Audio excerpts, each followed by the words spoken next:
Hello, hello, hello. How's everyone doing? Guitar Lilin, Chloe. I see the credits are still staring. Guitar Lilin. I feel like I should just make it so that there's a higher chance of it actually winning for you, specifically Guitar Lilin somehow, because you never seem to win. But how are you guys doing?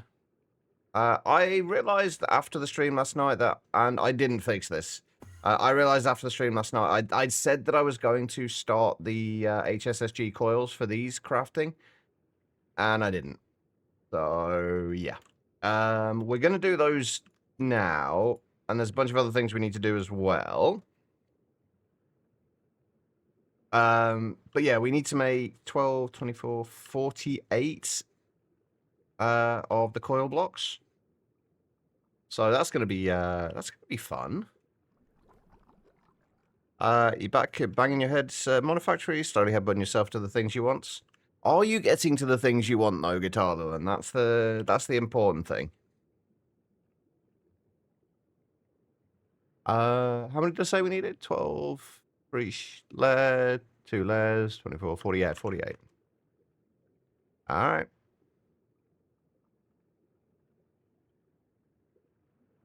That'll do.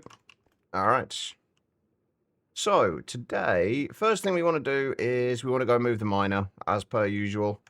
We've really got to get to a point where we stop doing this. Oh, one thing I did do, I did start putting a little bit of magnetite through. We had a whole bunch of magnetite, which we needed to process. I think I'm going to stop this in favor of the tungstate and scheelite for now. But we also need to get more, because I want to get a reasonable supply of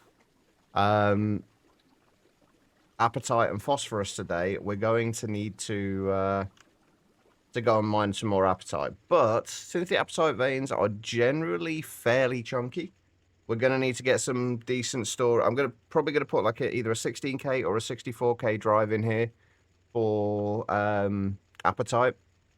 Specifically, just maybe we'll just do two 16Ks. One with an overflow, one without. You are, but via CFH and T. CFH and T.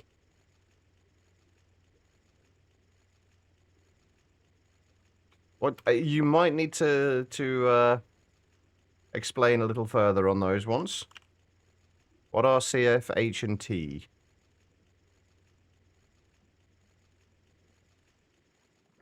All right, let's output those. And then we'll go move the miner. But if the miner's in the miner's on the moon, isn't it, at the minute? So we kind of we need to make sure we have oxygen available. Let's make sure everything is refilled. I try to go from A to B, but you have to go viral. Oh. Now that makes more sense. Now that I've actually read that properly, it makes a lot more sense. Well, at least you are eventually getting there though. And you're figuring it out. And as you go, it will get easier as well. Oh, that's not where I'm meant to go, was it? I'm meant to go there. There we go. Right. I'm pretty sure this is done now. So there was another scheelite and tungstate vein near here. I do have to get this sorted out so it's passively generating though. Like the tungstate and scheelite. That is another of the things on my to-do list. We've got to make sure that we get everything sorted that needs to be sorted. That's kind of the plan for today, is get everything properly sorted out. Right, we need to go forward a couple of chunks to here-ish. Yeah, it works.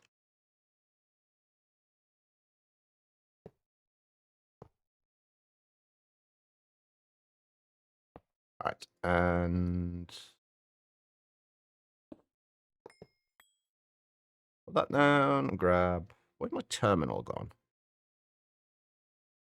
There it is. Okay, and then we've got to do that, and that's going to go there. That's going to go there. Extract fluid, insert fluids. Outputs.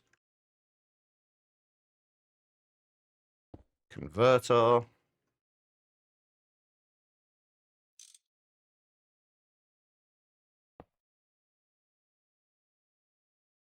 Goes in there. And then we just got to hook that up.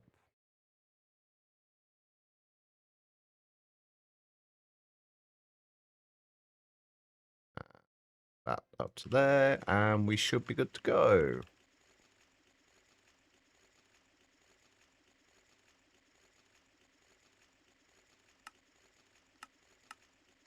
Chunk like that, and we're good to go.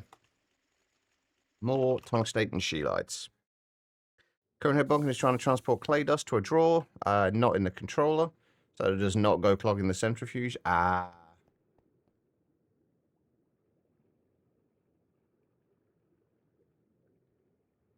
Guitar Lilith, you are not alone in doing that. I have done that kind of thing many times. The amount of times so far, and you've probably seen this as well when you've been here.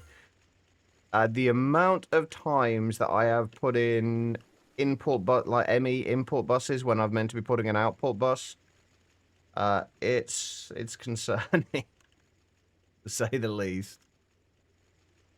Tarian, hello. How you doing? Right, so we should be starting to get a little bit more tungsten in. We've got we're down to like 2,400 or so tungsten at the minute. So this should be processing the tungstate and if I can find where it was. The tungstate and the scheelite as it comes in.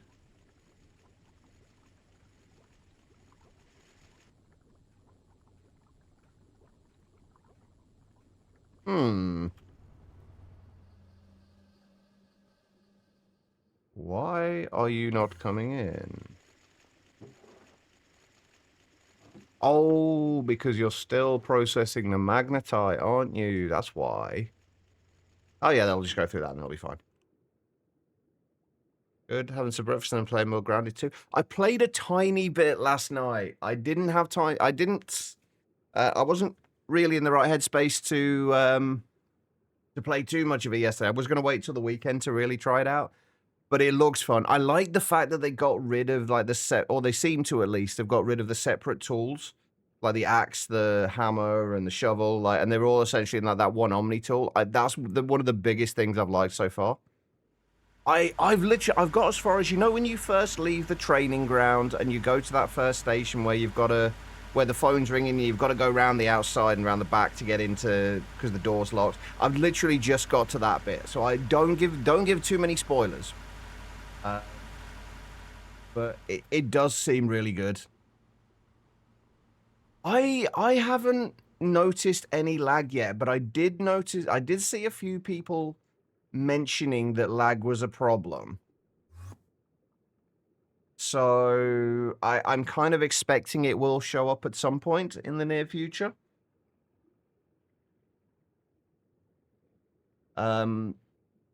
So far, fingers crossed, it seemed okay. Right. I've got a decision to make at the moment.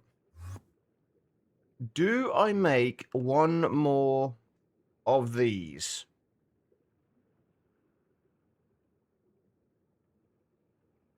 I need some way of... I need some way of speeding up the cable crafting.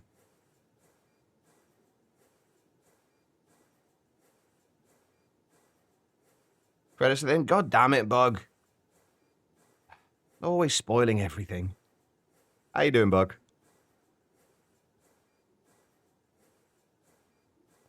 It's okay, so I should keep an eye out for that then. I didn't, like I say, I didn't notice any settings yet, but I am any issues yet, but I'm literally just at the very start, so there's very little going on. We'll see what happens later. Right, I think I'm going to switch all of these assemblers out for IV assemblers. If I have IV assemblers set up. Yeah, I think rather than make a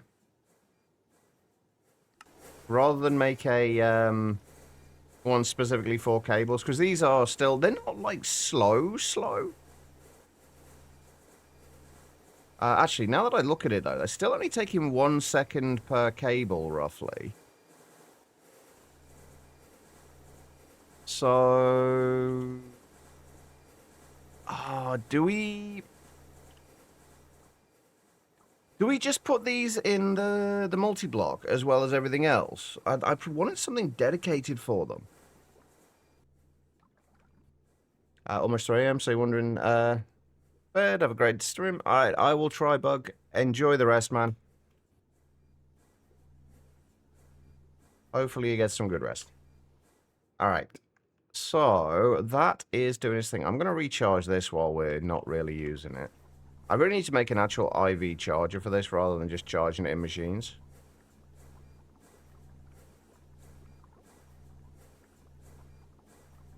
Where are we looking?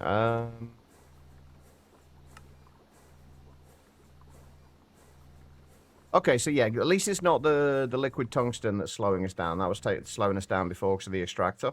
At least that is fixed now, which is good. The IV assemblers are, wait on gallium arsenide, RAM wafers. I'm trying to kind of like identify the parts where where things are slower.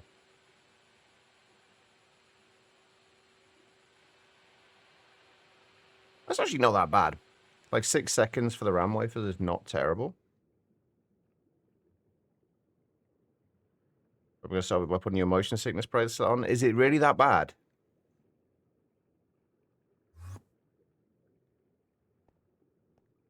Almost done. I thought you had Thursdays off quiet. When did that change?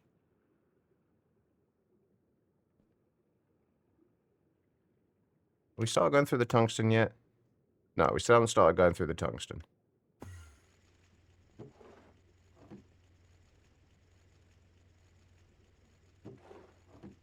Oh, right. We got all this to go through as well. I forgot about that.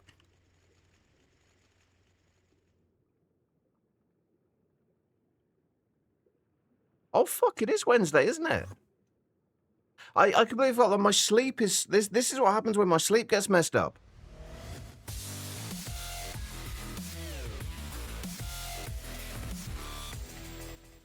Boop, the bear is getting tea, BRB. Feel free to get me some tea as well, Becky. And thank you for the resub. 37 months. Can we get all the love and hearts in chat? Oh, the lovely mum bear, Becky. Who I hope is doing better now. There she is. Right.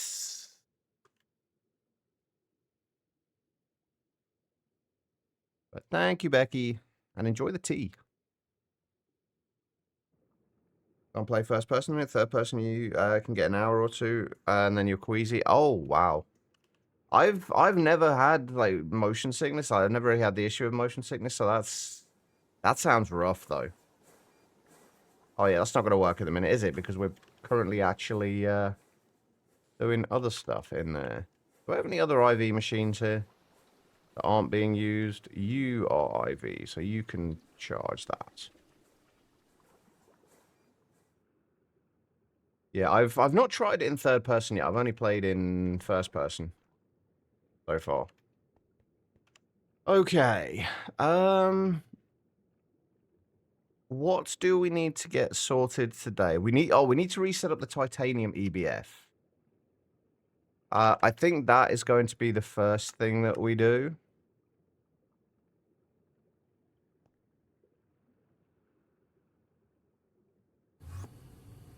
And we're going to set those up. Oh, yeah, we had all this stuff that we needed to sort out as well.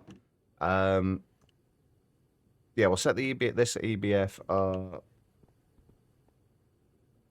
I'll go there, I think. Yeah, we'll set that ABF up there. We need somewhere to store Cinnabar, Apatite, Red Garnet, and Solite and Lazurite. I don't think I have storage for all of these. I also don't think we need to keep any of these in large quantities. I'll double check, though. Nope, that is not my thing that I want. Cinnabar, we've got Cinnabar Dust. That doesn't really matter. Apatite, I'm pretty sure we've just got Apatite Dust. Red Garnets. I've just got Dust again. Sodalites. Oh, Sodalite we do have storage for. Okay, that's fine. We don't need to do that. How about Lazurites? Lazurite we have storage for as well. Perfect. Okay. So those can just go back in there. And then we just need 3 1K storage cells for this.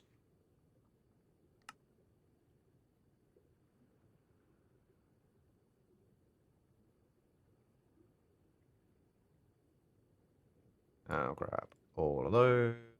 I've put, by the way, if anybody spots a random anvil lying around as I'm flying around, let me know, because I had 2 of them and now I'm down to 1. So I put an anvil down somewhere, and I don't know where. So if anybody spots it, let me know.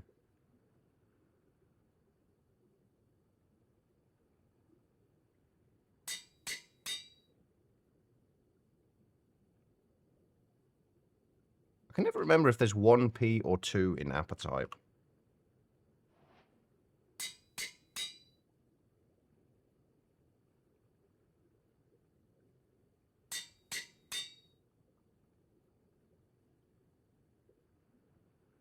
Oh, I haven't got my...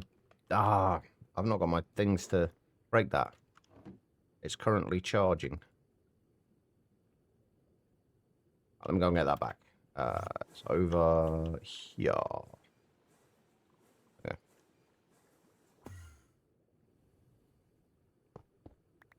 That's those sorted. Can go in there. That can go in there. Oh, no, I did. Damn it, I needed those. Soul Workbench and Anvil need to come out of there. Oh, we've got the assemblers now as well.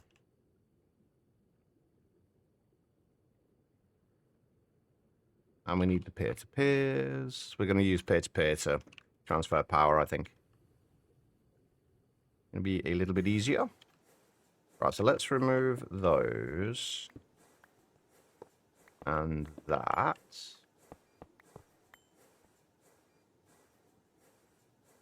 And replace it with that, and that. Remove that.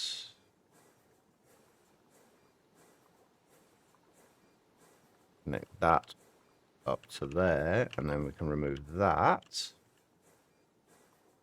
Come on, get in the hole.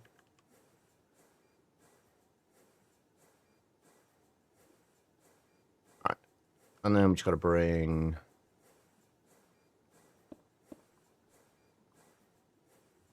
Is that the right place? Yes.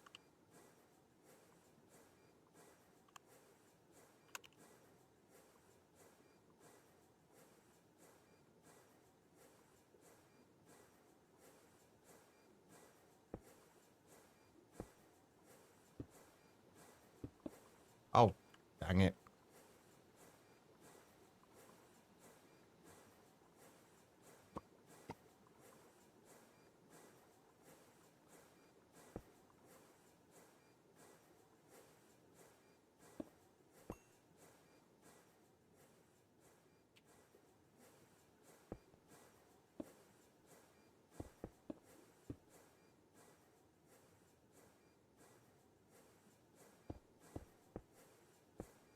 Okay, and these are all ivy.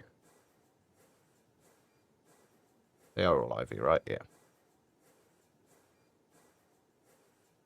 Uh-huh.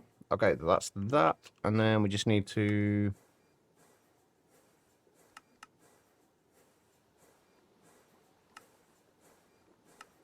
sort out the inputs and outputs on these, and that should be faster cables. Hopefully. Welcome back, Becky.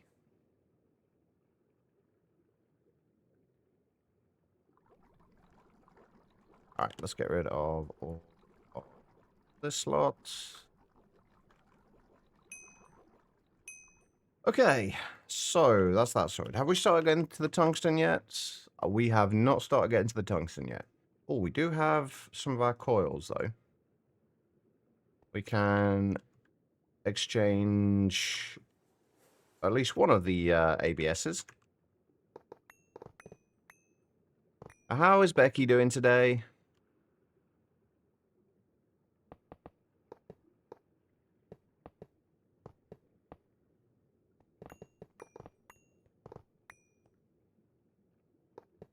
Oh, oh.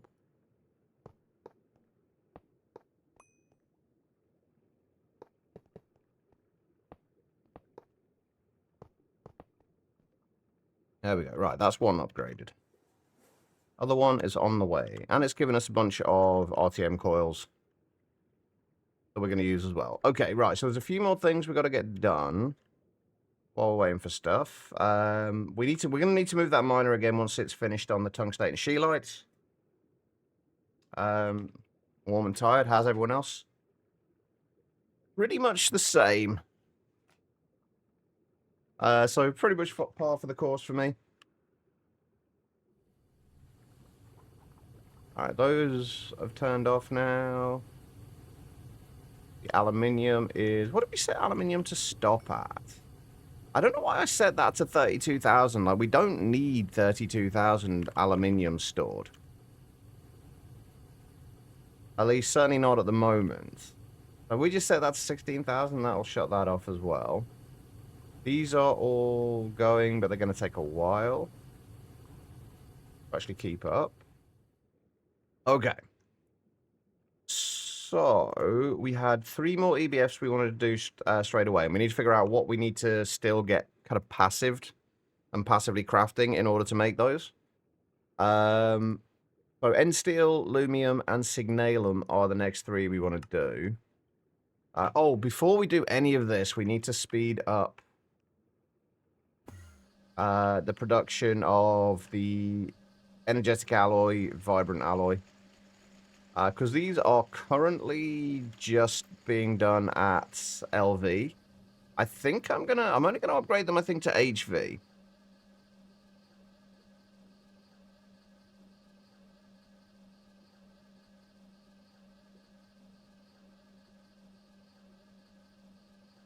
You almost stayed up till 7 playing Grounded too. I stayed up. I was awake until about 9 o'clock this morning. I think 9, 10 o'clock this morning, which is why I didn't wake up till, like what was it? Like 2:30 ish. I literally when I posted the message in Discord, I'd only been awake for a few minutes. But I was playing GTNH instead. Well, I say playing GTNH. I was waiting around in GTNH. Right, I need... Do I need... I'm going to have a macerator there as well. So a macerator and a mixer there. And so 2 macerators, 2 mixers.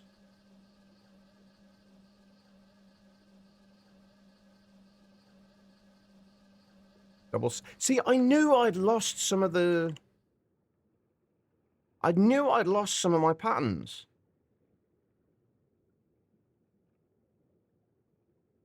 I knew I'd lost some of my patterns.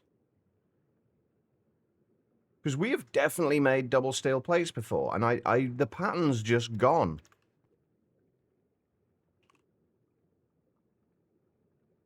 And I'm pretty sure a bunch of the other patterns have gone as well.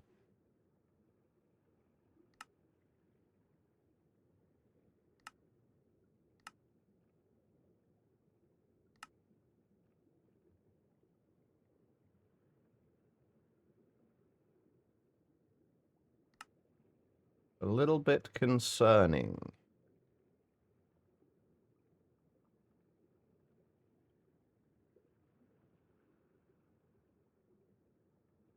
Was that we had so many more double plate patterns, and I really want to know where they've gone.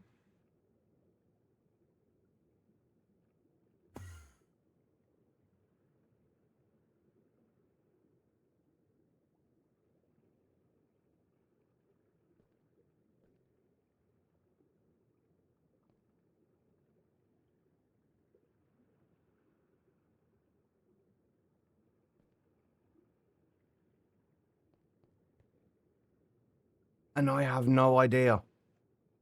Because we had all of the double plates for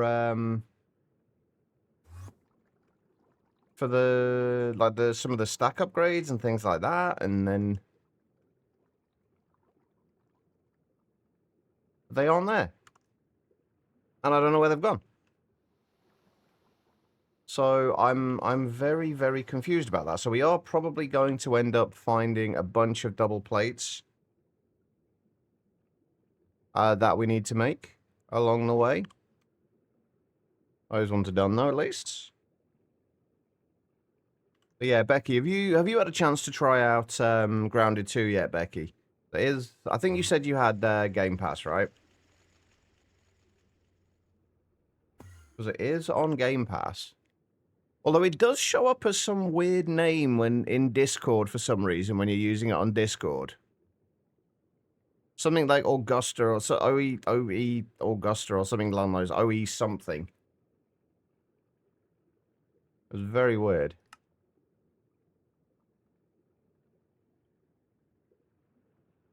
Lots happen. Oh, okay.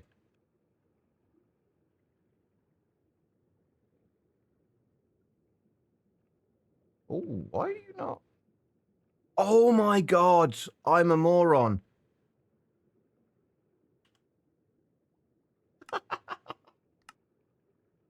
Shit. Does anybody see the problem I've made? Whoops.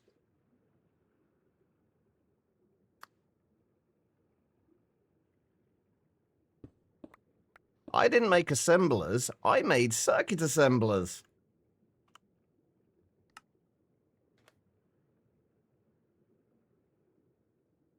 Whoops. Yeah, that may well be the case, yeah. It wouldn't be so bad, except the IV circuit assemblers. That's why it took so long. The IV circuit assemblers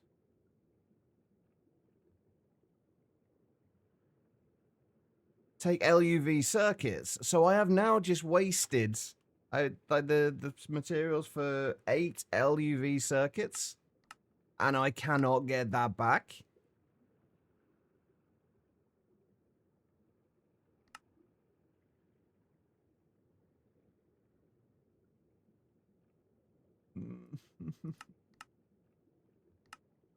Ah, that was dumb. What did I actually waste there? What LUV circuits are we using at the minute?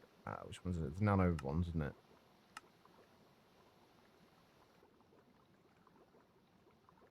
Oh, honestly, it's nothing that bad.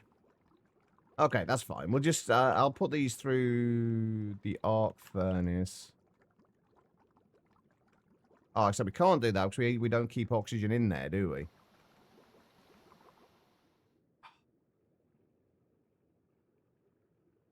I really do, Benny. You're not wrong. Right, that is not the right one, Chach.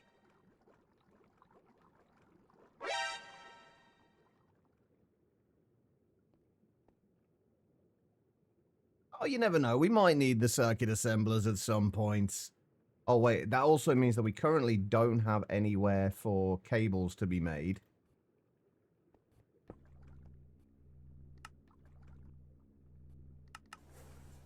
So we'll at least get one of those. Okay, it is still 6 ticks, so it's not quite got it down to 1 tick yet. Bennett, thank you for the hydrate and the posture check as well.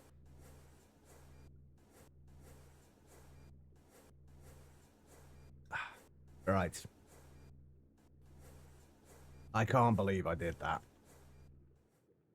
Actually, that's a lie. I can 100% believe I did that. Fuck. Right, okay, so now we can't even make any or many cables until that's done.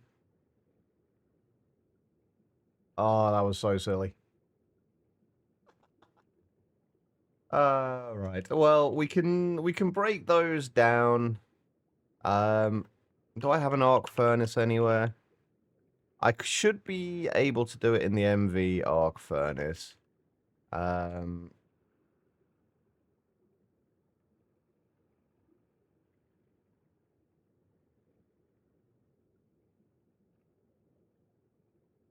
I believe I did that. Oh, I'm so annoyed at myself. Right, so if we just put that down there and that there.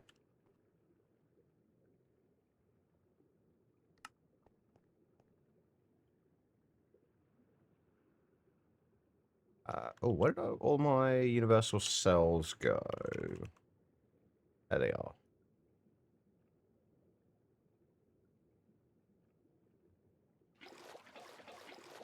It's like 6 buckets of oxygen for each as well. And they do take a while.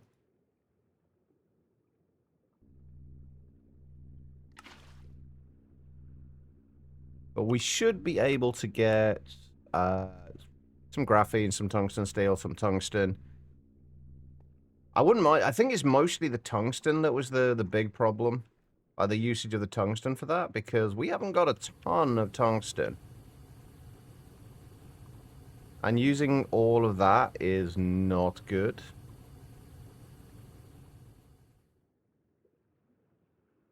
Well, it's not that we don't have a lot of tungsten. We can make a lot of tungsten. It's just that we don't have it available right now. That was daft. Okay. So let's look at the rest of these things. End steel. Oh, we were just working on making the we were working on speeding up the energetic alloy energetic alloy and vibrant alloy.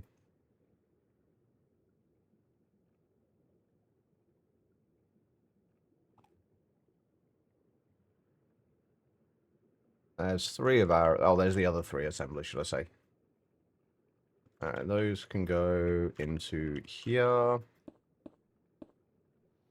Now at least we have the right frickin' things.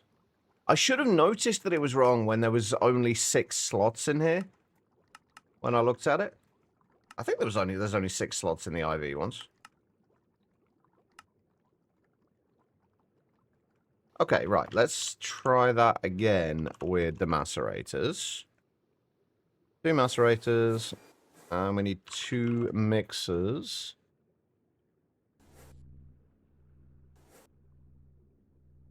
I think what we need to start doing as well is... We need to start moving... where's the passive stuff? It's over here, isn't it? Yeah. We need to start moving this and setting all this up in such a way where we can essentially have walls of passively crafting things. Of passive crafting. So what I'm probably going to do is we've got 2 places we can go here. We can either go up onto this floor up here, or we can do another floor below. I think I'm going to do the floor below for the majority of this. So if we can get... If we can start organizing this stuff into logical kind of walls of machines, and we can start kind of putting things in such a way where it's at least easier to make it aesthetically pleasing. That will be ideal. In order to do that, though, we need to get down to the bottom. Which is easy. But we need to make one of these floors down here. That, I think, is what we're going to do first. And then we'll start... This is actually very, very awkward, I have to say. Oh, wait, no, we need to start on this side, don't we? That will be where the maintenance floor is. And then I think it was down like 15 blocks. 5, 6, 7, 8, 9, 10, 11, 12, 13, 14, 15. 68. 68, yeah. And then there's another 3 blocks for a maintenance floor. And that goes there. Okay. Oh, is that going to get in the way?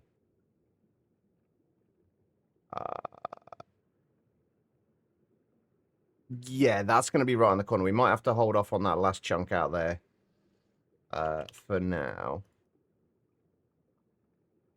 We are going to need to make a bunch more bits. So if we do another 4,096 of those. How are we doing for the X-tones tiles now? Oh, we've still got 95,000 of them. We're fine. What do we... Oh, right. These must... I need to double check on these to make sure they're actually still working. Where are we going? We're going over here, aren't we?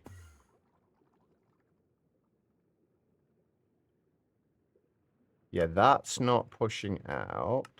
There we go.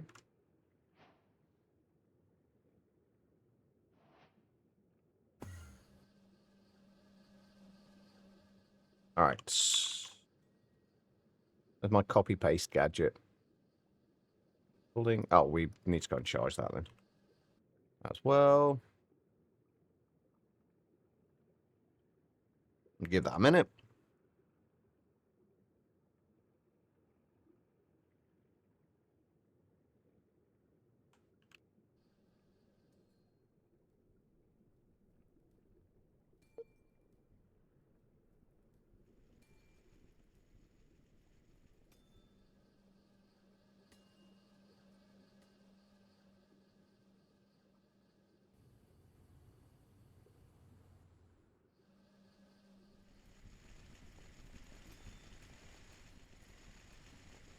We can do the final chunk on this layer at least.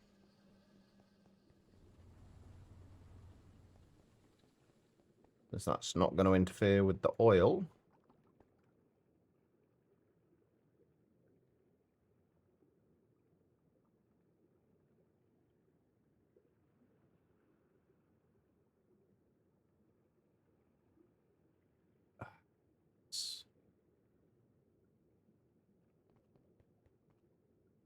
Still haven't made a final decision on these, by the way. I think we are going to end up with the magenta neon around the base. We're actually going to be coming up to at some point soon to another. Yeah, let's not do that. Another point where we stop and just do some more building for a while. I'm kind of thinking once we get to like LUV, possibly. Properly into LUV. We might get through some of the nuclear craft stuff first. This is going to be... Yeah, that's definitely going to be in the way as well, isn't it? Yeah, okay, right, that's fine. So we have this area down here. We can start doing stuff as well. I think...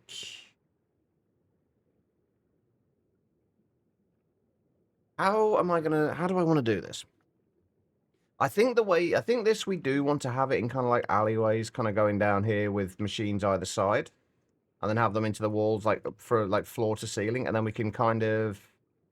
I've got some ideas on how we can do kind of walkways in front of the bits of the top. Like, that are higher up. If that makes sense? But we'll start... We need to... I feel like we need to kind of split things into categories of, like, passive production. But things like alloys and making things for like alloys and materials, creating kind of like the base materials from via alloying or mixing, all need to be in one area. Things for creating like chemicals and things like oxygen all need to be in one area. The processing of materials all needs to be in one area. Stuff like that. It needs to be a bit more organized. Is what I'm saying. What I'm thinking, though, is if we have, like, the center line down here, free,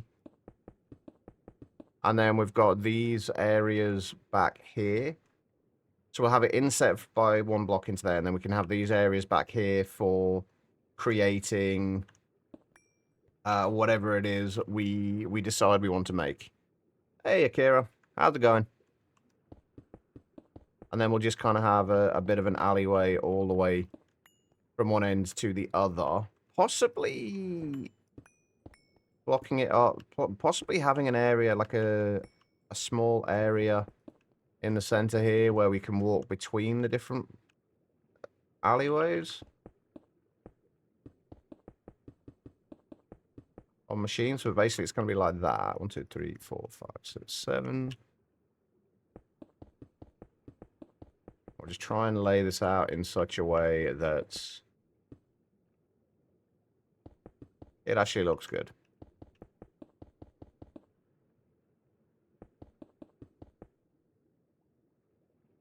Yeah, that'll be kind of, I think, the layout for this, and then obviously that will repeat on the other side as well. And then all the machines will go inside these two areas and inside these side areas as well. Because eventually we're going to, like, all the stuff we've already got, we're going to end up moving. Are you doing okay? Glad to hear that.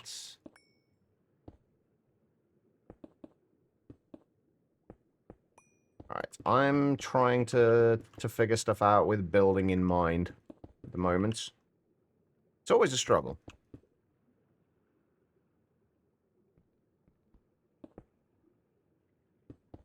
But we're going to have, like, a lot of space here.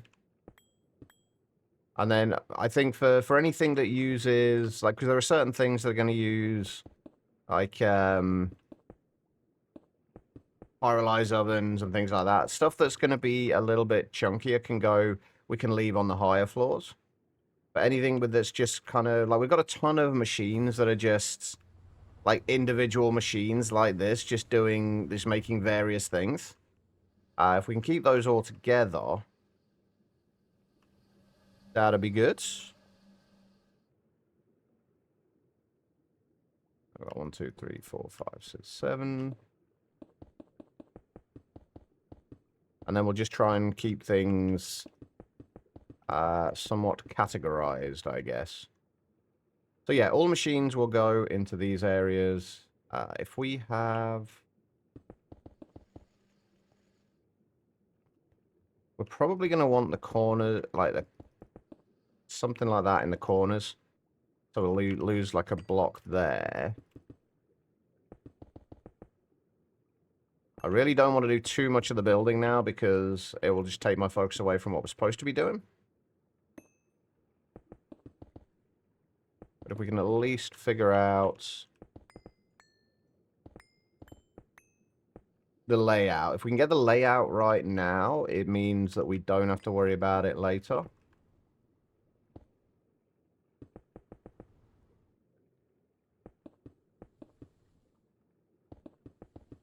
Or at least we can worry less about it later. Okay. I think that will work.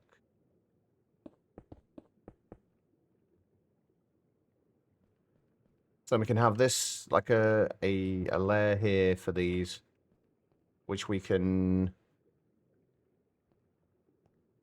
figure stuff out for in another way. So we kind of want this to be... Yeah, that'll do. That'll work. Right, so if we need... we needed the macerators, although we're not going to need the macerators a huge amount, but it'll be good to have them. I'm going to put that away before I accidentally build massive parts into my base that don't need to be there. So, right, this is going to be for... So, first of all, we'll set this up for... we'll set these up for the... For what we've already got down at the bottom for... Ah, shit, what are they called? Vibrant alloy and energetic alloy. We'll have these set up here.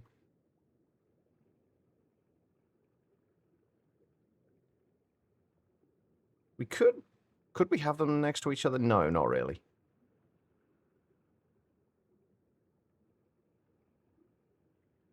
Right. We're going to need to get the ME cable down here, which means probably coming down from here.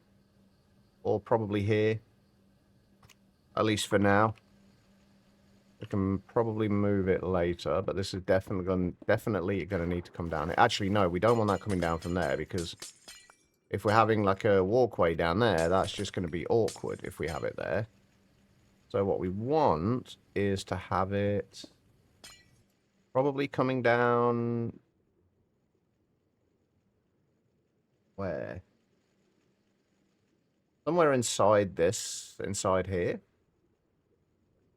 Probably, so if we can get it coming down there. So it's not going to interfere too much with anything else. That's... needs to be moved over.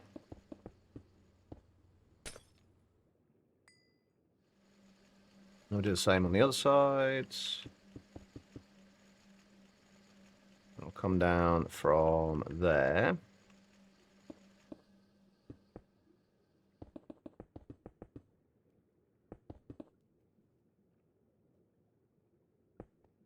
And then we actually don't need it to come down on both sides. But just from a the perspective of symmetry.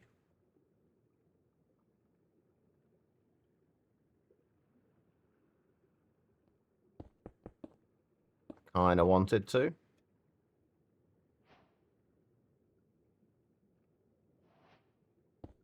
And then, but it will actually go down through the center of the actual path instead. And then we'll branch off from that on each chunk.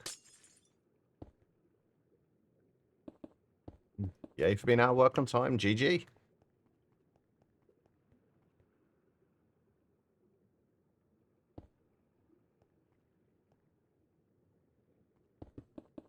Nice guitar, Lillian.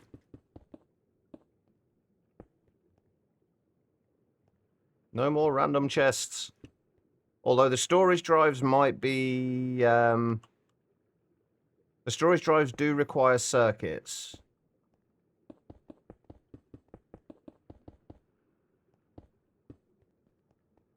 It's Chat and Chat today. I can't speak for chat, but I'm doing okay. I'm a little bit tired. I woke up very late. I got to sleep very late. But I think I'm all right.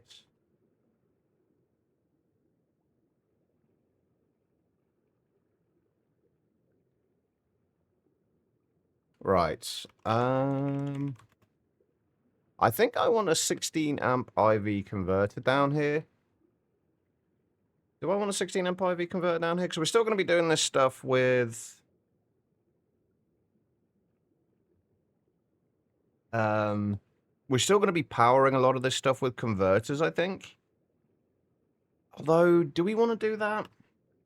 If I'm going to be if I start powering stuff with you know what?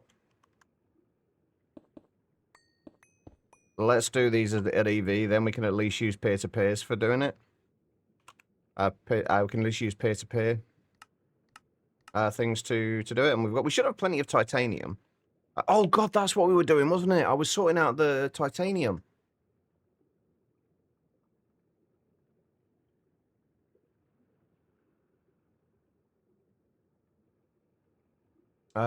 Shit.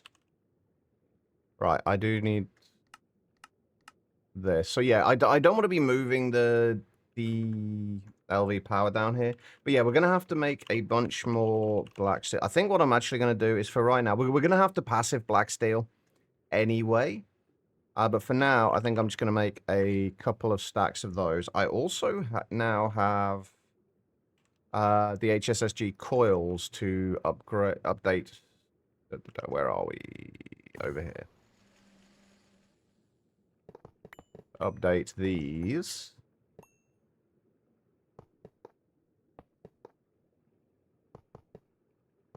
I still need to get an MV emitter.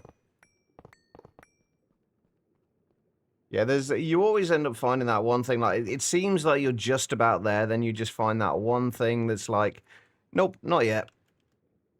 You just got a little bit more to do first.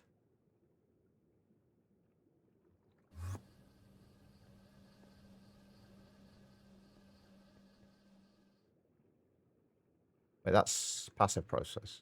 Wait. Oh no, I was going to say, where did the machines go? I took the machines out, didn't I?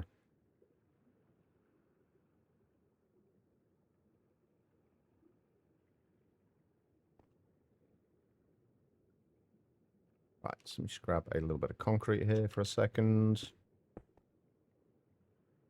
We'll do mixer, mixer, and the macerators are there just in case we need them. Although I guess we could have...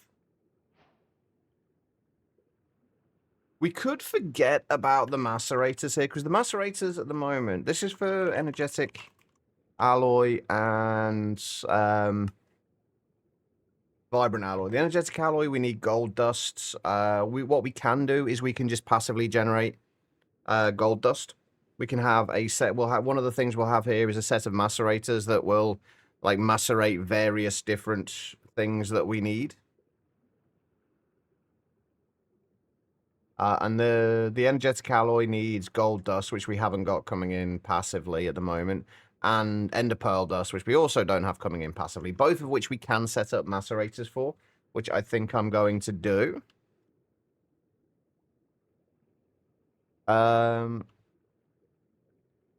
Okay, so then, if we're going to be doing away with that, we'll get rid of those. We'll have to, like I say, we'll have to set up the macerators somewhere. We'll set the macerators up over here. I'm going to make, like about 8 macerators here. And then we'll just use them as we need them.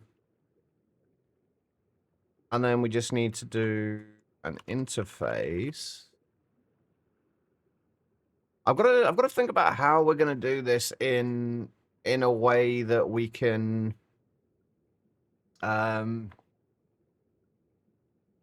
that we can kind of like tile things here. Like in how close, like whether I want to have like a block of space between everything? I think I kind of do. Good, quiet. I always used to love the little kind of sketches and things you used to do all the time. It'll be nice to see more of those.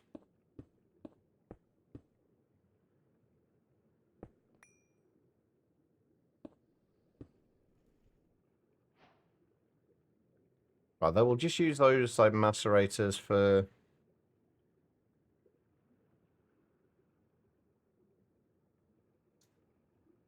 I've just realized I don't need to use like a peer-to-peer for each of these, do I?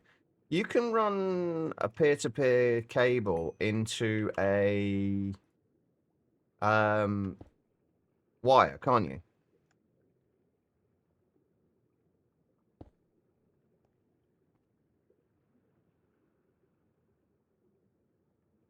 If I wanted to power all of these, like each of these only takes like 1 amp, or like we can run 16 of these on 1 amp of EV.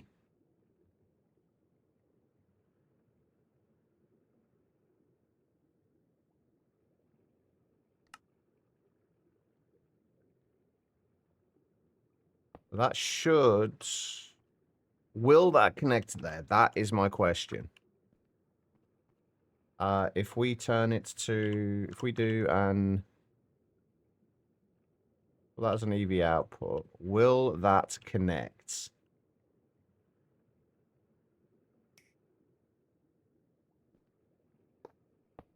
And actually power things? Yes, it will. Beautiful. Okay, so that cuts down on the peer-to-peers we need to use.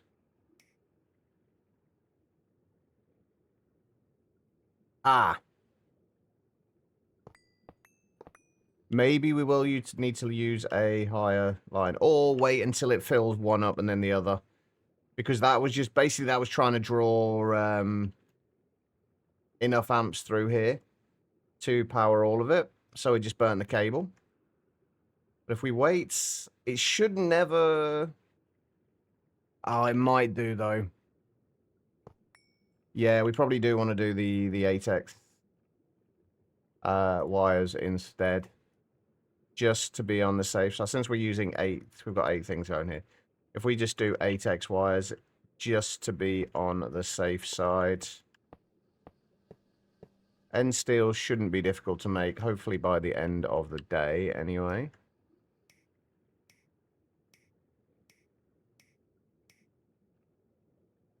Yeah, there we go, that's fine. That works. You still do them sometimes, just on your notebook these days? Hey, at least you still do them. You know, you're always welcome to post them in the Discord. If you want to.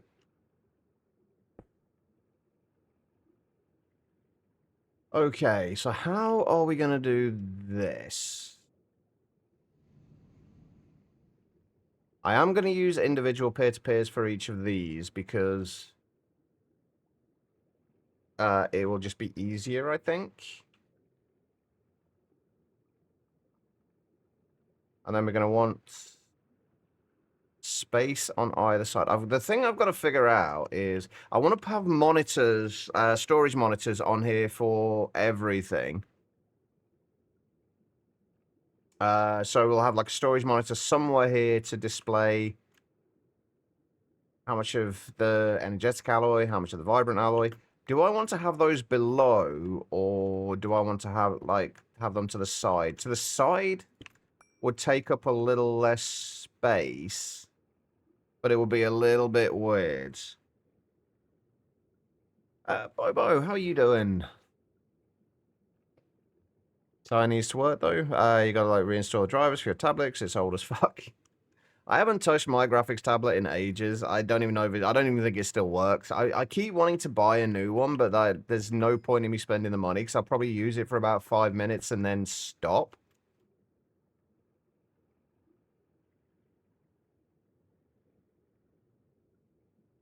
Mine is at least covered over and in a drawer at the moment, so it's not gathering dust right now. I just don't think it works anymore. You ready for holidays? It's been a rough time, I take it.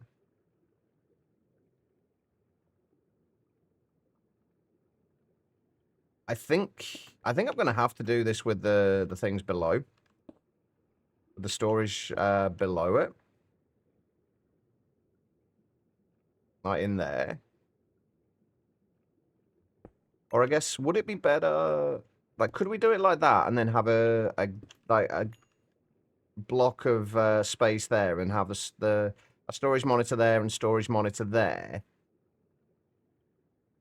Would that work? That's not easy to see exactly where it is. I think the storage monitors need to go to the side. But if we have a storage monitor to the side there, then we have more machines there. Which one is the storage monitor displaying? These are the important questions I ask myself every day that are absolutely not important.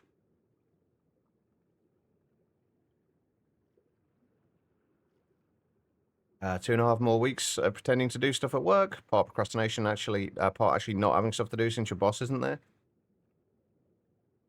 I guess like it sounds like a dream thing to do, like having a job where you just like you've not got much to do all day and you can just sit around.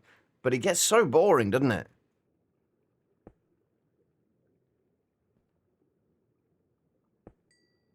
Chat, I don't know how I want to do this. For anybody wondering, what I'm struggling with here is how I want to lay this out so that for each of the things that we have here, we can have a storage monitor for showing what is going on with what is kind of being crafted there and how much of it we have. And I'm trying to figure out how I want to lay it out. I'm kind of feeling like this might be the way to go. So we'll do it like this, and then we'll have a storage monitor to the side, and then we'll have one block of space between the next ones, and then we'll have another 2 there, and then another 2, and then it gets awkward because we then run out of spaces to have 2 of them side by side.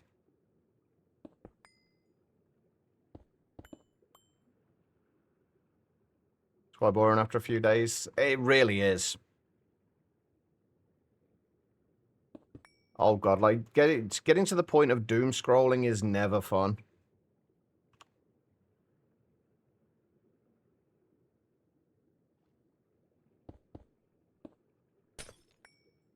Those can go on there. Yeah, I think we're going to do it this way. And yeah, we'll bring up the covered cables from here. And then we'll have interfaces on the side of there and storage monitors to the side there. And then we'll bring that around to there to do the actual power. So when you do get to a point where you've got time off, Bobo, what's the plan then?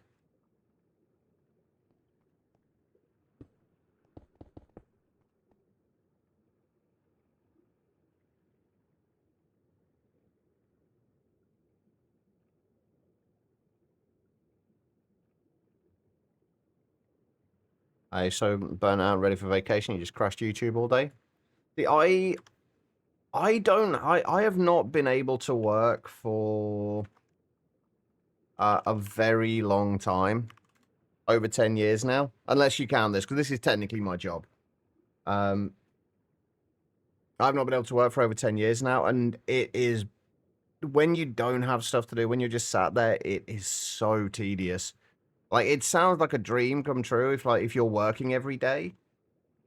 But if you're not, it's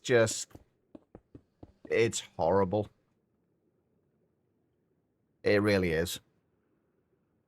Right, let's just make a bunch of these as well. Since we're going to be slowly moving everything down here. I think we are very much in a phase right now of...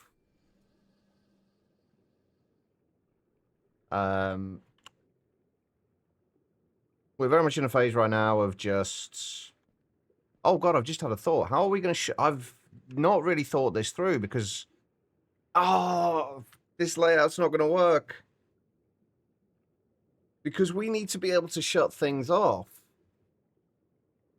And as it stands, we can't do that because there is no space to fit the emitters. Oh. So this isn't going to work. We're going to need a little bit more space here. Oh, there's always something I forget. I guess we're going to have to do things in like 3-block wide areas. Or we do them in 2-block wide areas, but we...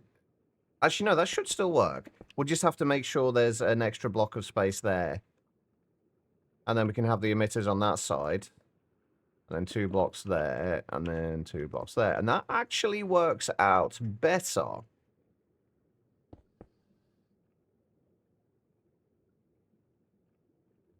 No, because there's going to be the same block on that block space is going to be the interface to output the items that are needed in the machine. So that block space is already kind of used up. This way I think will work though. Oh yeah, is the monitor. I was wondering why that was showing that. Yeah, this way hopefully should work. So we basically have it like that, and then you've got the power at the back.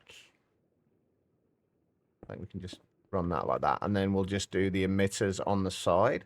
And then I guess the good thing with that is we can just, if we need to change the amount we're... Actually, I'll put the interfaces on this side and the emitters on this side. That way... but no matter what we do, we're going to have to... No, we'll probably put the emitters on this side. Because we're going to have to break out the blocks to get to them to replace them. But with this, we'll have the cover over it. So we won't be able to get to it anyway, and we'd have to remove the cover and then replace the cover. It's probably going to be... It's going to be quicker just to break the blocks and get to change the amounts. Is it weird that I try and think about all this stuff beforehand? Rather than like when it becomes a problem. Is that a weird way to do it? Like, I feel like it's not because I'm so used to it, but I genuinely don't know. Like, I find that doing it this way, like, I run into far less problems later on. You're going to relax at home for a week and a bit, and then your partner and I are going to Austria to swim in a mountain lake. Holy shit, that sounds good. enjoy. You start shouting to drown out your obnoxious neighbor. I don't really do shouting, at least past what I'm doing at the moment. Unusual, yes. Weird, don't think so? That's good, I guess.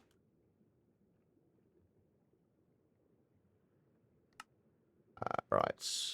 So yeah, we're going to have the interfaces on the sides there, and then we're going to need robot arms for each of these. I think I'm just going to do not IV robot arms. I think I'm going to do just like MV robot arms for everything. The only problem with the actually, we could probably get away with the LV robot arms, but we'll do MV.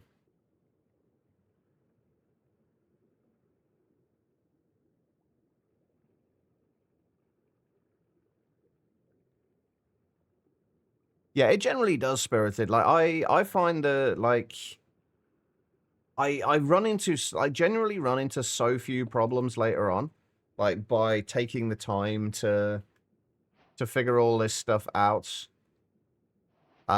beforehand. It's not always the most exciting thing. That's the downside to it.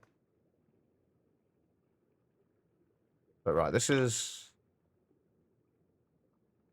going to be energetic alloy. Oh, that does look weird. That looks like gold dust.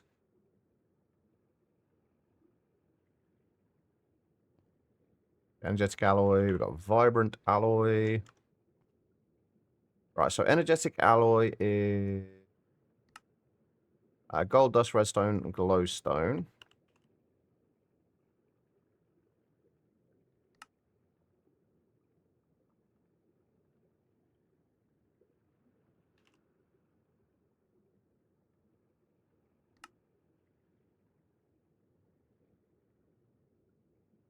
Right, I missed the glowstone. We do need to make sure that we have plenty of all of this stuff in stock and coming in passively as well. They don't look any different. It will only be the that changed. We can try it. Have I got a Fluix cable? We don't need many of the actual Fluix ones, do we?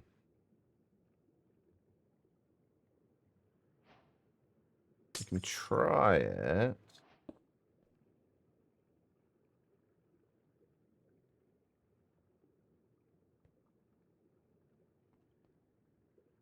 Yeah, it's a little darker.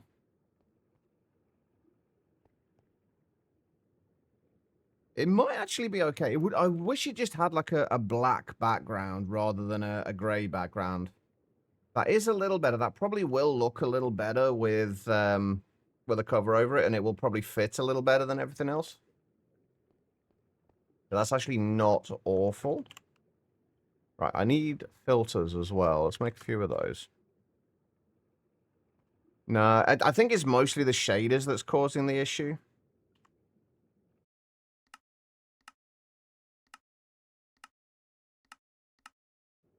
It looks, you can see it properly on here. How did I suddenly just get 1020? Oh, right, because we've still got the ones set up at the top, haven't we? So it's a little better without the shaders, but I kind of like having the shaders on with this. I used to be the kind of person who hated playing with shaders on. I used to only use them for screenshots and things. That has apparently changed.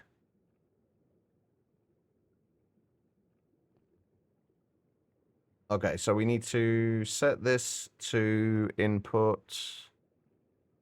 You know what would be really nice? If we could set this up in such a way that it would you could just shift click a recipe into here. So you could just look for energetic alloy, for example, and then just shift click a recipe into here. So it would fill the filter.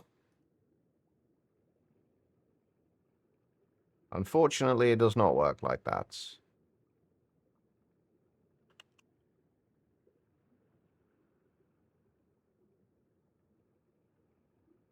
Right, so if we keep exactly those into there, and we set it to imports. There we go. We haven't got any power yet.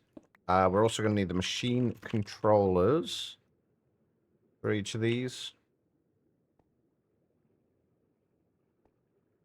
And we are going to set these to invert. I should just really just start doing that, shouldn't I?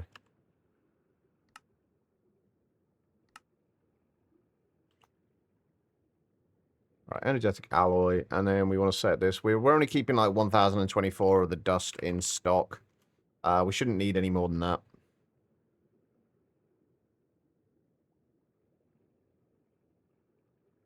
Yeah, and they seem to be a lot more optimized now as well than they used to be.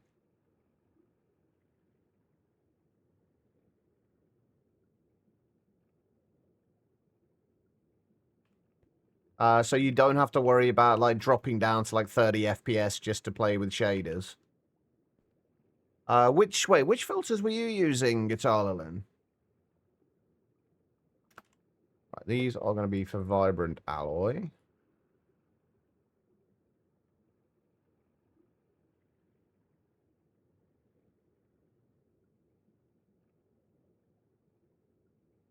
Yes, I do remember those days.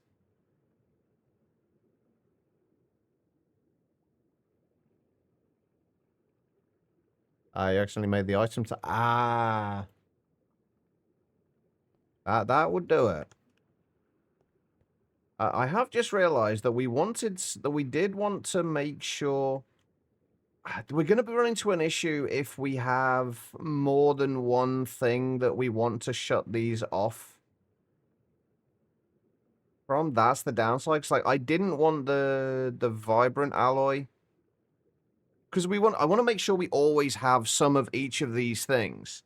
And since we use the energetic alloy to make that, we kind of want this to not run if there's not enough energetic alloy.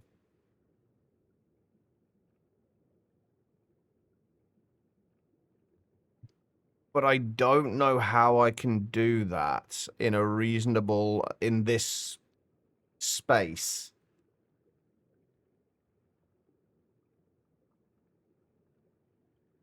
I don't think there is a way I can do it in this space.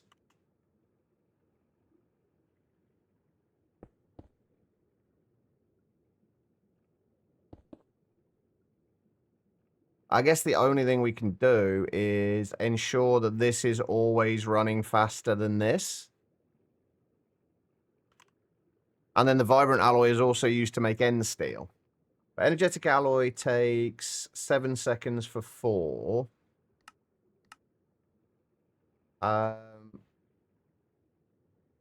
Vibrant alloy takes 13 seconds for 2. Oh, okay, that's fine. You should always have enough. Mostly, then. We might run into situations where that's not the case, but I think for the most part, we should be fine. You like shaders, but you like getting frames more? You're still mostly on your server job budget PC? Yeah, I mean, to be fair, frame rate is definitely more important. If I start getting to a point where I'm dropping frames, I will happily turn off the shaders. Like, I'm definitely not bothered enough about them to leave them on.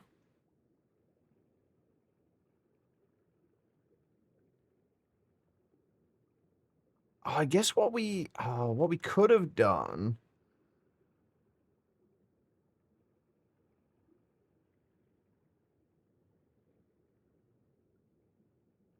What we could have done, I guess, would be... Nah, it's not going to work either. I was thinking what we could have done is if we used export buses... I don't really want to use loads of export buses, though, because if we used export buses, we could have had another ME line coming up here with another emitter coming off there to shut off the export bus.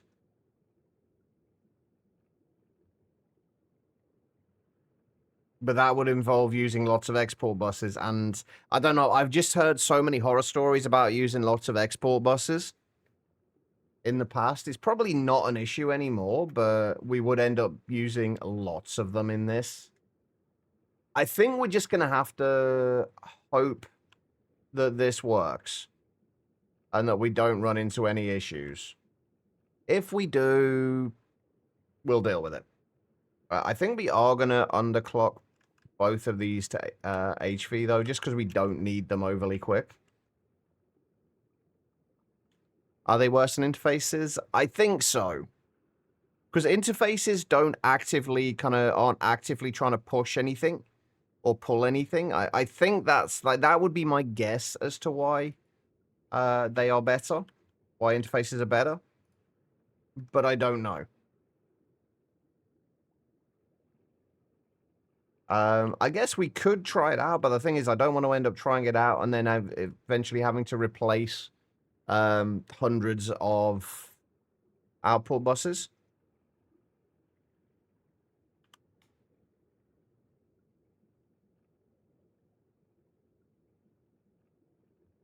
Although with the export buses now, there are also threshold export buses.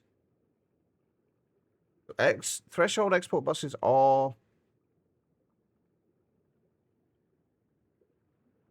Okay, we might use threshold export buses. I might well be wrong, Bobo. I am just speaking based on like knowledge that I picked up from maybe 5, 6, 7 years ago. So it may well be different now. I wouldn't start replacing stuff until you start having issues.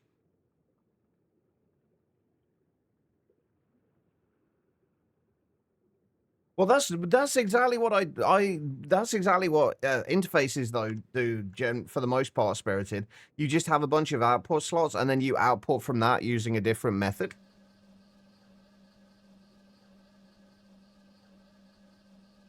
Why have you suddenly started making energetic alloy?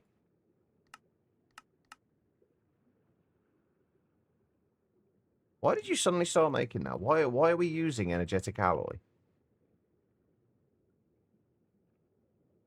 Or my EBFs?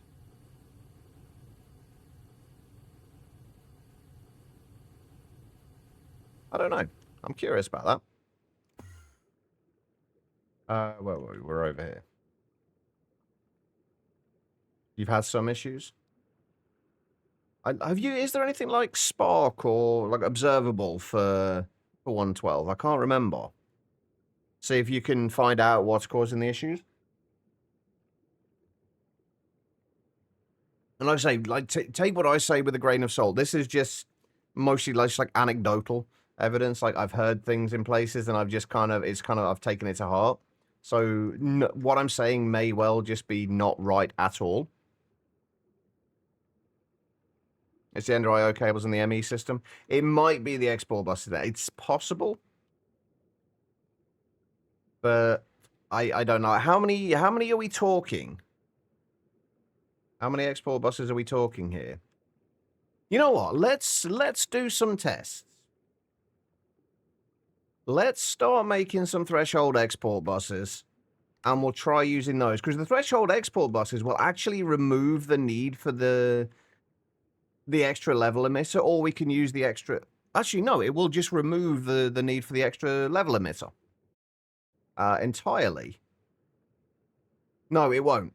No, we will still need the extra level emitter, but we can then set this up so that it will stop outputting when there's less than a certain amount of things in a system.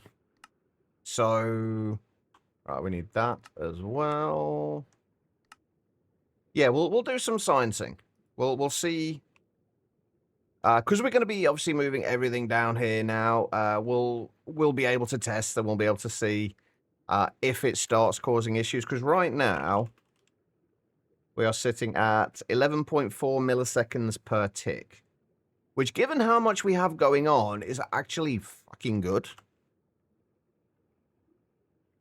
Right, so if we go with threshold export buses, I'm just going to make like 32 of these for now. It's going to take a minute to craft those, but that's fine. This is not something we're going to find out today, Tribble. This is going to happen probably over the next few weeks. So I wouldn't worry too much about remembering that number. Actually, let's let's write that number down somewhere so we can remember it. So it's probably a good idea to do that. If we just put that on there, 11.4 milliseconds per tick.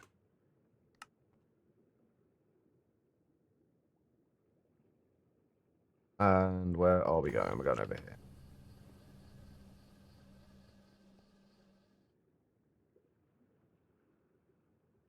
Yeah, the date's not a bad idea. What's the date today? It's Thursday, right? Or so I thought it was earlier. Until I was corrected. Hey, there we go. All right, so let's try this. Let's get rid of that and that. And replace them with that and that.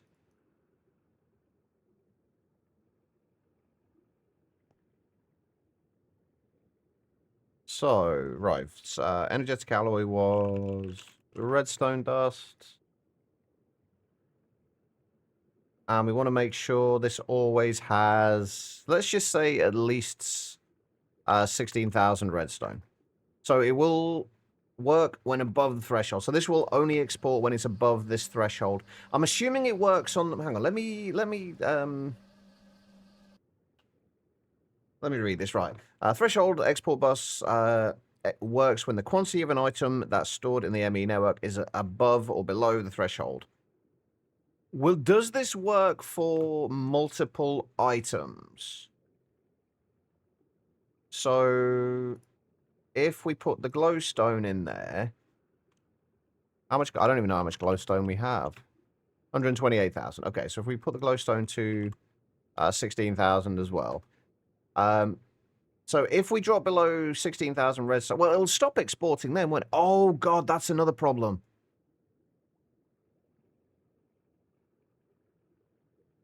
Oh, that's another problem.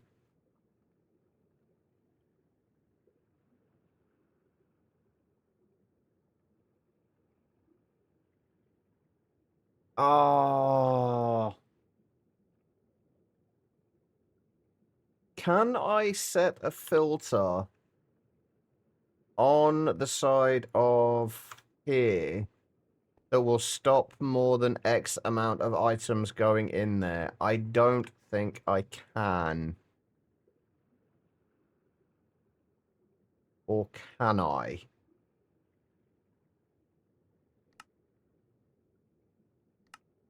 I want this to... If I just set that filter...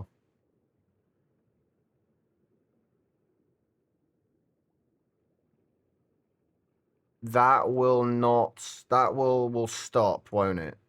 That will not stop at that amount of items.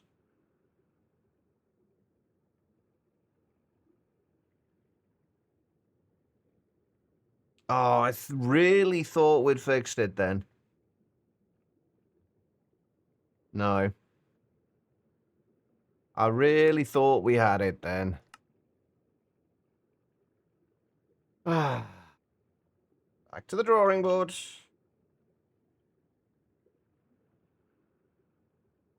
Oh, I didn't think about that.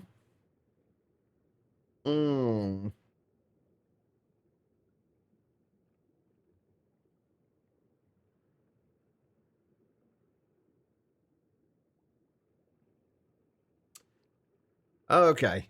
Well, shit. Because basically, like, with anything like this that has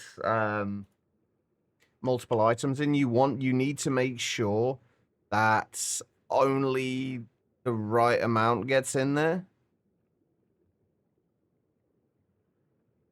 You know what would be really nice? A threshold interface.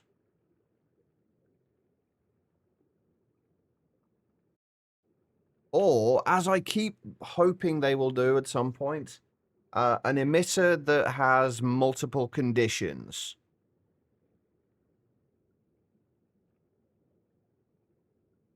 Well, there are ways we can do that. There are ways I could do it, but I'm just trying to fit it into like this essentially 2x3 space. That's the problem. Like, I could, if it was what I could have done would have been to have, what I could have done would be to have a, like a drawer, like not necessarily a drawer, a barrel or something there that this would import to, and then have a filter on the barrel, and then this would only import what it needs, but then we can't have the monitors there. This is the thing with me. Like, I like to have as much control as I can possibly get over things, and I will go backwards and forwards over these ways of doing things until I can get it to work the way I want it to. This, however, I don't think I can. I don't know of a way that I can filter the amount of items that goes into here if we're using an export bus.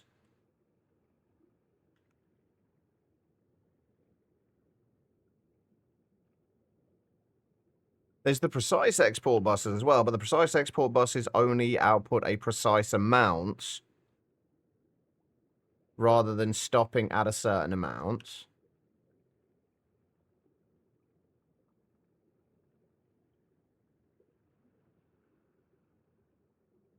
Ooh. Filters item IO with machine recipes as cover. Okay. That might be a thing.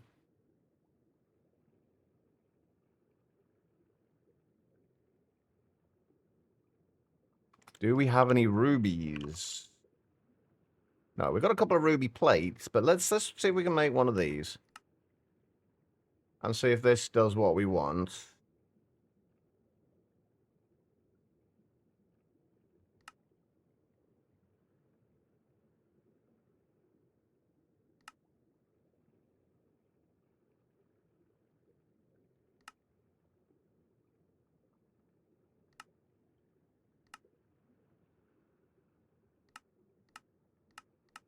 Oh, it only works with electrolyzer, centrifuge, and sifter. So no, that will not do what we want. Okay.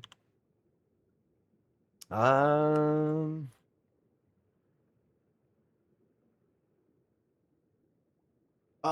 that's frustrating. That export buffer would have been perfect. I guess actually we could still do this. We could still do this. Potentially. If we remove if we take the exports off there and we put them on the other side.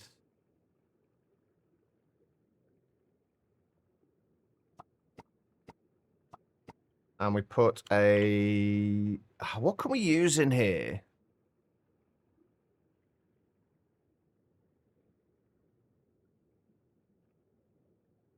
Because basically what we need to do is we need to have something on the side of here. And then we'll put the robot arm on this side and it can pull from whatever's here. But we needed to only have a very small amount of items in there.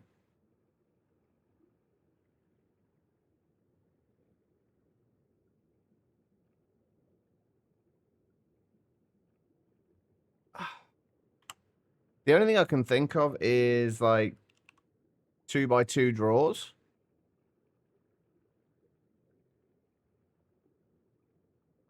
And then we put the stack downgrades in them. That way it can only ever have one stack of each item in there at the most. And it'll never output past the threshold. I think that might be the way we do this. If we just use 2x2 drawers. The only thing is we can only do this when we're outputting up to 4 items.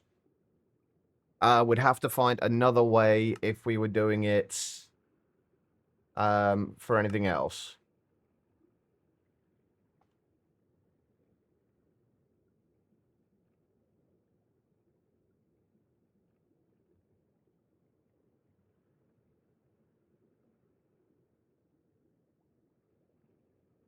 So if we did it like this, for example, then we'd cover this over. This wouldn't be visible, but if we need to see it for whatever reason, we can.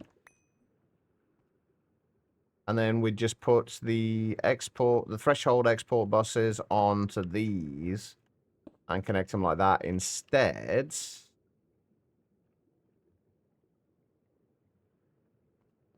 And then the emitters will go on the sides of here, so we can shut it off when we get a X amount of an item in there. We'd have to remove whatever cover we put on here to be able to change it. But then we'd just move the robot arms from that side to that side. Can you... Oh, right, that's already got the cover on it, hasn't it? Yeah. Wondering why it wasn't letting me put the cover on. How it goes? It's going all right, although we're running into a few minor issues with me needing to and wanting to do things in very specific ways and making life difficult for myself. Right, so if we just make a bunch of these now, then this way, those will never have more than a stack of any of the items in there.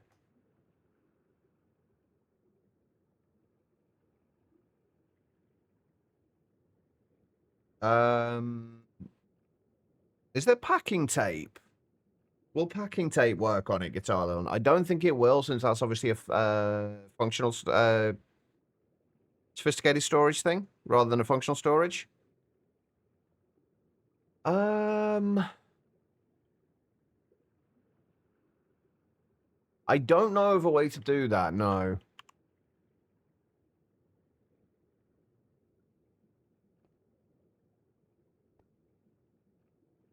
Unfortunately. So if we put... So this is going to be redstone.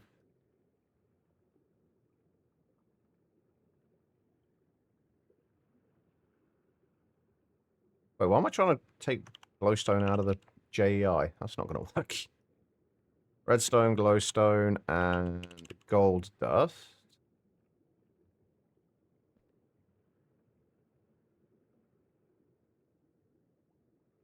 I don't know if it retains its configuration then. I can actually change this drawer out for another one so we can try this. Give me a second, Guitar, and we'll try something. We only need a 1x2 drawer for this, so if we just make a few of those. And then if we put, just doesn't matter what in there. So if we just put that into there, and then remove those, and then break it. Yeah, it looks like it's storing the item there. If it's locked, like there's nothing in there, and it's kind of keeping the item there. Is it not doing it for you? It might be because I have the downgrade in there, maybe. If you put any upgrade in, if you have access to any of the upgrades, it seems like if you keep the upgrade in there, it keeps it. If you have an upgrade in there or anything else in there, it keeps it. But if... Okay, never mind. Wait, that didn't actually go in there properly, did it?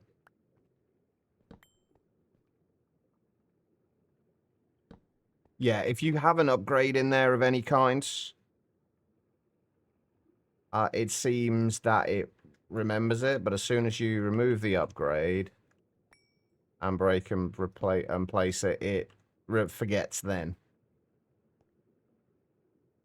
That's awkward.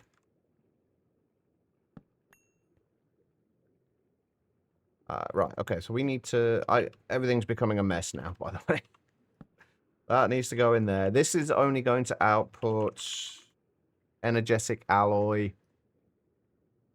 I'm still doing this in the wrong way, aren't I? Energetic alloy and... Oh, we haven't got ender pearl dust here, have we? We don't actually have ender pearl dust being made.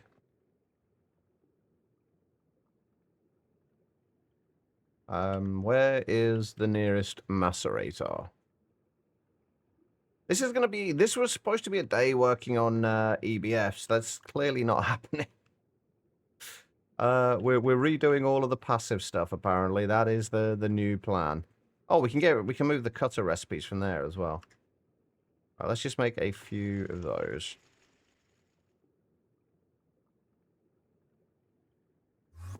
That is the wrong place. This is the right place.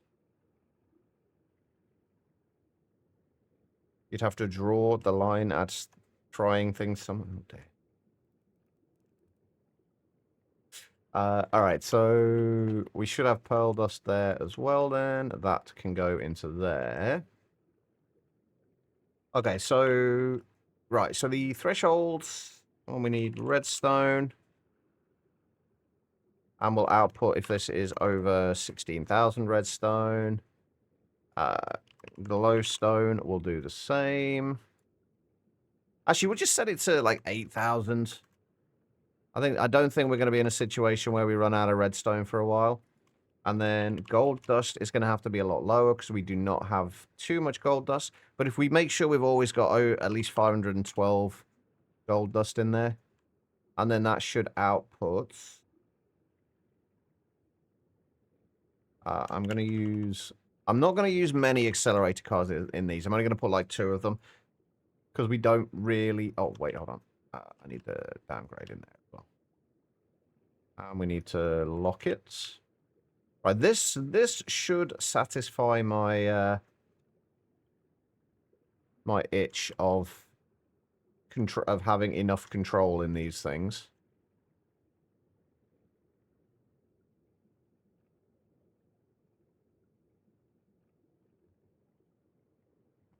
So yeah, that'll keep up to a stack of each of those in there. The good thing as well about like kind of figuring out how we're going to do all of this stuff now means that we've got it figured out for later. We don't need to kind of figure all this stuff out later on. It's just going to be kind of there and ready and able to work. Right, so energetic alloy, that will go off when it's below 1024. We need the robot arm. Did I set that up on there yet? Nope, I did not. So we need the robot arm. And we need to keep exactly... we're going to do 4 recipes worth in here at any given time, I think. Redstone, glowstone, and gold dust. I need to check and see if we've started getting the she light in. That will do that. We haven't shut this off yet. That needs to be... There we go. And then we need... Oh, no! No! There's more problems!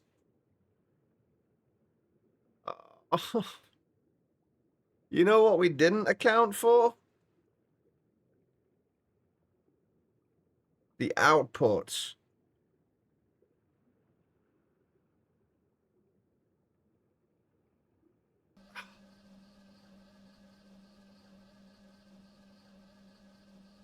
We did not account for the output.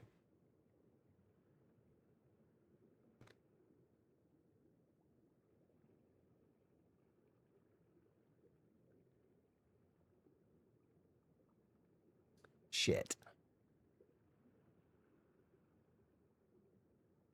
They're not storage buses. Those are giving them power. Those are EU peer-to-peers. They're powering it.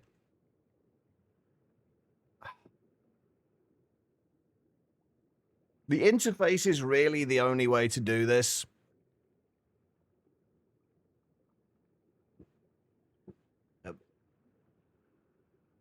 What's frustrating, though, is that you can't... Why are you... Oh, right, yeah, I know what you're saying. The interface is really the only way we can do this. Oh, again, I thought we had it there.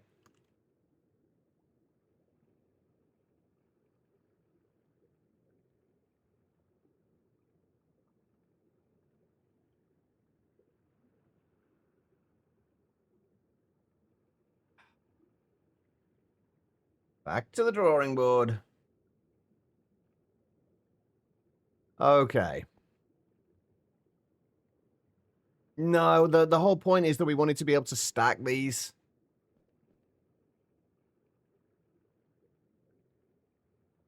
I guess we could stack them like 2 and then have a break and then have an interface on the on there and then an interface on the bottom to output to, but it's not the way I wanted it to work. It's not going to look bad by any means, but it's just not the way I wanted it to work. That's probably the way we'll do it if we can't find a better solution. But I'd like to avoid that if possible.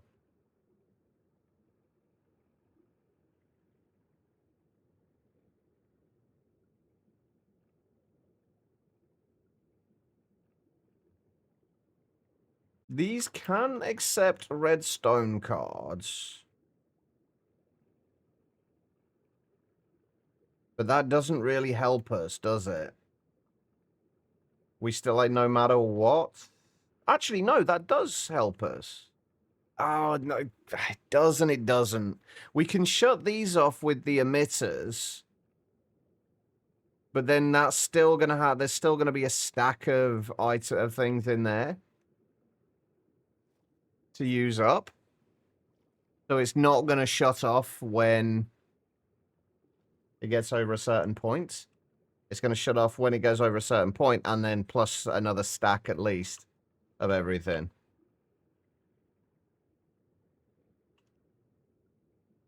This would just be solved. Could easily be solved in 2 ways if they were if the things were available. Interfaces with the ability to have redstone cards, or emitters with multiple conditions. Either of those things would make this relatively easy. And honestly, most of this likely will never become an issue. Like the reason this is becoming an issue at the moment is just because we're trying to make it so it will always keep a certain amount of items. I can storage bus a drawer, but then that doesn't really help us.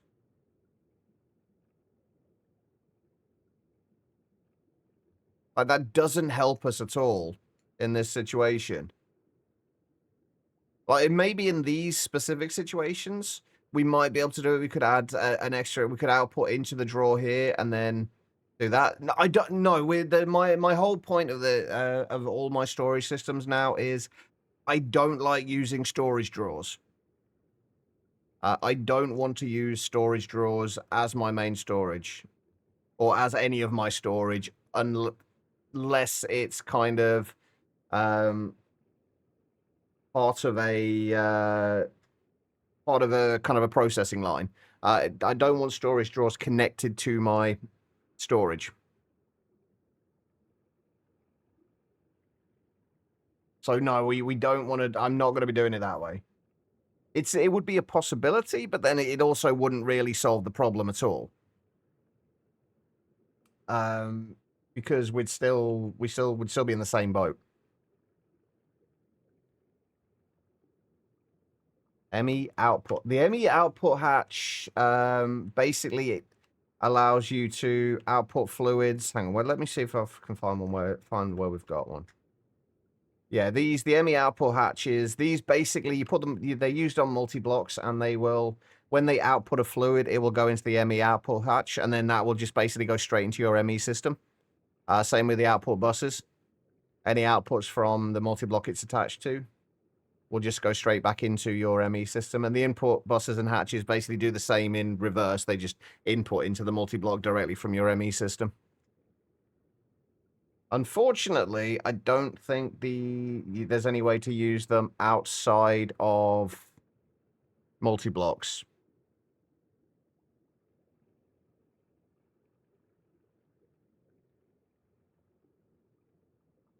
Why use it over a big output hatch with an interface?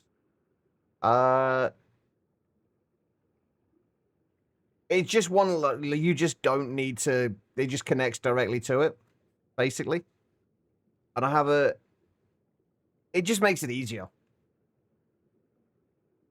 Like, rather than making an output hatch and an interface, you make it one extra ME covered cable and the output hatch. It just makes life easier. Doesn't make much difference either way, both work. It just, for me, I find it a lot easier. The input buses and input hatches are a lot easier. They're a lot more kind of useful, I guess. Because then you can basically set how much is going to be stored in each one. Oh, yeah, if you're filtering output hatches, then yeah, yeah, you're probably better off with using... Well, if you're filtering the output hatches, if everything's going back into the ME system anyway...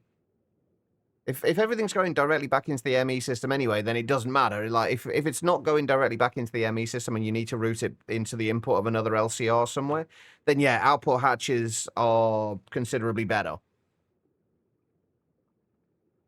But, and I guess probably, I tend not to do as much wall sharing as some people. Mostly because aesthetically, I don't think it looks as good. And that is a large part of the reason why I don't use it, but that's personal preference. This is frustrating. I think we're going to have to do the interfaces on the top and bottom and then just only ever have like 2 of these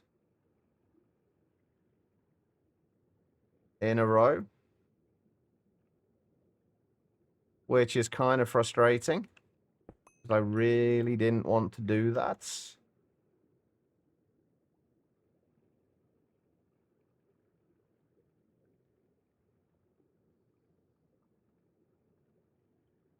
Trying to think if there's any other way I can do this. What would be nice if you could just... This is actually one thing that, and I will not say this often, but this is one thing that modern industrialization does have over GregTech. You can set the exact amount of items that can, and the exact items that can go into specific slots, and you can limit the amount of items that go into it. That is one thing that I will give modern industrialization over GregTech. Doing the stem cells now. Something that we've got to look forward to. How are the stem cells made in this? Growth medium, bacteria, XP juice, skulk catalyst, dragon eggs. Holy shit. Yeah, that looks fun. How do you get the... Oh, the skulk catalyst isn't... Oh, it's only consumed 5% of the time. Okay, so there's another use for nuclear craft. The berkelium. I'm assuming the only way to get that is through nuclear craft. Yeah. And sterilized growth medium. Raw growth medium in a sterile clean room with mincemeat. Oh god, I remember that from Monifactory. Salt, calcium, agar, mutagen. Holy shit. Yeah, that's gonna be fun. Hey, Trousers. No, I do not. No, don't even go there, Trousers. That is not even remotely true. 99.9% of modern industrialization, I do not like. After your carbon from your titanium production line when you get rutile. You shouldn't need to do that. Everything, when you're producing titanium, everything can basically be recycled. MSF. So when you're making titanium tetrachloride, the titanium tetrachloride, it takes 2 carbon dust, 1 rutile, and 4 chlorine. That gives you the carbon monoxide and the titanium tetrachloride. If you take just those 2 buckets of carbon monoxide and then electrolyze them, you'll get 2 carbon back and 2 buckets of oxygen. So you'll get your 2 carbon back from that. And for the chlorine, when you process the titanium tetrachloride, you get magnesium chloride back. And with the 6 of those that you get, you'll get the 2 magnesium, which you'll feed back into your EBF, and then 4 buckets of chlorine, which will feed back round. And then basically all of that is... Are you... See, I'm assuming you're outputting carbon from your ME system. How are you importing it into the thing? Like, normally when I do this, I make it as a closed loop. I'll literally just output the rutile to this closed loop. It will process the rutile. Everything else will get contained within that, and then the titanium tetrachloride will just get turned into titanium in the EBF, and then everything else will stay within that loop without going back into the ME system. I actually do need to reset up my titanium. We're supposed to be doing that now, but we got sidetracked by this.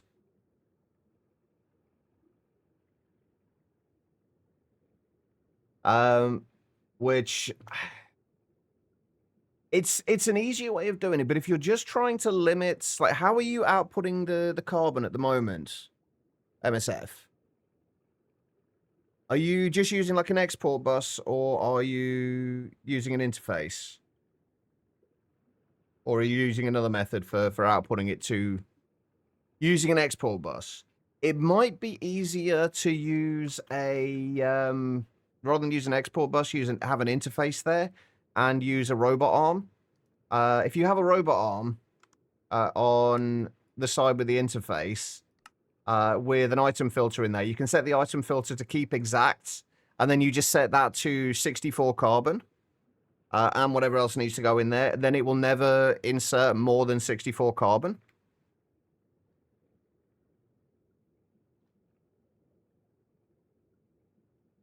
Then the EBF gives the electrolyzer titanium.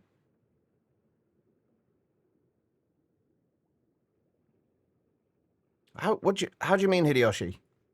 I'll tell you what, we're going to take a break from this in a minute because it's not needed right now, and it's kind of I'm kind of struggling to figure out how I'm going to do that in the space I want to do it within.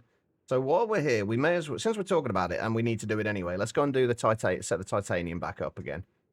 Where are we? Where are my EBFs? Over here. Yeah, we were starting to set the titanium up before. What do I have in the way of coils at the moment? Shitload of canthal. Nichrome. Do we want to use nichrome for this? What do we actually need for titanium? Tribble, thank you for the hydrates. What do we need for the titanium? Only canthal coils. Well, since we've got the RTM alloy coils, we'll use those. Do we want to use... No, I'll go... Yeah, fuck it. RTM alloy ones will work. We can always make more of them if we need to. Right, so what do we actually need for this?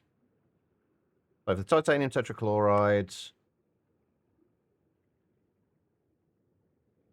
And Adrian, thank you for the posture check as well. But yeah, I'll show you the way I set mine up. Hopefully it shouldn't take too long. I just need to remember exactly what we need for this. So for making the titanium tetrachloride, we need a chemical reactor. We may as well do these at EV. Just so we can use the peer-to-peer output buses, or the peer-to-peer power transfer instead. So we need that. We're also going to need an electrolyzer. And we're also going to need another electrolyzer. So 2 electrolyzers and chemical reactor.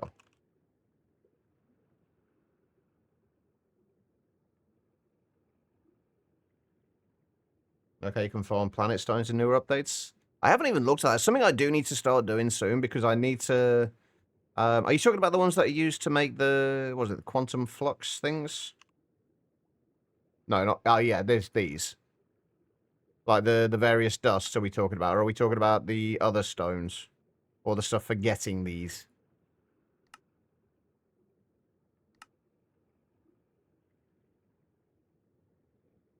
But yeah, that is actually something we could do with doing.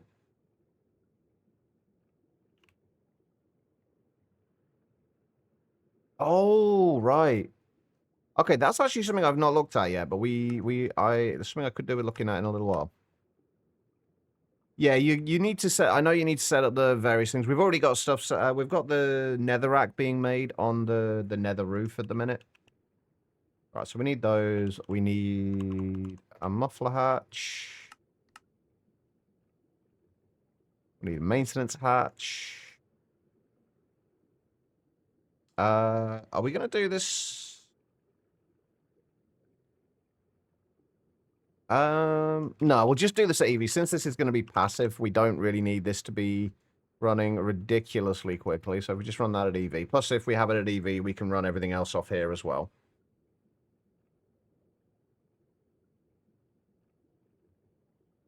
No, well, no multi-blocks with a muffler on them could be in a clean room.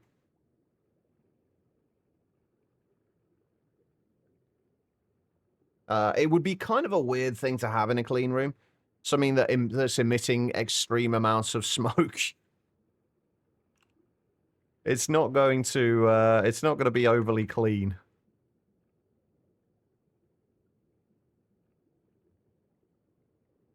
What do I use for biochaff? I think I'm just using... Actually, that's a good point. Oh, fuck, that is a good point. Hold on. At the minute, nothing. I forgot about that. We were using sugarcane. And I removed my sugarcane farm. And I completely forgot that that has now got rid of my biochaff. Fuck, we're going to have to set that up again as well. Thank you for reminding me of that. Because I completely forgot about it. So yeah, we kind of... Yeah. That's a little bit of a problem. Right. Oh, actually, we could do this on a sub-network, couldn't we? This might actually... Nah, it'll be fine. Right, okay. Titanium tetrachlorides. We need an output, but we just need an output bus, don't we? For this.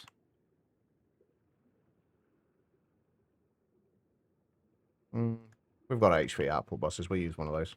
If we have the output bus there, we'll do... If we have...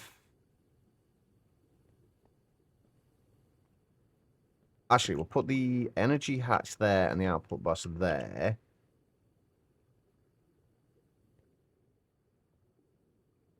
It's not break time yet, Quiet. I started half an hour late. We're still half an hour off from break time.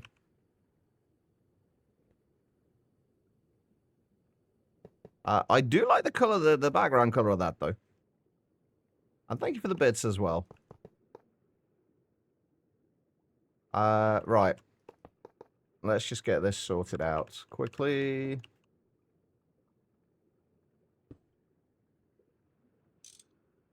Nope, we want that facing in. Right, we are still going to have to sort out a few other things here. All right, so we need... If we put the chemical reactor there... No, we'll have to move them away one, won't we? So, chemical reactor at the bottom and then the two electrolyzers. Right. Okay, how do we need to set this up? We need lasers.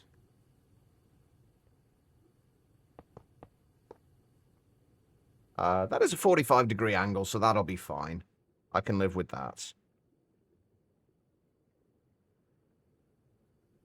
You wasted... Wow, I'm a waste, am I? Is that what you're saying, Quiet? I see how it is. Wow.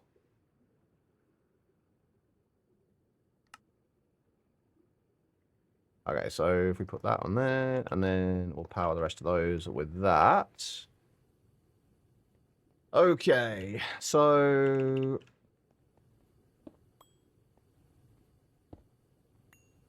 How's this going to work out? Right, so we're going to need...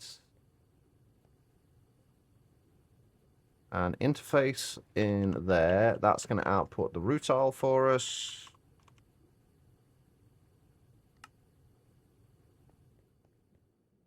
All right, so...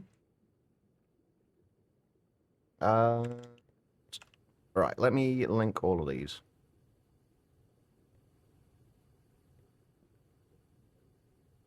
He'd have used them regardless, but he thought it was break time. Almost. But thank you for reminding me, though. And Dagon, thank you for the hydrate and the posture check.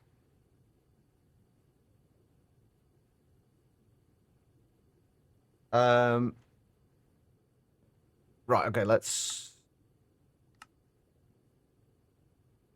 All those. Okay, so in here, we need to input... I'm going to need some more counting filters. Rutile. Let's do a counting filter on there for... 64. No, not 641. So I counter filter for 64 of those. And then carbon. Also 64. What else needs to go in there as well? Oh, chlorine as well, isn't it? And then we just do that, and we don't need to counting filter that. We just need chlor. I can spell, I swear. All right, chlorine goes in there. We don't need to output chlorine from here. We'll just kind of prime it with a little bit to get started. So that'll give us the titanium tetrachloride and carbon monoxide. We'll put the carbon monoxide into one of the electrolyzers.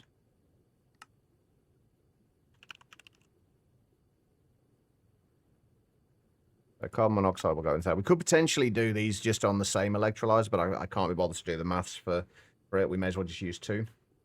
So that'll put the carbon monoxide into there. And then the other electrolyzer is going to take the magnesium chloride.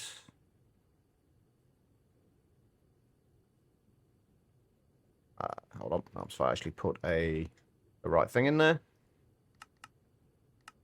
That is going to take the magnesium chloride. And then we need to... The magnesium chloride is going to give what back? The magnesium and the chlorine. So the magnesium... So we need a item output and fluid output.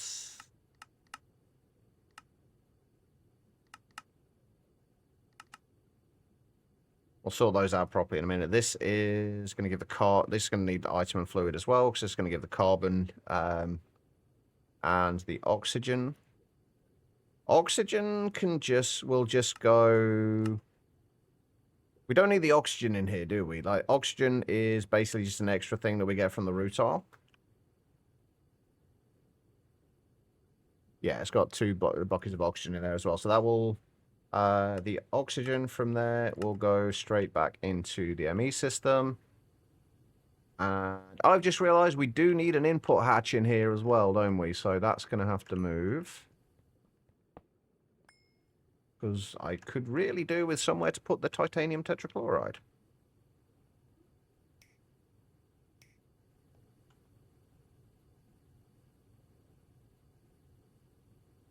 Just an LV input hatch should be fine, since that's what we have.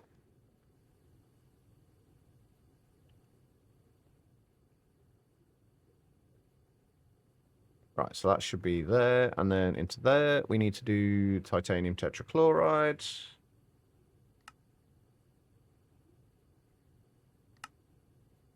And so there needs to be, it's just magnesium, right? Yep. Magnesium goes into there. There will no doubt be something I mess up with this. I think we're going to move the interface as well to there.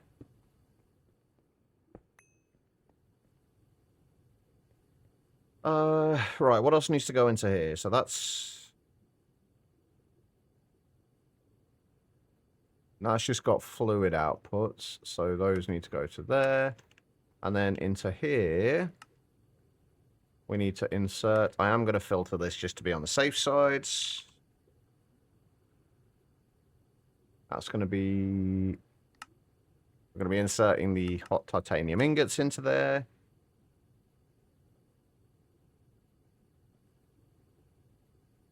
I've also realized that I have kind of screwed this up a little bit as well, because we need an input. We still need an input bus as well, because I've got an output bus there, not an input bus. Where am I going to put the input bus? I guess what we can do is, if we shift that out of there, input bus can go in there, and then I will put the output bus up at the top instead.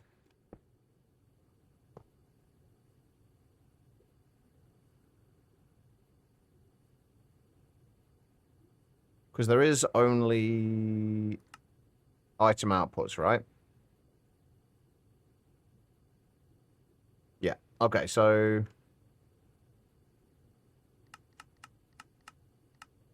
that is the input bus. That needs to have... Wait, didn't I already set... I thought I already set that up. I guess not. Okay. That needs... I did.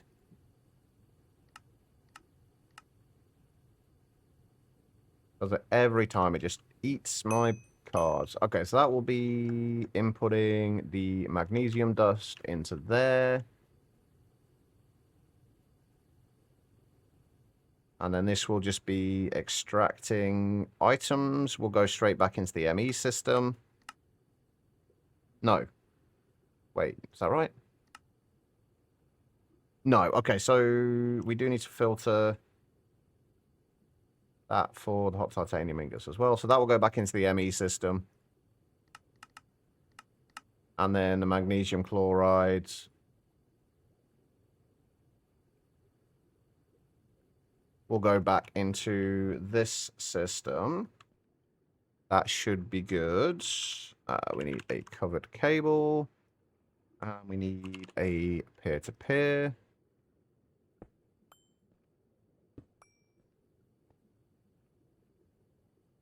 Oh, sorry, Hyena, I completely missed your message there. Sorry, you asked that earlier as well, and I promise I wasn't just completely ignoring it. I did just miss it. We're just getting into kind of on the cusp of LUV at the moment. So we're reasonably far into it, but still got a long way to go.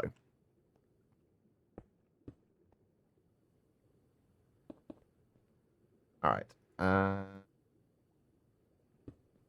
That'll go there. That's our EV outputs. Please don't let everything burn. Right, that's got power. That all has power.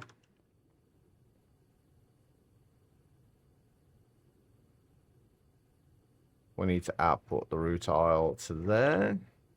And then we just need a little bit of chlorine and a little bit of carbon to get this started. So if we just do half stack of carbon, how much chlorine can we fit in there? We may as well fill it, like 16 buckets.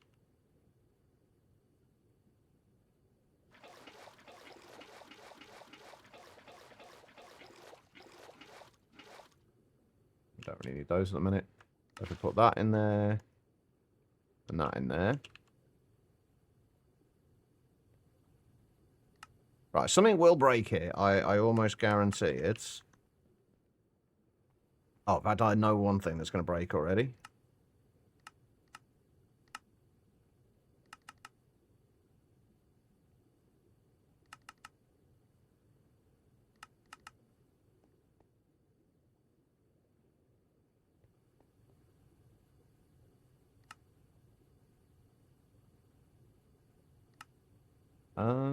That was not what I expected to break.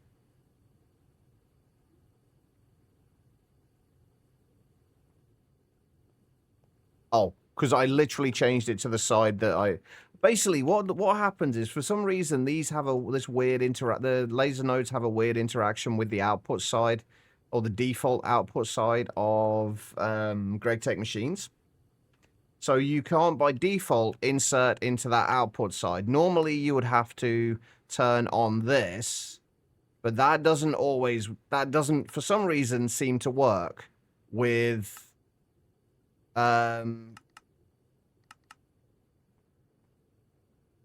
with these output sides. So I normally change the side of this. And I've somehow managed to change it to exactly the side that it was not meant to be. Right, so that should produce carbon monoxide and titanium tetrachlorides. Those then need to be extracted.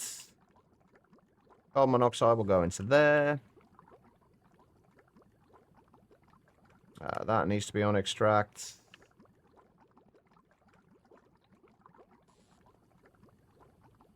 Titanium tetrachloride. And what we haven't got yet in there as well is the magnesium. And that should remain a closed loop. Assuming I have set this up correctly. So the carbon will go cycle back round to there. The oxygen is not being extracted for some reason. Oh, because I haven't got anywhere for it to go. We will filter for that just to be on the safe side. The oxygen will go back through there. Carbon's gone through.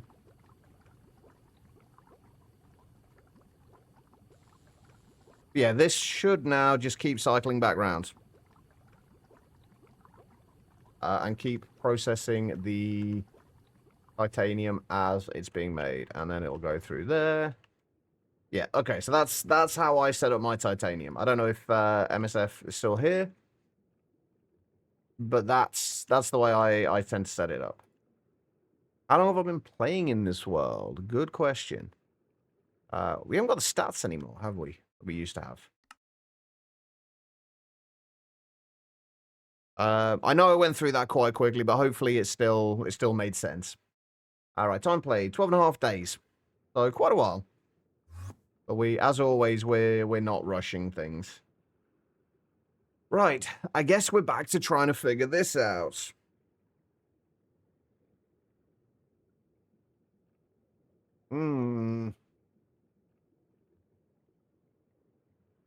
Right, so how... I'm gonna have to do this with interfaces on the top and bottom, aren't I?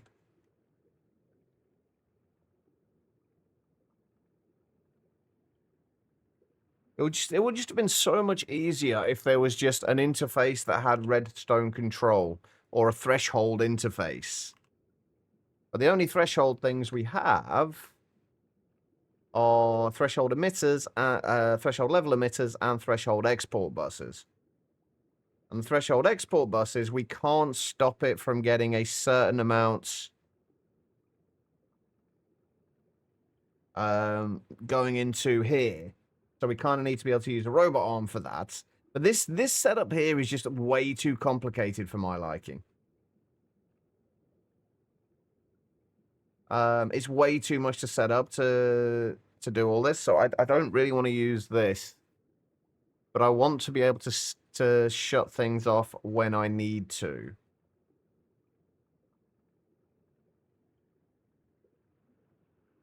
And also be able to output stuff. There's not a way that you can... If I were to put a cover... If I were to use... Like, is there any way I could make this a full block, essentially, and have it emit, like, conduct a redstone signal? Could I put a redstone signal into the back of here and shut the machine off?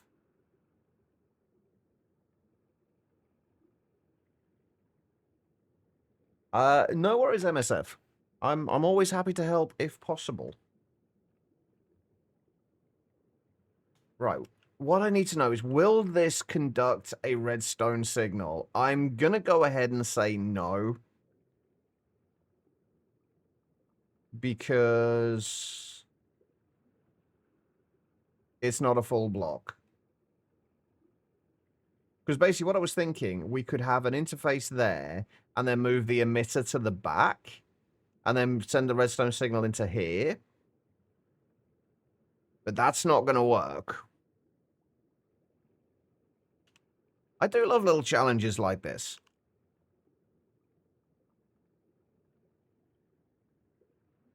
I'd like them even more if they were... I'd like them even more if I could actually do what I want to do.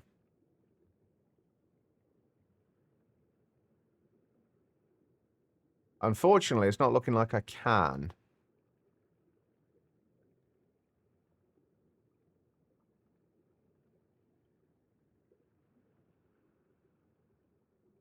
The other thing is, right, we want to make sure that, like, whatever system we end up using for all of this stuff, we've got to make sure that it is a system that can, a system that will that we can easily replicate for other items. Which is why I really don't like this idea, because this is just, like, way too much to set up. So let's just get rid of this for now. Oh, we're going to have to clear these out as well, aren't we? I will find a solution to this. I will. Even if it takes all freaking day, which at this point, it's looking likely. Nobody wanted to see any progress today, did they?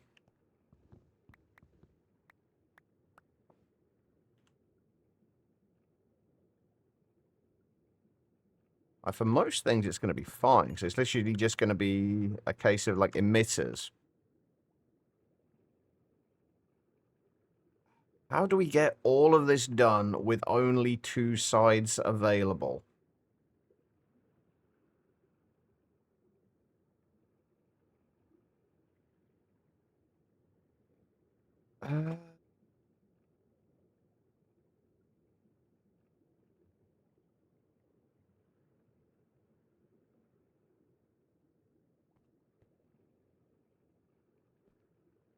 I genuinely do not know how we're going to do this.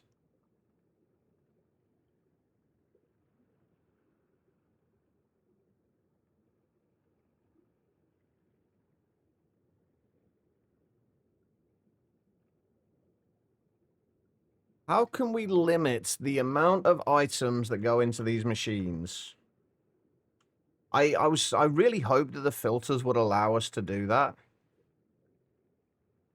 But you can't set them to a specific amount unless you're using a conveyor.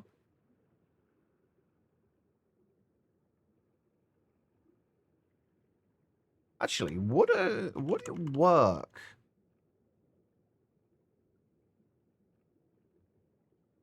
No, I was going to say, would it work with a would it work to be able to do it with a conveyor? But we can't do that. All it would take would literally just be all it would take would just be an emitter with multiple conditions. There are limited item filters. The problem we're running into is there are certain things that I want to stop working under more than one condition. Not just like, so for example, like this is fine. This will just work with a, we could just use an interface with this and shut it off when there's not enough, when we've got enough of the energetic alloy. But for the vibrant alloy, I want to always make sure we have energetic alloy dust available, and since the vibrant alloy dust uses the energetic alloy dust, we want this to stop working when either we have too much vibrant alloy dust or not enough energetic alloy dust. Like, we need this to stop working under 2 conditions, and we can only set 1 condition in a level emitter. The thresholds, there's threshold output buses, which we tried using, which will only output when you are over a certain amount. There is over a certain amount of the item in stock or in your ME system, which is fantastic. But that export bus does not stop when it's got more than 1 stack of an item in here. It will, it will just keep pushing like redstone in here until it's full, or in this case, vibrant alloy dust or ender pearl dust in here till it's full, and then it'll stop working anyway. So we need to stop it from doing that, but we can't do that with an export bus of any kind, because there's no way to limit the amount of items in here.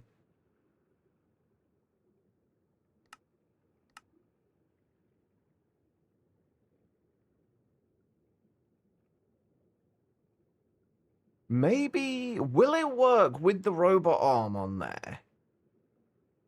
It's said to, like, items fluids will only move as specified by the cover and its filter. Right, let's try it on here instead, because this is going to be a little easier. And we've already got this set up. So if we were to use that threshold... this is a thing that will only be an issue in very, very rare cases, but I would like to make sure we get it figured out first. So if we were to do that, and then set this to output redstone, gold, and glowstone. Redstone dust, gold, glowstone dust.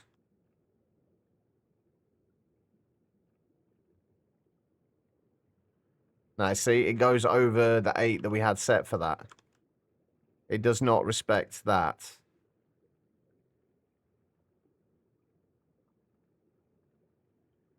Because obviously it's not... because obviously it's not inputting via the robot arm, it will just keep filling up with one thing. And I can't find a way to stop that. But this is perfect because the threshold out export buses are perfect because it means that it means that you will never output past a certain amount. You will always keep a certain amount in stock of an item. But it will not stop inputting into there.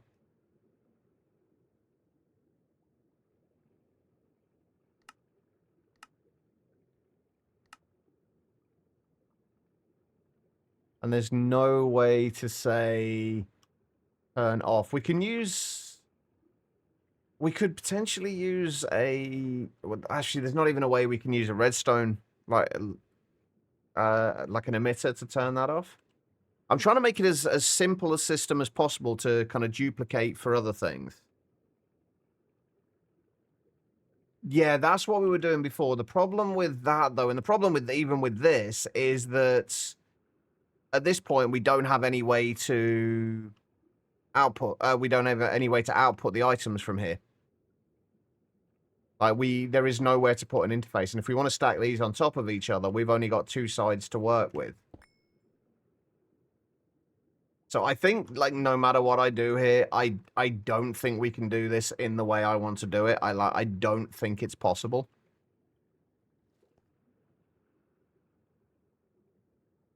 Like, interfaces are perfect to have on the side because the interfaces can...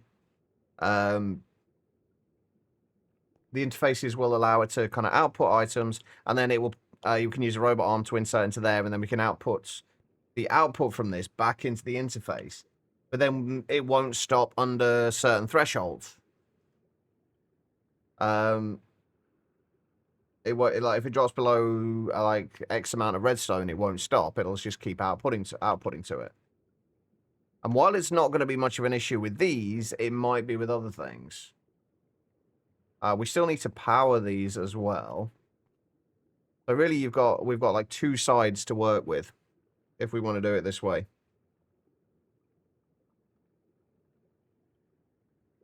I didn't want this to be the thing that took our entire thing.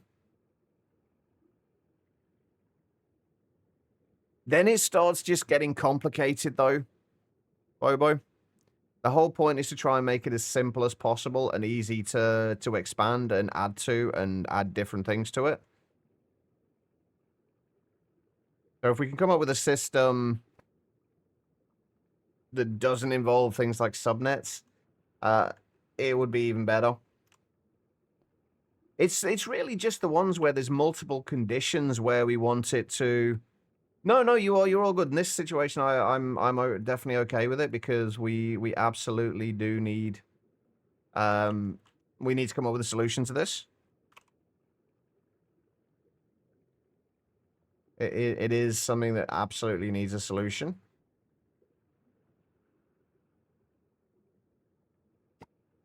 The other way we had of doing it was basically just to have them in like groups of 2 at most, and then have like interfaces at the top and bottom of them that they can output to. But then that still doesn't solve the problem of the exporters exporting too much. I feel like there has to be a solution to this, but I don't know what it is.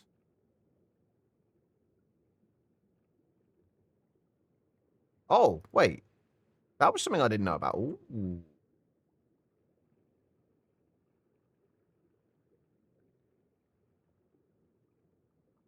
Interesting. That's something to look at later.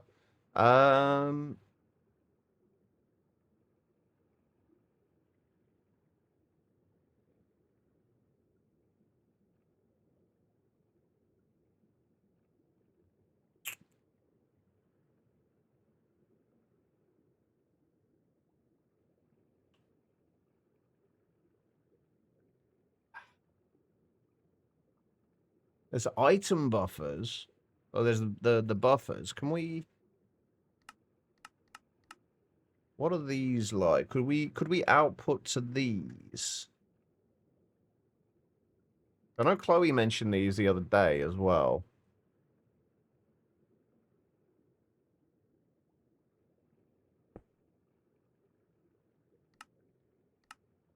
So we can output the items to here. It would be nice if we could set a recipe in there by default.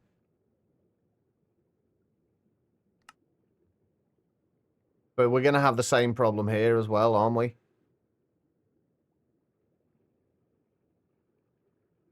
There's no other covers or anything we can use for doing this, right?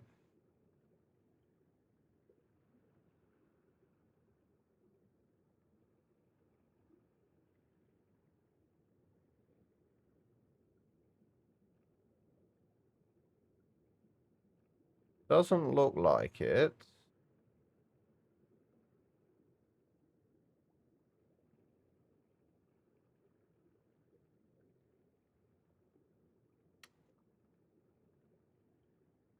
There's got to be a way to do this. Now this, I'm assuming that if we put an export bus on this, it would do the same thing, and it would the same thing as before, and it would just output until it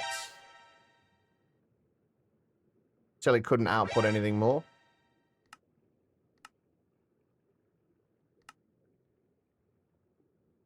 Becky, thank you for the hydrate and the posture check. This will, if this stops at a stack in here, this will work. My guess, it will not, though.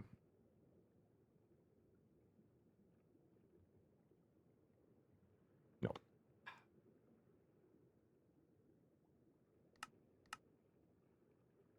Is there any kind of configurable, like easily configurable chests or anything?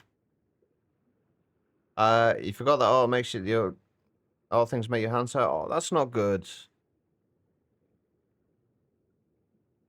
I now I feel bad for getting you wanting to do that stuff again. Oh, chat. I don't know how we're gonna do this.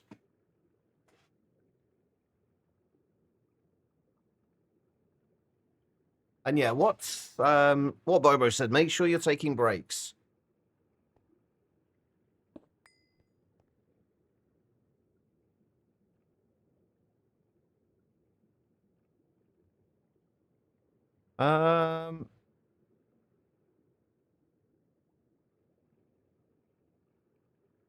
Is there anything that we can easily, like, it needs to be something that's quick to set up.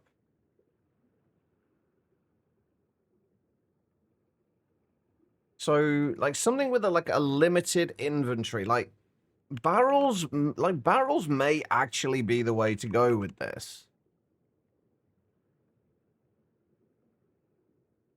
Like, potentially. Because these, we can... We can filter to specific slots, but we can't filter to keep a certain amount of them in there. But no, that's maybe not going to be the way to go. Today was not the best day to be doing this when I'm half asleep. I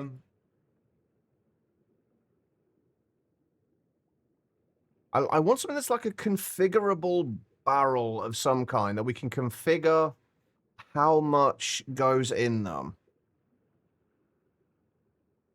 Like, how much will go in a particular slot.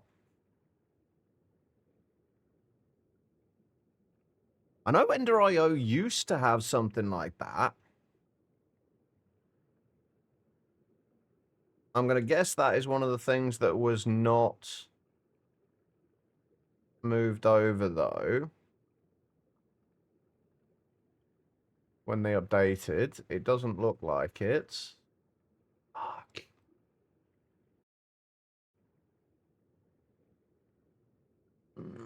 I hate this. I hate this. No, it's not it wasn't the counting filter. There was an actual block that would... There's something from immersive engineering that would do it, but immersive engineering isn't in this.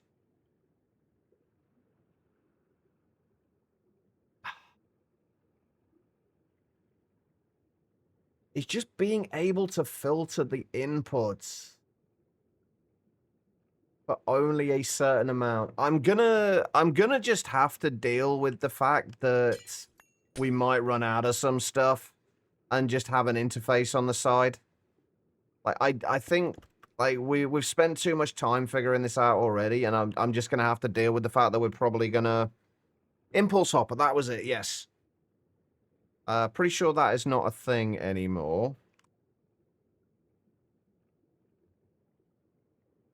Oh.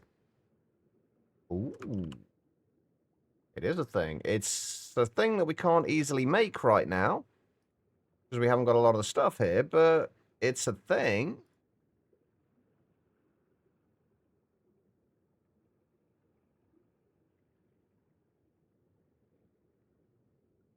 Hold, please. Let me try this.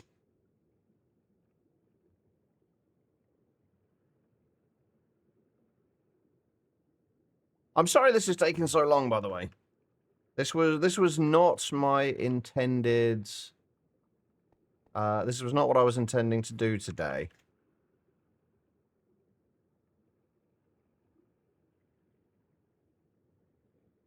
Wait. Oh, we weren't making the impulse hopper. We were making that, weren't we? Yeah, yeah.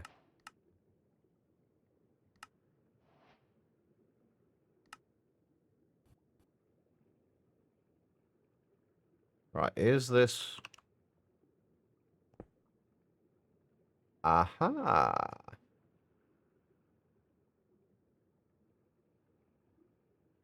But it will still... It'll only hold up to a stack, and it's not going to be easy to do.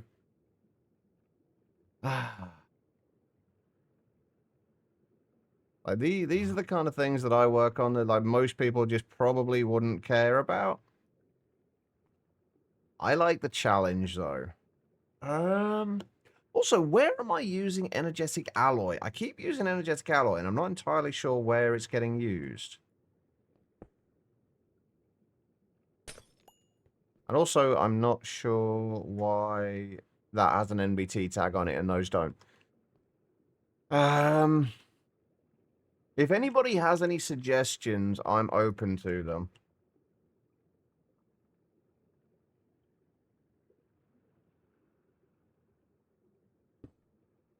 Like there'd just be two simple ways that this would be, if they were a thing, that this would be easy. And they're just not a thing. Okay.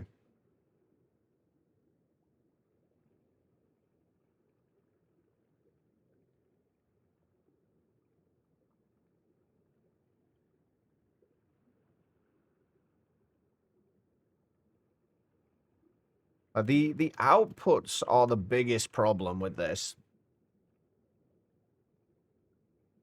So, like, really the only way we can do it is with interfaces.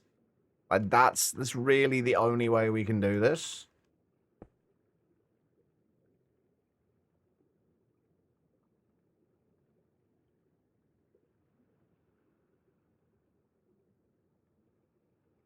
But what we'd need to be able to do is, if you could output from a threshold emitter into an interface. Yeah, the robot arm can only reach the block directly next to it.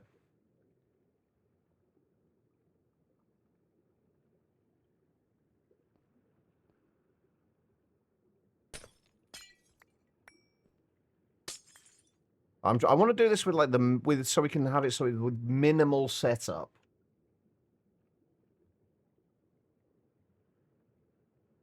So basically, I'm trying to avoid laser nodes with this as well. As much as I love laser nodes, they do take a little while to set up.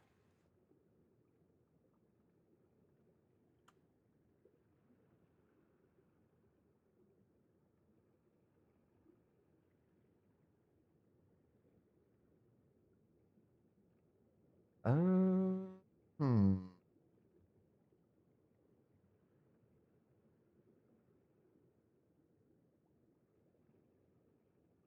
I mean, if there was a way we could have like a barrel next to this, and then it would output to the barrel, and then the barrel would output to wherever it needed to go.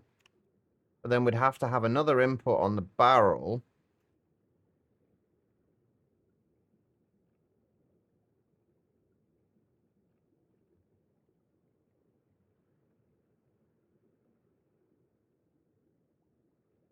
I have impulse hoppers on the right. I want to avoid using the impulse hoppers just because it's so much more crafting stuff we need to do. Like, it's not stuff that's going to be difficult to do, except maybe the grains of infinity, because we don't have a huge amount of those at the moment. We could make more, but the impulse hoppers just seem kind of too much.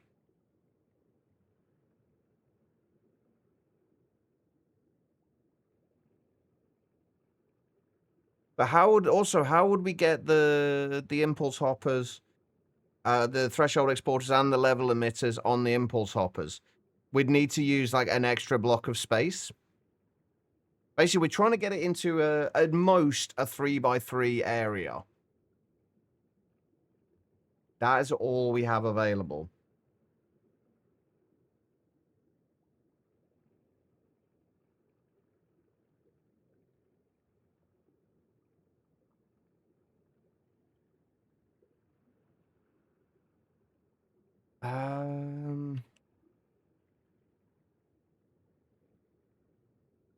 Yeah, the problem with the impulse hoppers is just the fact that like we need capacitors for them as well, and it's just it's a whole like we can make them everything, but we just a pain in the ass. We'll fit behind the columns. But the thing is, like, if we put the impulse hopper next to there, we still need one side available for the storage monitor. Put the impulse hopper there, we've only got one side here that we can use. So we can either put the exporter on there, or we can put the emitter.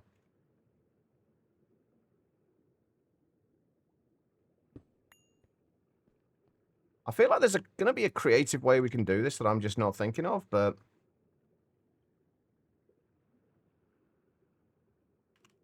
And we've got the only threshold-related things we have are the export bus and the level emitter.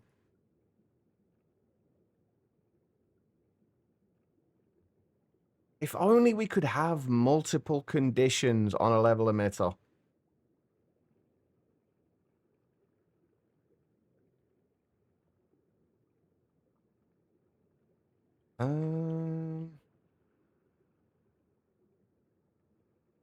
I think like the interface is really the only way we can do this. Because this is the only thing that can import and export on the same side.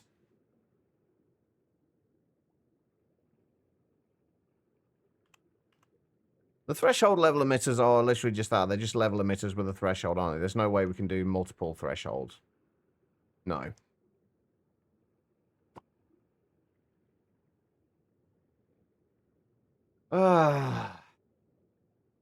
I've literally spent like nearly 2 hours doing this at this point.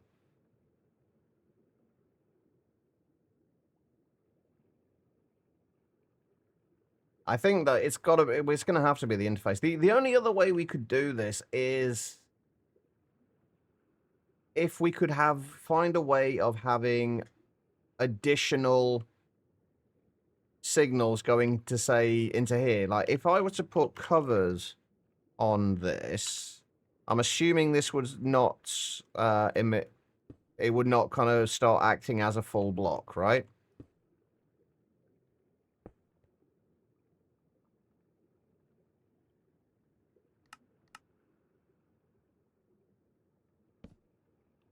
So if we were to do that and then put a... I am actually late for my break now. You are correct.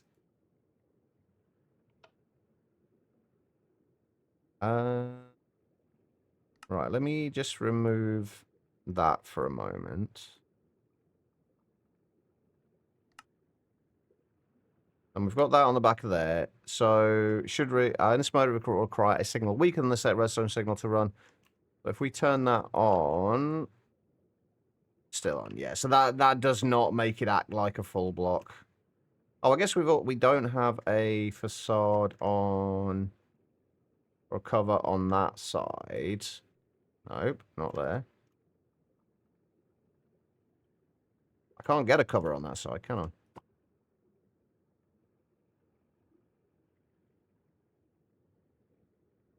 Not without moving that.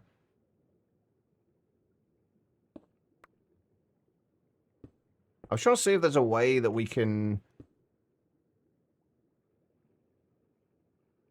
make this work. So we'll emit a redstone signal.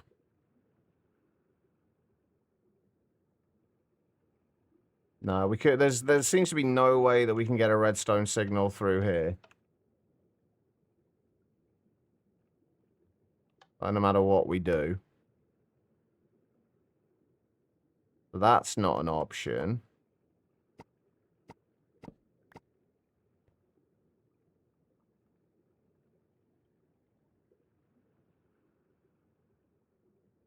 Okay, well, I'm going to go on my break, and we'll try and figure this out when we get back. All right, if you guys have been sat down for a little while yourselves, I do suggest you do the same thing. Just get up, wander around, use the bathroom, whatever you got to do. Don't go too far, though, because I will be back in just a couple of minutes. I am going to run some ads during the break. I will only ever run these during the break, though, so you shouldn't miss anything. I will be right back.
All right, everybody, I am back.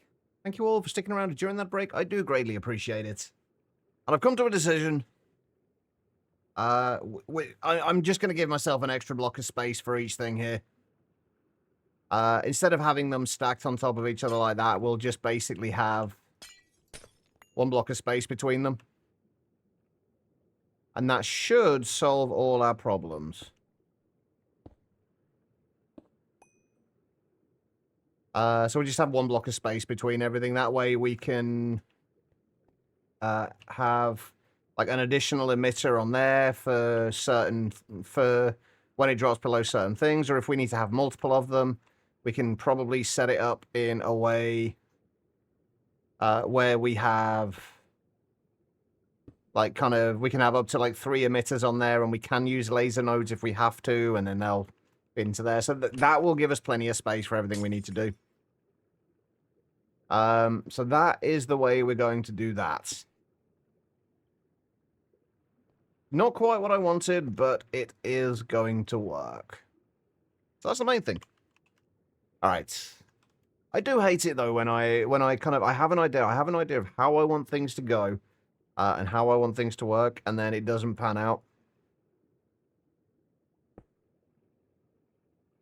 It's frustrating. But anyway. And then in between these, we can just have like just so it's not covering the full block space, we can just have like trapdoors or something under there, and it'll be fine. It'll work fantastically. Although actually we can't have up to 3 things there, can we? No. Oh, we're gonna have to do it like this.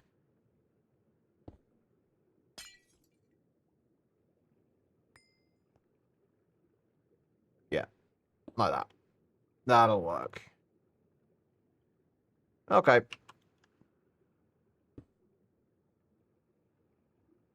Come off of Twitch for a bit. So you Grounded 2 is installed and things are a little bit calmer this week, so you'll be around. All right, no worries, Becky.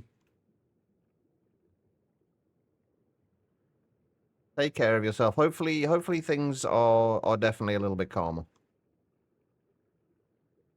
And a little bit more chilled out. Right, let's put that up to there. Level emitter there. It just, doing it this way, we just lose half of the space for things.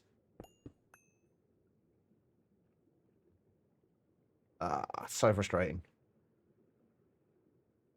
And I kind of feel like we kind of want to do this for all of them.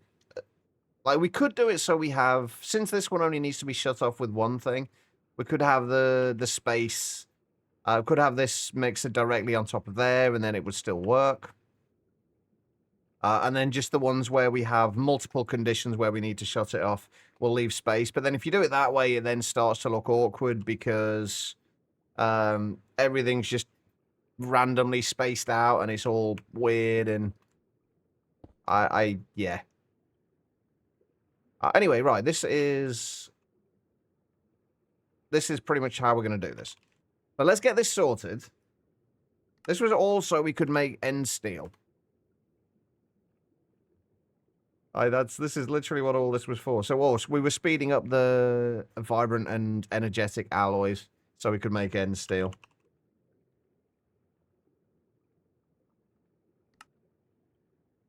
I still wish there was a way to limit the items that went into there.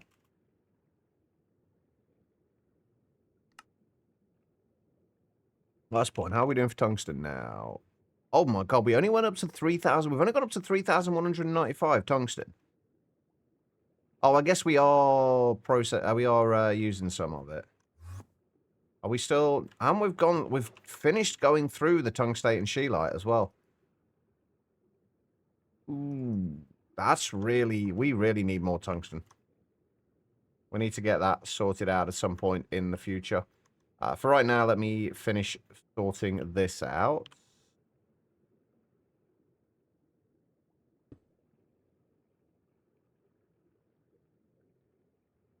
I think we're just going to stick with these as with just the green cables as well. As much as the red looks a little better, it's just it means that we can, if we do it this way, it means we can make sure everything kind of stays on one level, and we only have like a vertical line going up there.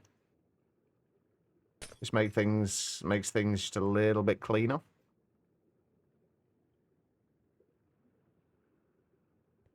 Right, okay, so that will take care of those. That will shut off when it has 1,024 of those. This needs to be shut off under 2 conditions. So we're going to bring that out to there.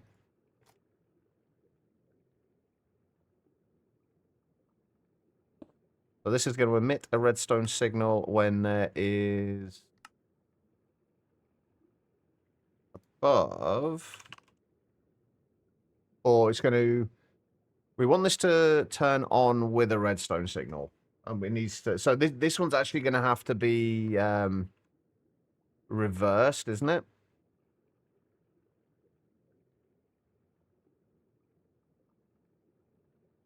Yeah, this one's going to have to be reversed, isn't it? So it will shut off when either of these give a redstone signal. So if we drop below, say, 1,000 of those, that will emit a redstone signal. Actually, no. Wait, no. That's not... That doesn't need to be that way, does it? So as long as we are over 1,000, we'll emit a redstone signal. Ah, this is going to get confusing, isn't it? That's what I'm trying to avoid. Right, so... on there, that will work with a redstone signal. So if we have over that, and then this will turn it off. This will turn it off if it's... also turn it off if it gets a redstone signal.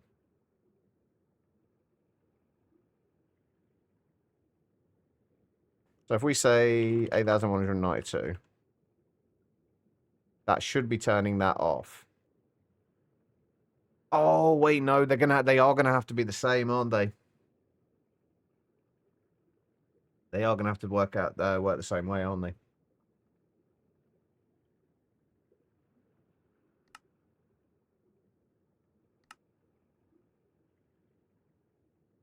Right, okay. I think that will turn it off. That should be turned off now.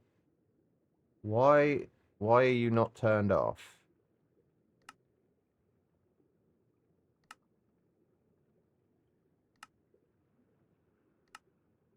Okay, that's right. So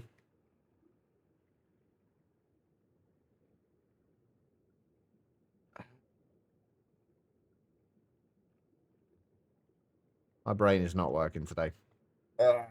Right, okay, so we want this to shut off. We'll get this to shut off when there is a redstone, so when there's any redstone signal. So basically, if this drops below 1,000 energetic alloy, that will emit a redstone signal and turn this off. If this drops below 8,192... Oh, no, if this goes over 8,192, it will then emit a redstone signal and shut off. So why is this now... Now, that needs to be not inverted. No. And what's that set? That is on require a signal weaken the set redstone level to run. So yeah, so that's on a low signal, it should run, and this should be at a low signal, it should run. Only that's not, that was right. That was correct anyway.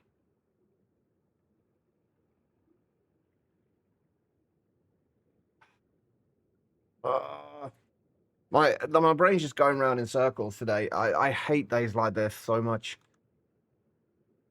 Okay, so we wanted to shut off whenever either of these have a redstone signal. This needs to give a redstone signal when it is below a certain amount, which is right.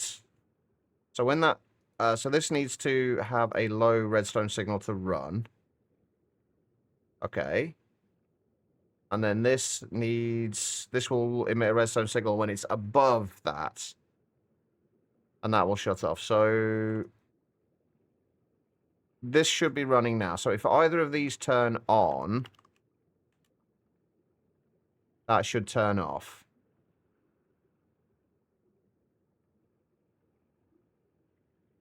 And then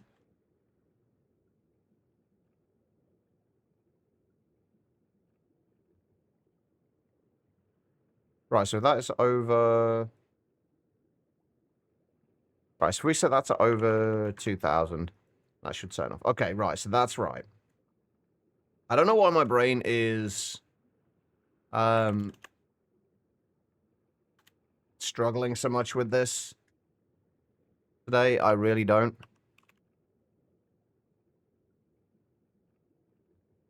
Anyway, one way or another, that's what we need. Okay, so we just need to output energetic alloy.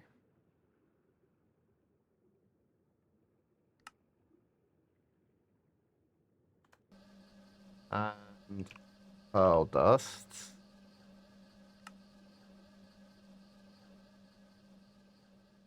Not a clue, honestly, Quiet. I have no idea.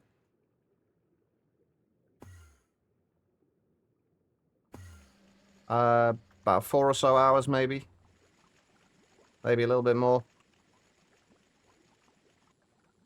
Right, we're doing lead and steel down here as well. This is basically going to be our macerators for anything that needs to be, well, anything that needs to be macerated.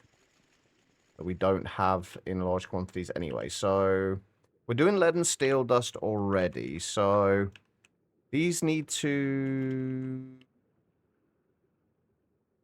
these need to be moved over by a block. Yeah, this all needs to be moved over by a block.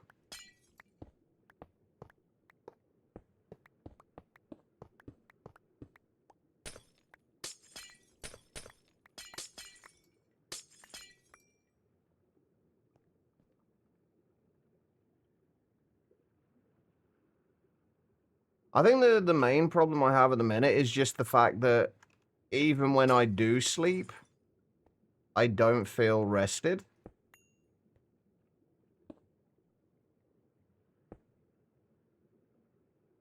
I will go up to there, and then...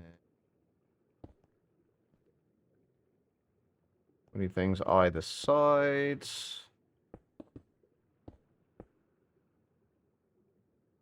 I'm going to put the macerators here again. Is just if there's anything that we need to macerate. So there is a few things we need to do just to be on the safe side. And... right, one side needs to be an interface. One side needs to be... emitter.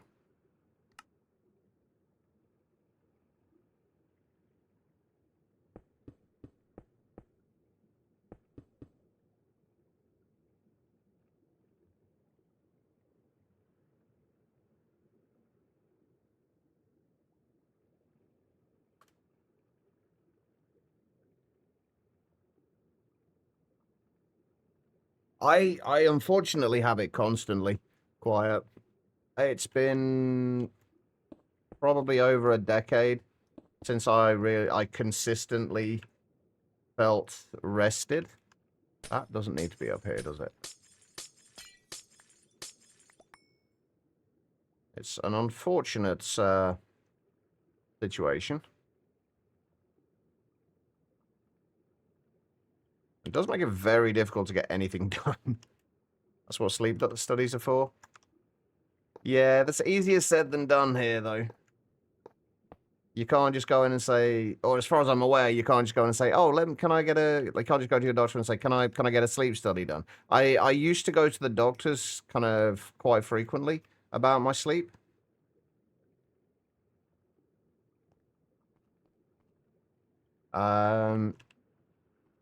And then they basically just did nothing. All I ever got from doctors was printouts about basic sleep hygiene and all of the simple stuff that you kind of generally know to do anyway. So things like kind of not looking at screens go before bedtime and just exercising plenty, all those things. I used to do all those things consistently. Yeah, unfortunately, the US and the UK health systems are a little different. While the US health system, as far as I'm aware, is considerably more expensive, you do generally get care a lot easier than we do over here. Because obviously we have the NHS and it is woefully underfunded. So the help just isn't there. It sucks. Right, robot arms. Let's put a robot arm into each of these now.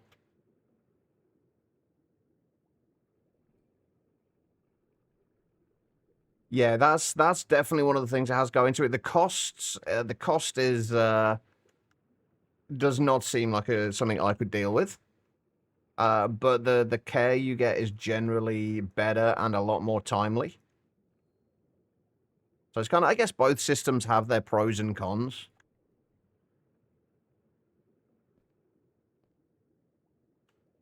Right, we've got the filters here. Anyway, right, so what did we say we needed to do? We needed to do, we were doing steel, because we needed steel dust.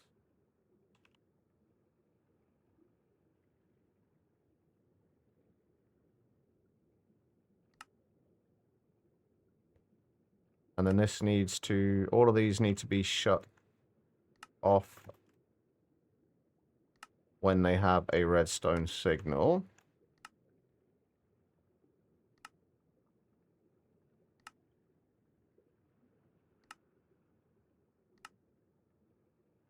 Really depends on your health insurance in the US. Max you pay a year is $2,500. That's just because you have good insurance through work. That's probably more than, well, well over double what I make in a year. All right, we'll say when we drop below a certain amount, for all of these. Hang on, why am I not doing this with a memory card?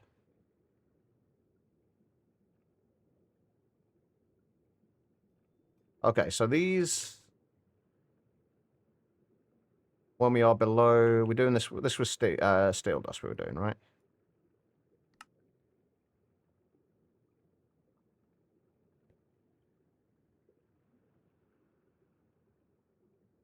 Welcome back, Tribble. In the US, they say, yeah, sleep study tonight fee is, yeah. See, that's the way I expect. I see it, but obviously I have not really experienced the American healthcare system.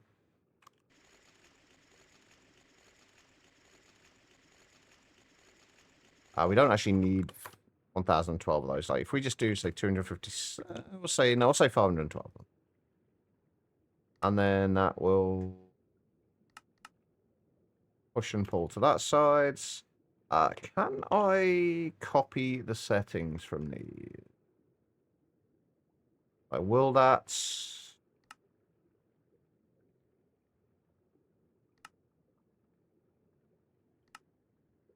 I did copy the settings, but I didn't copy the right ones.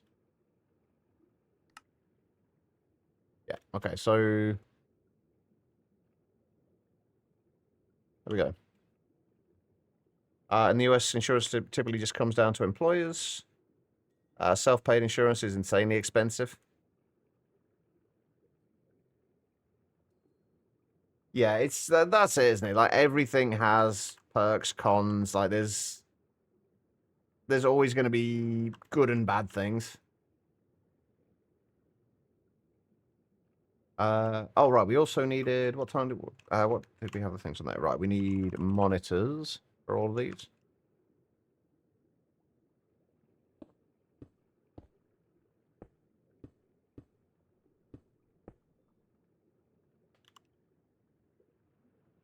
We need steel dust. That was steel dust. What was the other thing we were doing? Lead dust, I think, was the other thing we were making. Where's the lead dust? That's lead chloride, lead dust. And we need to output lead ingots. And I need to get rid of all of that. Okay. Right, so this will be...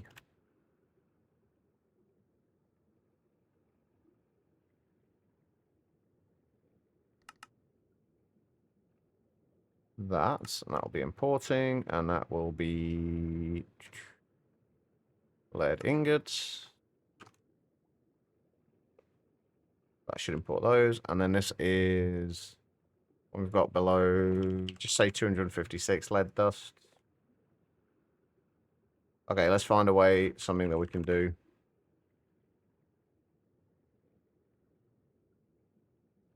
How much lead dust have we got? 2,766. Okay, so let's just make sure this is working. Set that to 3,000.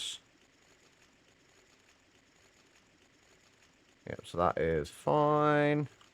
We don't want to keep, like, huge amounts of lead dust on there, though, so that's okay. Alright, that's stored there. Then ender pearl dust. That and that. That's the one we get from macerating this, right? There's not an alternate one.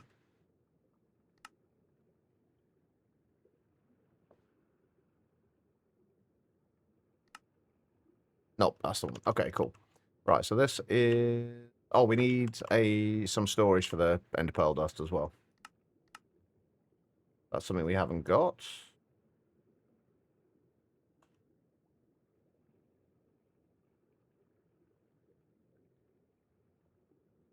We've got the ender pearl dust there.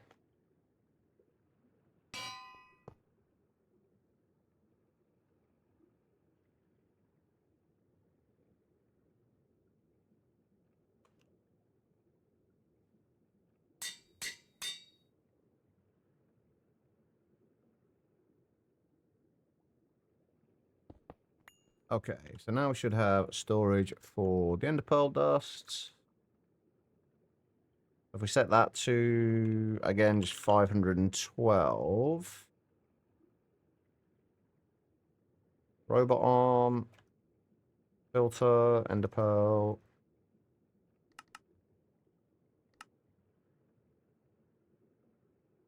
And output ender pearls to there. Oh shit, that's quick. Oh, damn. Okay. That's quick.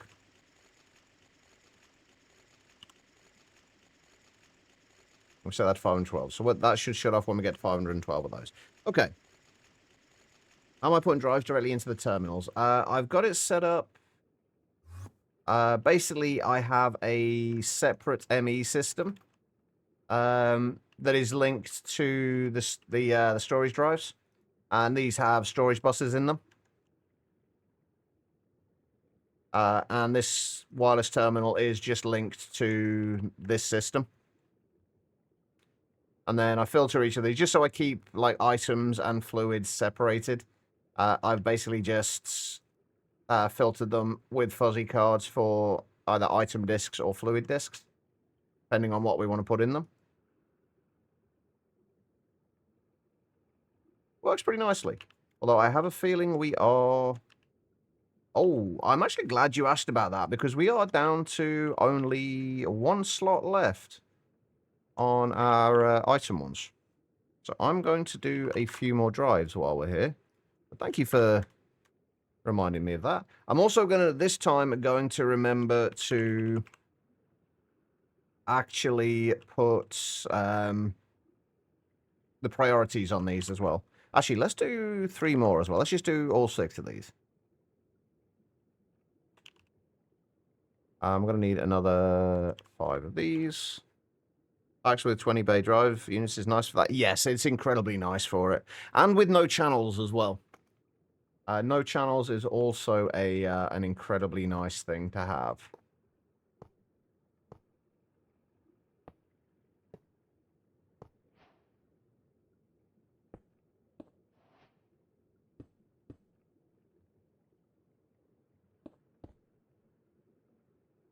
storage buses.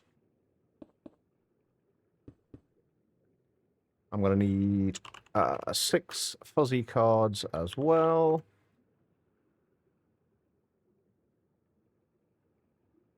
And covered cables.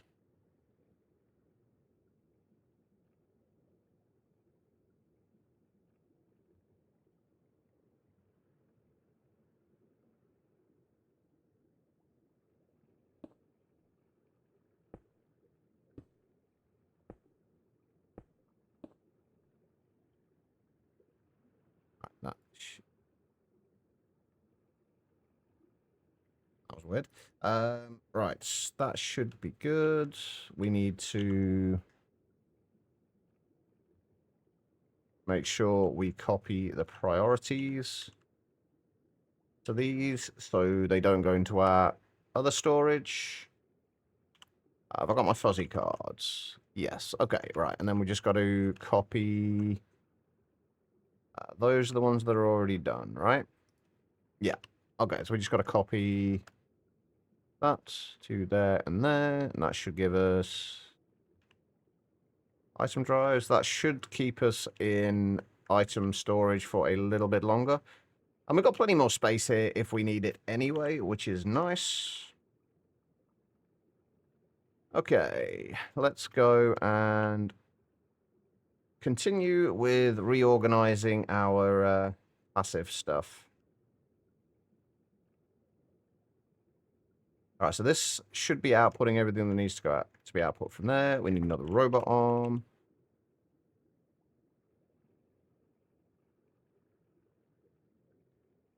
The filter, and we need 8 of those, and vibrant, energetic alloy, sorry.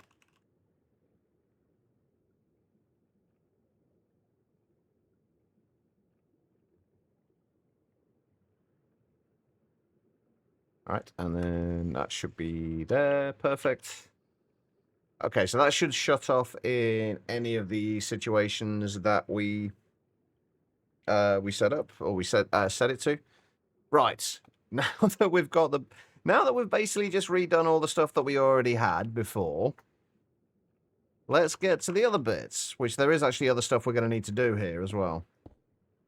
Because the other bit that we needed to do was end steel.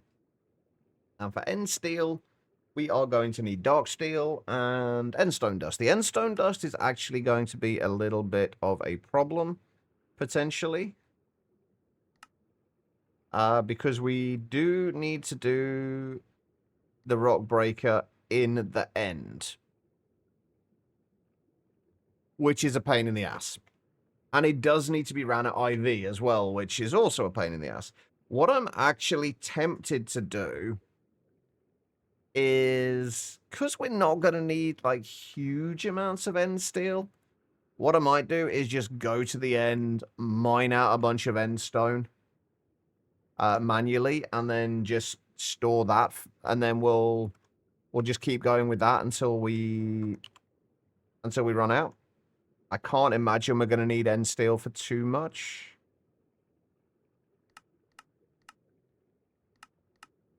It's only used for making the actual end steel itself. And end steel, as far as I'm aware, it might be needed later. But at the minute, as far as I'm aware, it's mostly just used... Okay, it is going to be needed later. Do we want to... Have we got... Is there any other ways of making end stone? What other methods have we got? We could use sandstone, ender pearls, and extraterrestrial matter. That's honestly not a difficult way to do it. We have basically infinite sand and infinite ender pearls and a lot of extraterrestrial matter. But I much prefer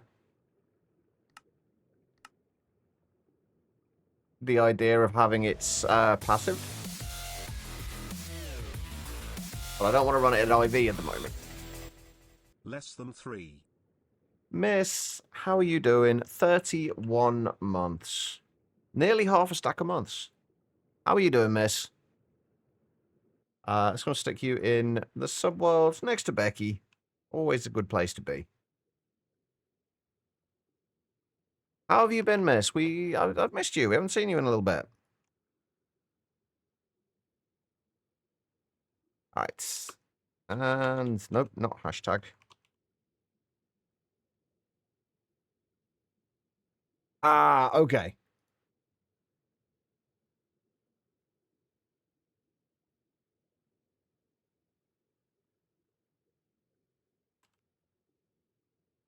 There we go. But thank you so much, miss. I know you can't hear me, but thank you. Okay. Oh. There's a couple of other things we need to make here as well as then for the end steel. We need end stone dust. Hang on, let's get rid of those. We need end stone dust and we need dark steel dust, which means we're going to have to start passiving dark steel as well.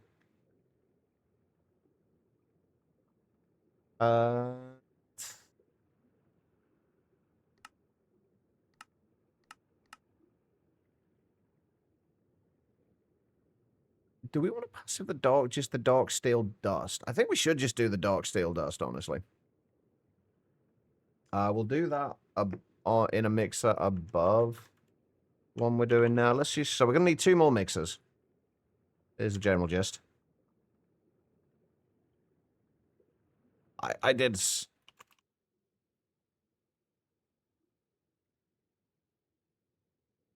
I'm bad at this whole, switching between kind of text chat and voice chat. So that'll go there, and then we're going to want to bring this up here. See, this feels so ridiculously spaced out now, though.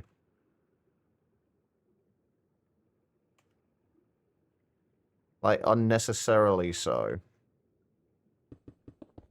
It'll look better once we actually have, like, something decorative in here as well. I guess, actually, now... I was going to say I could now put the, I could now move these over to here, but I kind of like them having them next to them. No, I thank you. No, I appreciate it, Guitar. And it's something I probably should have said as well. All right. I'm still not happy with this.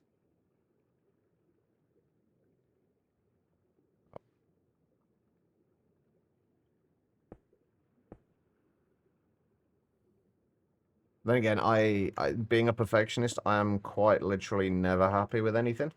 So I just have to do the best I can. I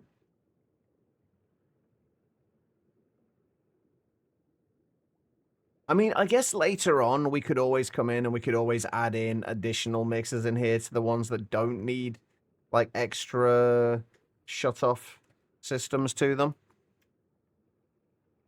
That's really not too bad. Emitter there, emitter there.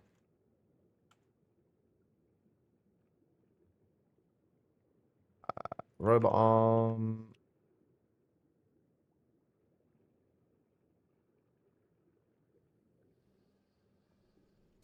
You know what I've realized we should have done? Now, I was going to say we should have used the exporters on here, but honestly, I don't think it matters. I don't think it's going to make a difference. Right, we need a robot arm there, robot arm there. Machine controller there and there.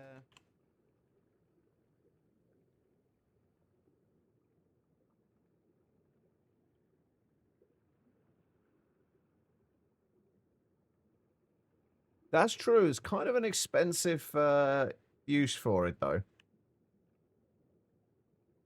I think what we'll probably end up doing is just having some kind of like slab or something along there in there just to kind of break it up.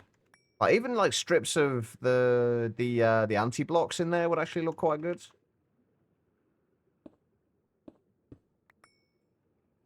We'll worry more about that once we're doing the actual proper decorative stuff.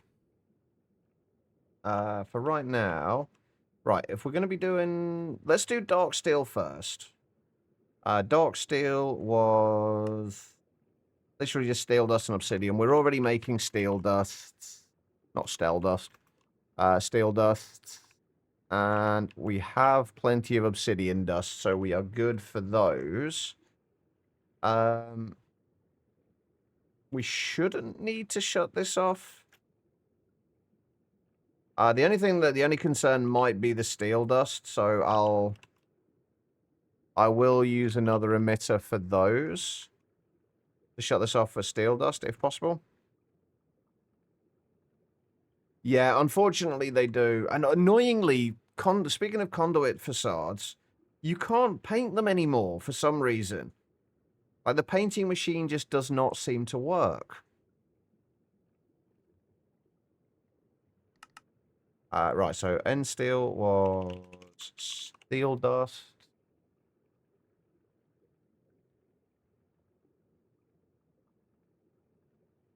Yeah, I was a little disappointed when I found out earlier in the playthrough.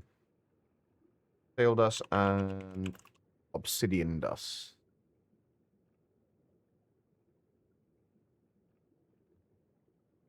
And then we want to output steel dust, obsidian dust, and... Okay, so... Need one more machine controller. So these will both require a low signal. So these need to be normal. Right, so this will be if we run low on steel dust. If we drop below, say, 64 steel dust, it will emit a redstone signal. And this will be if we go above, just say, 512 dark steel dust for now. It will emit a signal, so that should be on now. That'll be off, yeah, okay, cool. We do need a storage cell for the dark steel dust as well. Let me get rid of those. We're not using those anymore.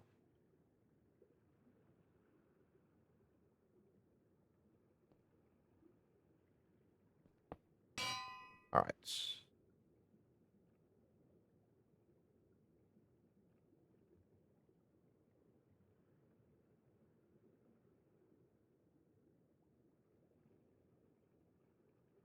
All right, there's dark steel dust.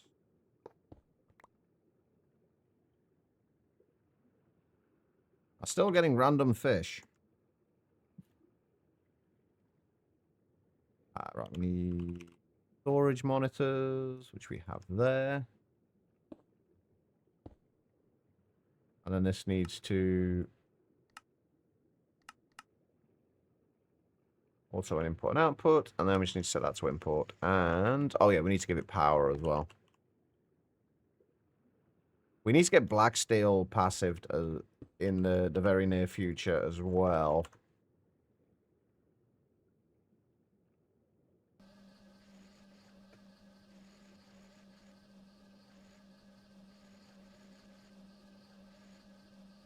Go. That should now be making dark steel dust for us.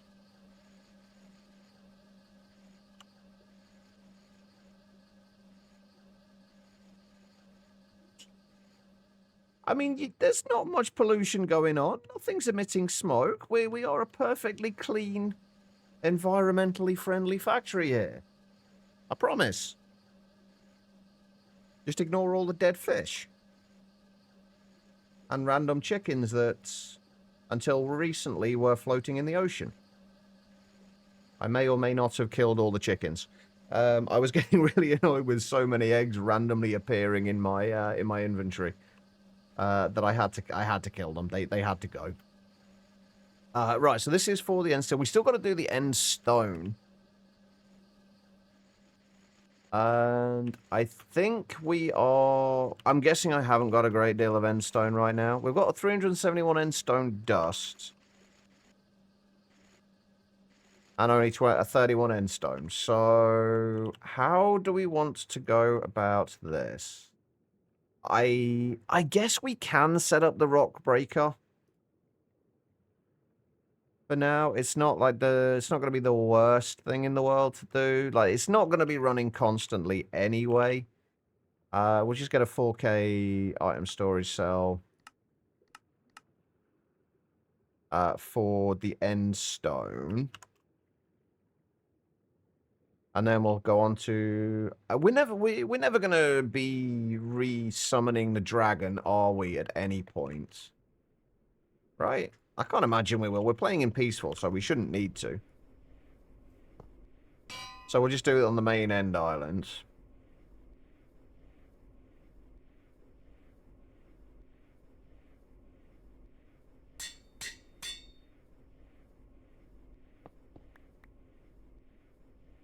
Right, so we need...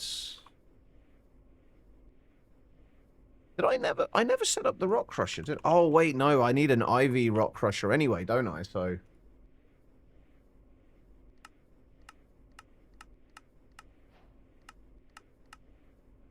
we'll make that. How are we doing? How's the power doing? It's fine. Oh, how is everything else doing as well? Is there anything we're starting to run short on from these? Nope. Everything is fine. We're even doing fine for the refinery gas now. And actually, we're also gaining a crap ton of light fuel as well. I'm guessing we're not with the heavy fuel yet.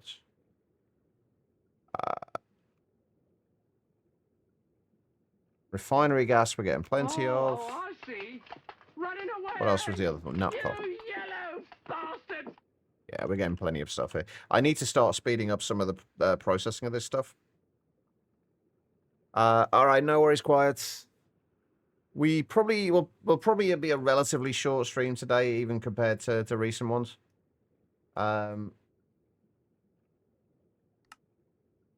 Wait, did I not? I'm so short. Okay. Alright, so we've got that. We are going to need an IV converter.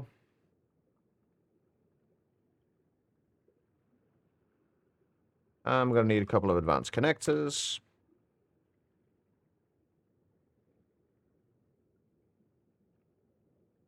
What else do I need? What do we need for the end stone anyway? Is it just lava and water? Yeah, just lava and water. But it has to be in the end. Okay. Let's go and set up a... hang on. Where's that going to take us to? It is actually the main end island. Right, let's set up a chunk somewhere out of the way here. This seems good. And we'll set up a little platform here. In case there's anything else we need to do over here. I can't imagine there's going to be much we need to do in the end. 4, 5, 6, 7, 8, 9, 10, 11, 12, 13, 14, 15.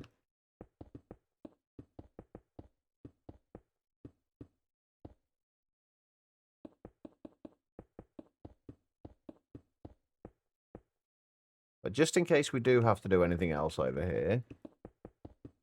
And I've just realized I didn't actually need to do this, did I? I could have just used this.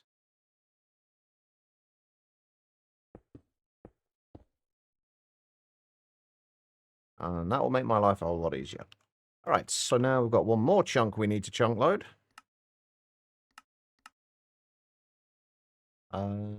54 of them now.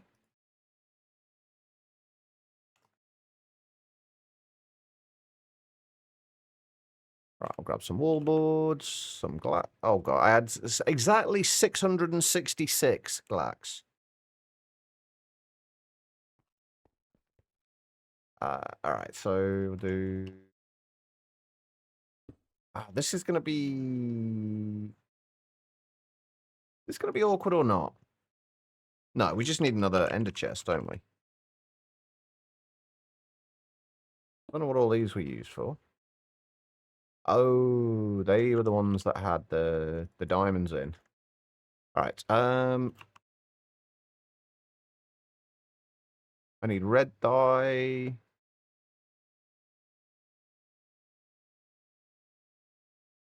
I need green dye. And I need blue dye.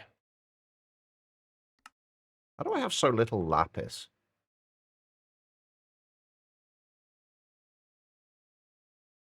Oh, I didn't need the green dye. Never mind. There we go. That is our main inputs.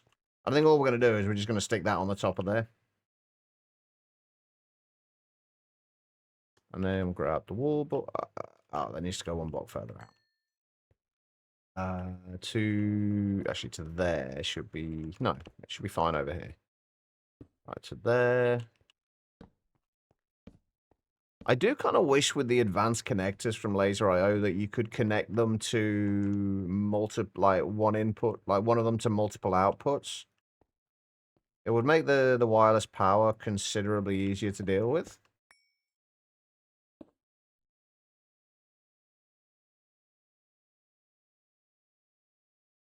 Instead, as it stands, we just need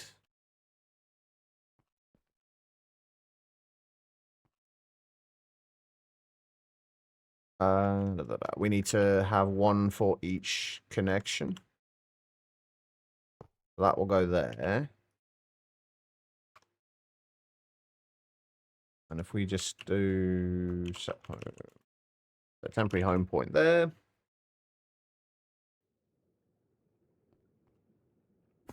Put the other end of this up on here.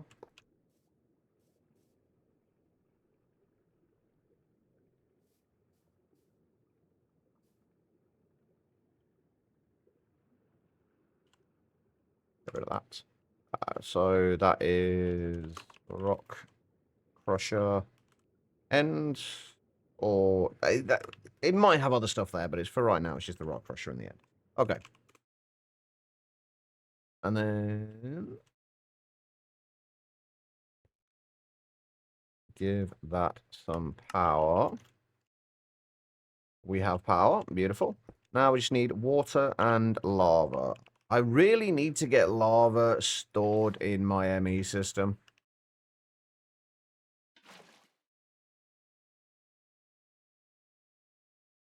Because we've literally needed like pretty much no lava at all throughout this entire thing. Like we've had this since the very start.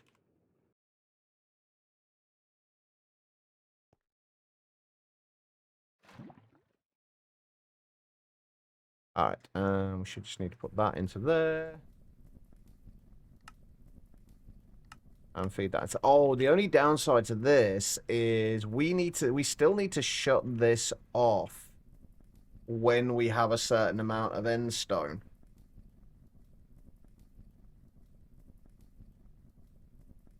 Oh, that's kind of awkward. So we actually need 2 more advanced connectors. Because we do need to shut this off at a certain point.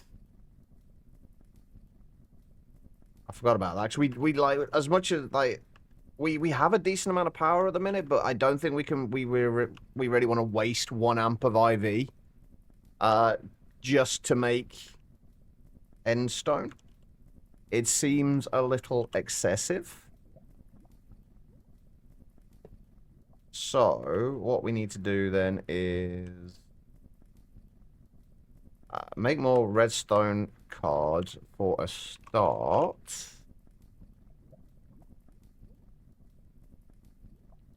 And if we go home, where are we going to set this up? We'll probably set up the connection for this, like where we're doing the end stone macerating, which will be over here, I guess.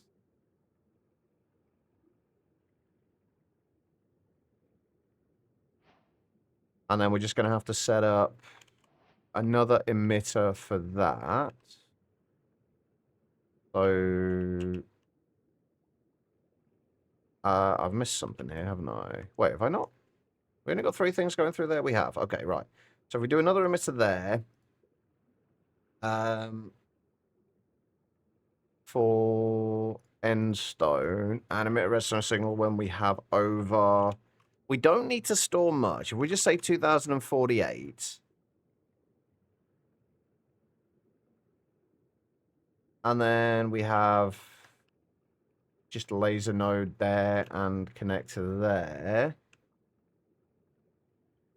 This is a very roundabout way of doing this, but at this point, I actually can't think of a better one. That will insert into there.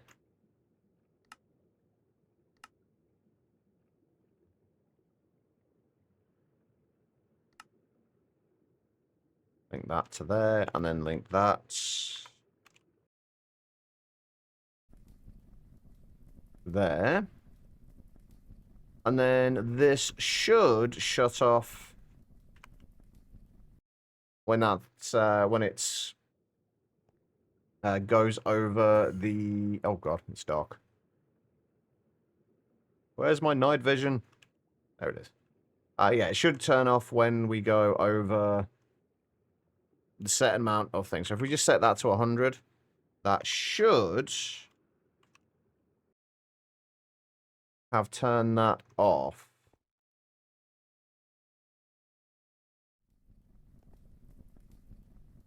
No, it shouldn't, because we haven't got a machine controller on there yet.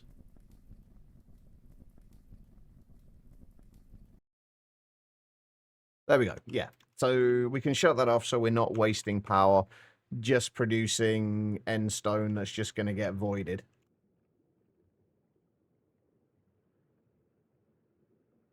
All right. And then we need filter in there. And then we'll run the end stone through there. This will turn off.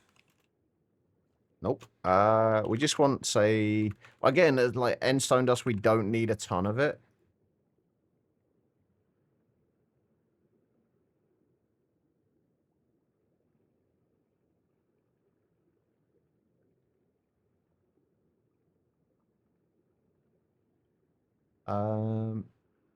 Yeah, okay, so that should be fine. That should be running. Just output end stone to there.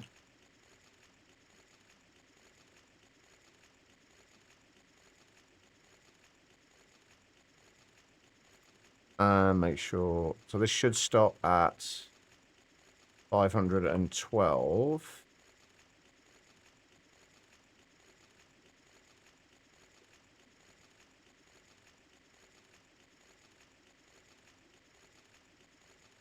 Which we'll find out in a minute if that works. Well, we could just easily just set this to a lower amount for now.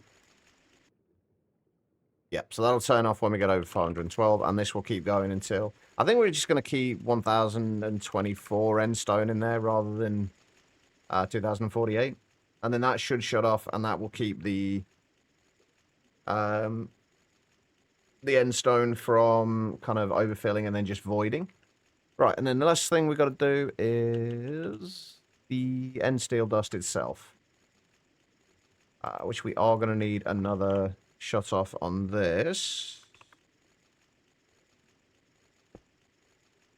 Or another emitter, rather.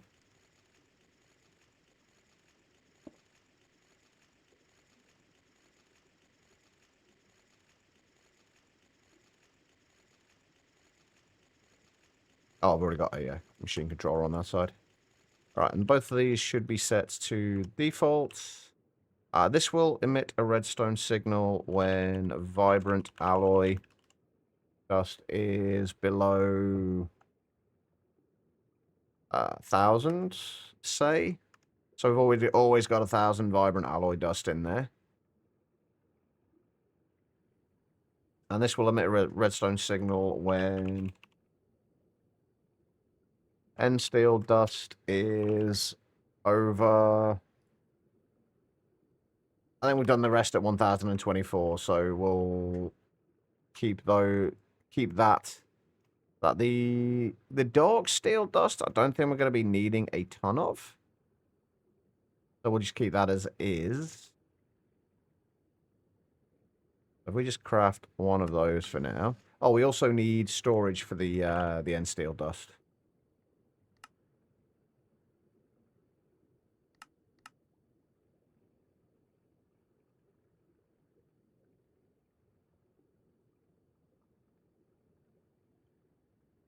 All right.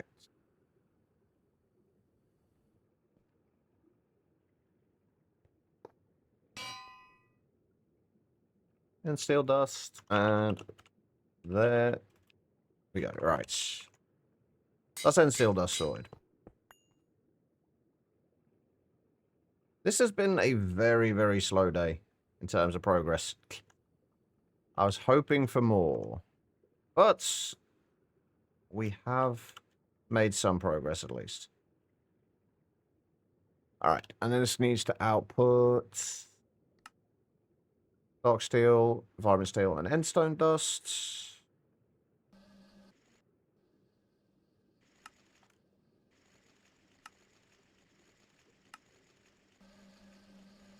And then this needs to import those.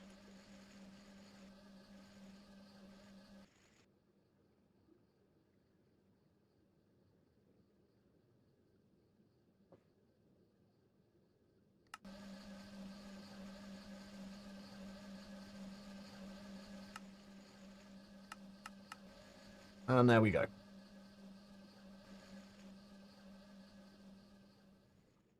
That is end steel automated now. Well, the end steel dust at least. We've still got to set up the EBF specifically for that. Right. Okay, so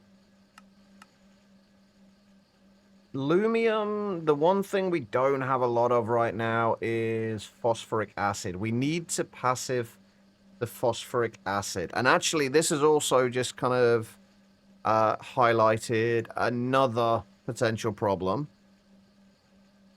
On most of it, yes. Like anything that's EV and above, I will supply power using peer-to-peer. Anything below that, we'll probably still do it with RF and converters. Just because I can't be bothered to set up transformers, mostly. Right, where are we going? We are going... All right. So, I want to keep an eye on these, a few more of these things now that we are... we've been running this for a while. I want to make... we're using a little bit more of the fuel-related items.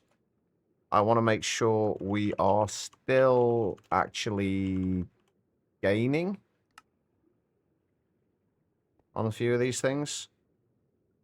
Acetone should be fine. How are we doing for hydrogen at the minute? Hydrogen's still fine. Methanol's at 22k. We should still be fine with all of these. But I do want to keep track of some of it. Toluene is definitely one of the ones we could do with keeping track of. I think everything's going to be fine, though. I can't foresee any issues. Okay. So that was those. So Lumium, the big problem is going to be the luminescence for Lumium.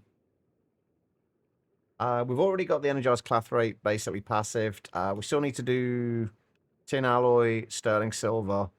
But the luminescence, the thing that we don't have... Actually, one of the things that we don't have is a lot of aluminium dust. We are actually starting to lose aluminium dust at this point. Or we were. I think I've stopped making aluminium ingots now. No, I think that's going to be fine. But yeah, the difficult bit here is the phosphoric acid. I think we probably want to use this recipe, the phosphorus dust recipe. Just water, oxygen, and 2 phosphorus. We'll get you two buckets. But we need to get the phosphorus first. We have a little bit. We've got like 7,000 in there at the moment, but it's not a lot. So we kind of want to make sure we are processing all of the things that we are going to need for it. And also probably moving our miner. Oh, this is the one bit we haven't really tested properly yet, have we? Also, I need to... Yeah, I need to speed that up a little bit.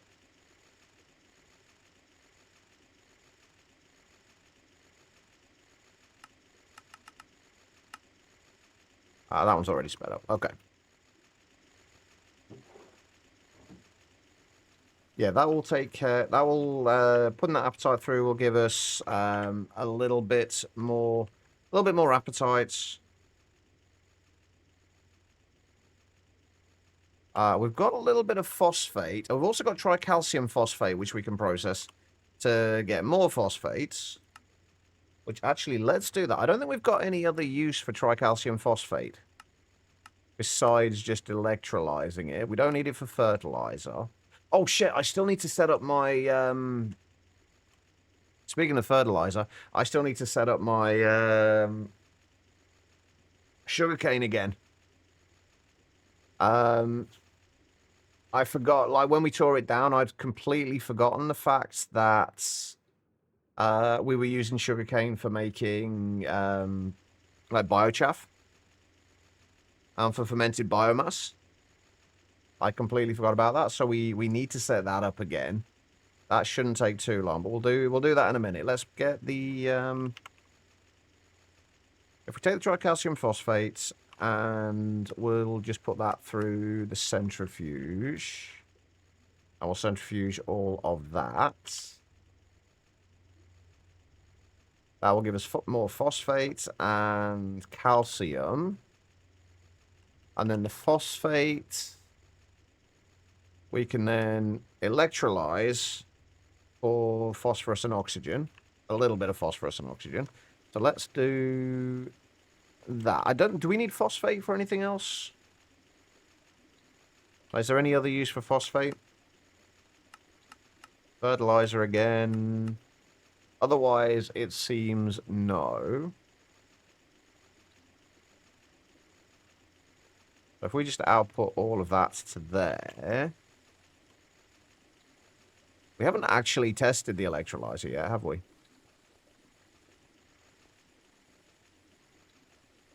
Seems to be fine, though.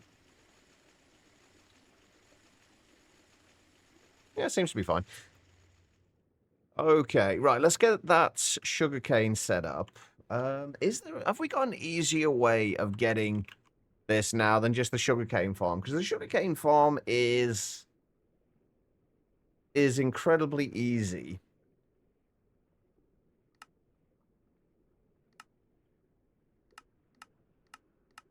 Because we just need, like, 8 sugarcane for 1 plant ball. 8 sugarcane is incredibly quick to get. Have we got any other methods of doing this yet, though? Actually, we were using that from the very start. No, we still need 2 plant balls. We can use a higher tier macerator now, though, to get actual additional outputs.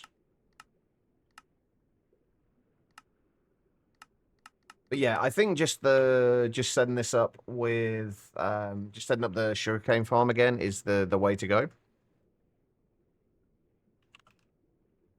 So if we just do it with the 7 snads, we're gonna need, what else are we gonna need? I think for the time being as well, we'll just set it up like alongside this.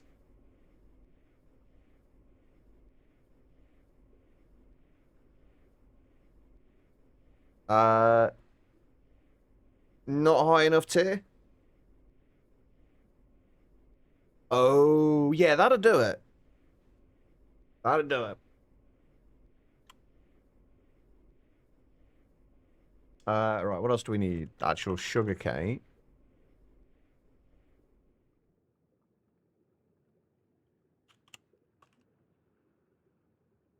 I was gonna say, do I even have any sugarcane? Apparently, yes.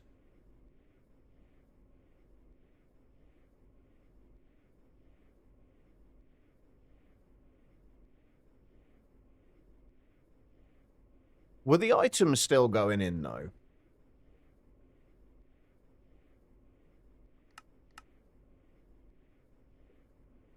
No, I was going to say, I didn't think they would be.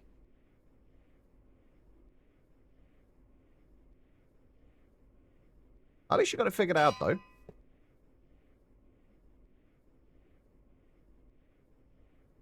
Alright, let's make a storage cell for sugar. I haven't got one for sugarcane yet, have I? No.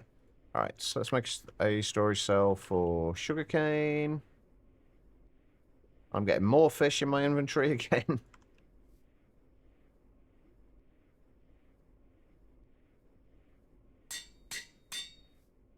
Alright, and that needs to go into there.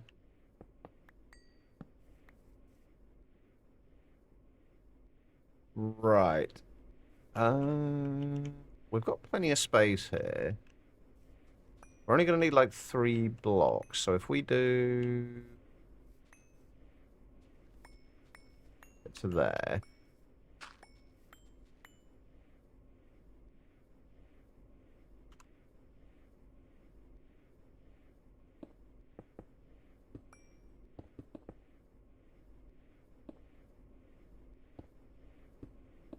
Two, 3, 4, 5.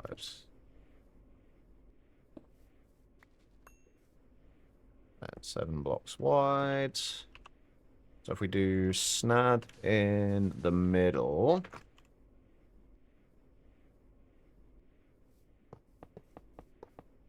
Then we got the clocks.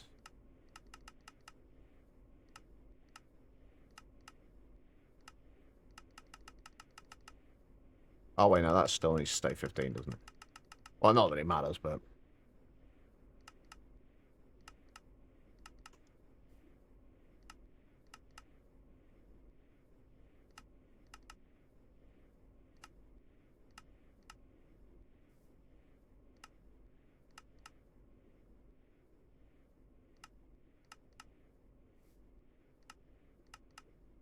Alright.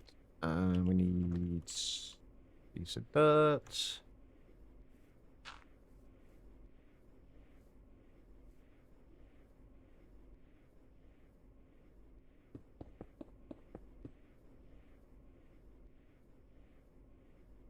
Actually, is this going to be enough space? Maybe I did need to move that over by 1 block.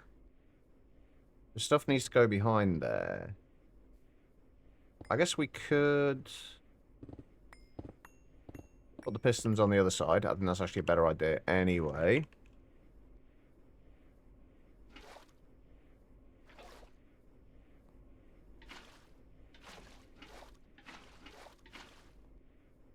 There we go, water.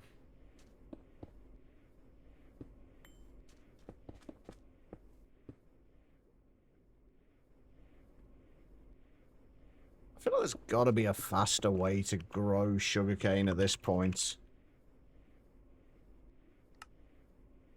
Although I really don't think there is a faster way to do it. I mean, we could do this. You get 32 in, if we ran it at 32 in 8 seconds. I feel like we can get more from just by doing this manually.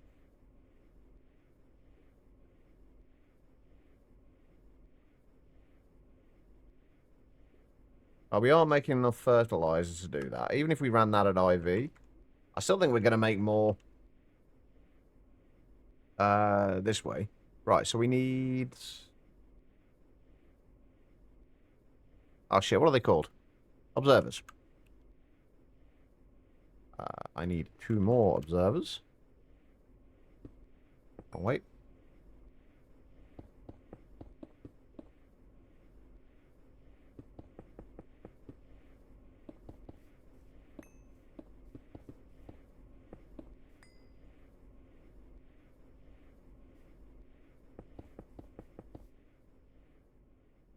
Okay.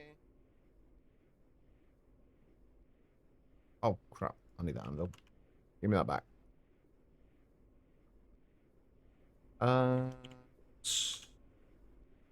Right, let's make this look a little bit nicer.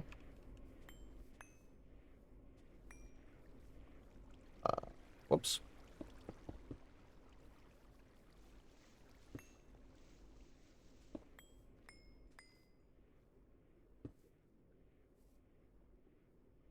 Right, I think that's fine. Oh my god, I can't type today.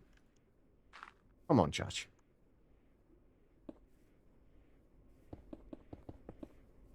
Bring that around there.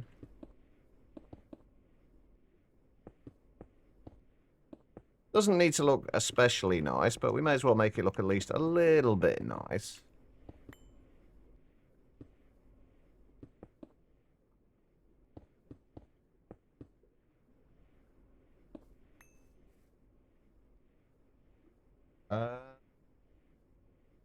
We need the vacuum chest again. The only downside here is we're going to have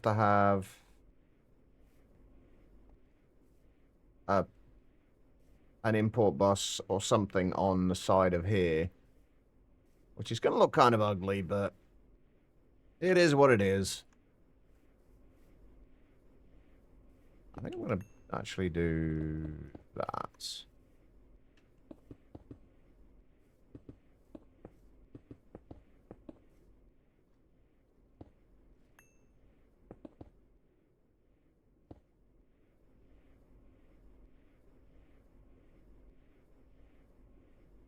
Do we need a way to shut this off?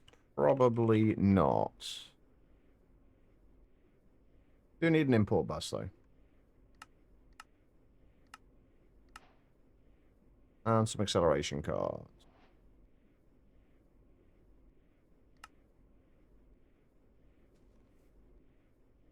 And a covered cable.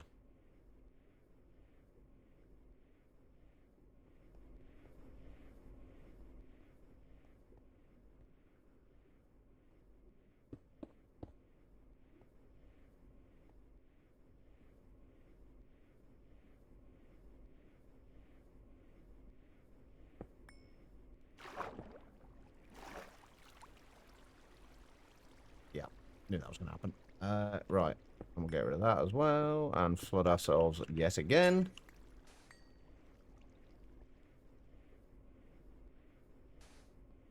All because I don't want to go kind of down and underneath there. Right, so that goes to there.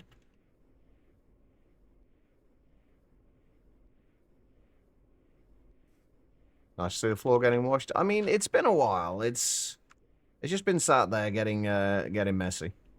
All right, so if we put sugarcane in here now.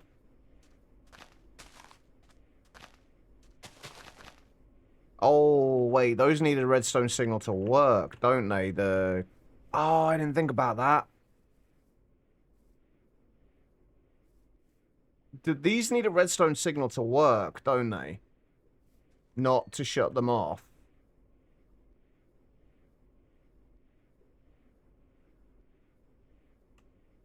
Is that right?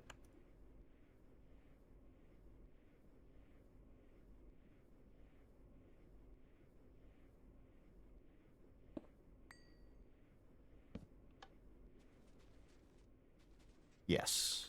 Wonderful. Okay. Well, that's fine. That is not a big deal.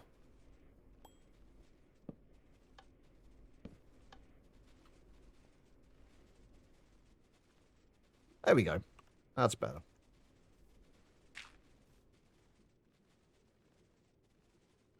Now we got sugarcane again.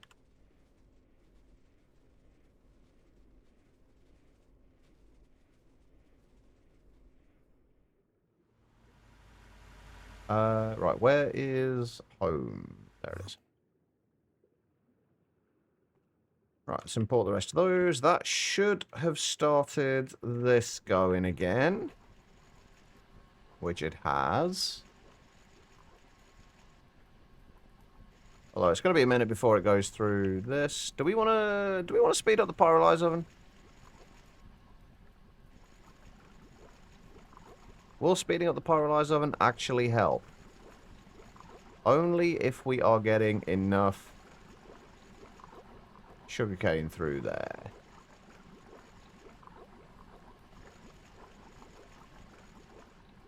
Either way, though, this should start to do what it's supposed to do.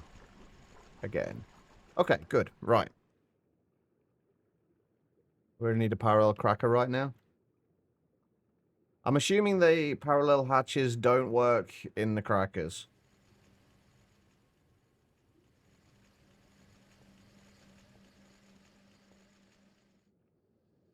Alright, so is all this stuff... Yeah, that's stopped. Everything is how it's supposed to be. Beautiful. Okay, right. How are we doing for phosphorus now? We're up to 9,260-ish. And then the apatite dust. Do we have any other use for apatite dust besides turning it into... Right, we could use 9 of it along with sulfuric acid and water to turn into phosphoric acid, hydrochloric acid, and gypsum. Otherwise, just a bunch of fertilizer. We can electrolyze it into calcium and phosphorus, and also chlorine. Otherwise, no. We don't really need it for much. Hey, Vane. There's still 300,000 buckets of fuel to process. Yeah, I'm going to be backing up on that soon as well. Like this is I need to. These are on my list of things that I need to upgrade.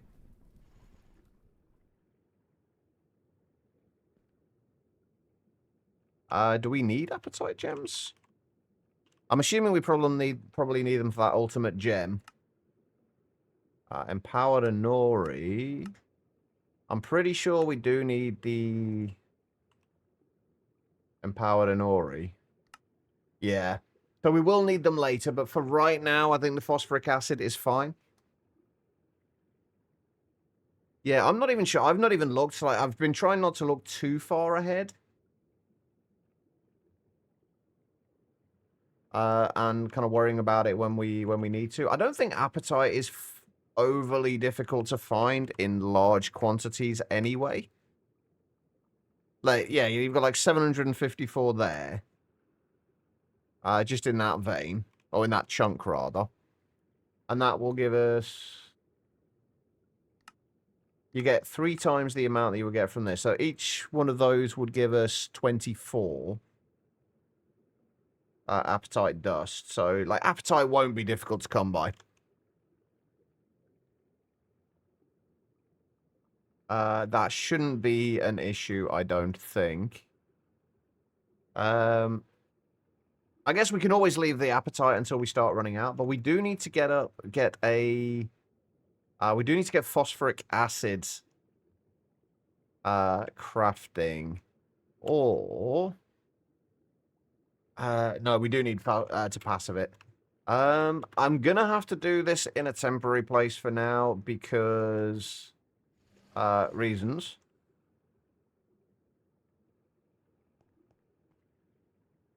We'll probably stick it down here along with the hydrochloric and the nitric acid. It seems like a reasonable place to put it. And then we will move this later. But more importantly, Vane, how are you doing? A little bit since we've seen you. Hopefully you're still good. Right, we need a maintenance hatch. That does not go there. What do we actually need for this? If we're using this recipe... I'm kind of feeling like we don't really need this to go... We don't really even need it at EV, honestly, but... I think if we run this at EV... Actually, no, if we run this at EV... It's going to be 1/4 of a second. Like, I don't know if we need that. We certainly don't need to store a lot of this, so we can just shut this off. Because we don't want to basically just, like, tear through all of our oxygen, just making phosphoric acid. I'm pretty sure I haven't made a storage cell for the phosphoric acid yet. Oh, no, I tell a lie. I have already done it. Perfect. That makes my life a little easier.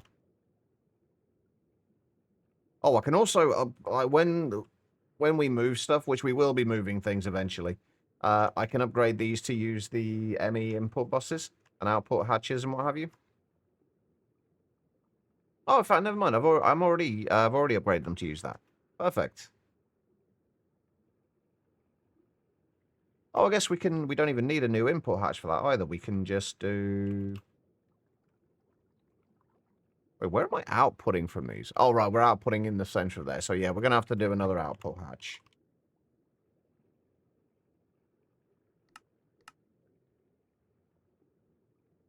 Other than Twitch doing this nonsense where the video spontaneously stops doing grand, that sounds pretty much like Twitch. Or incredibly like Twitch. Found safety wiggly eyes on Amazon. Looking forward to making fun toys.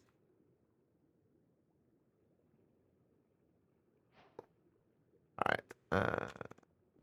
That'll go there. We'll do...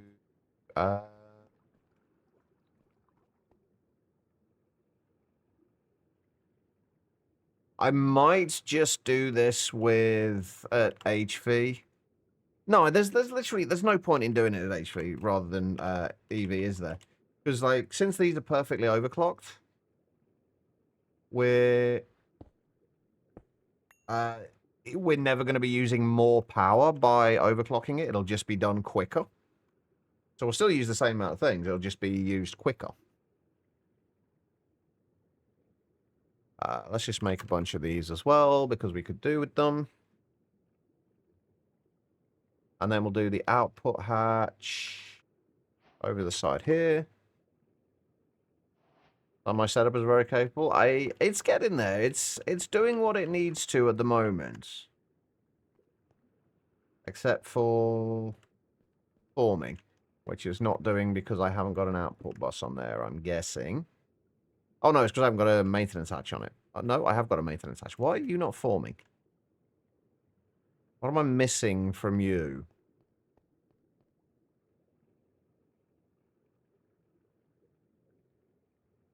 What am I missing from you? Oh, God, that's broken that one as well.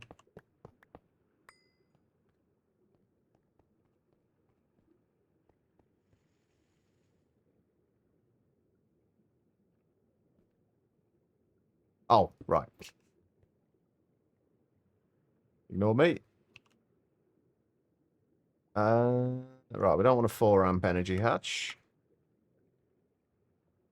Not the first time I've done that. I put a converter in instead of an actual energy hatch.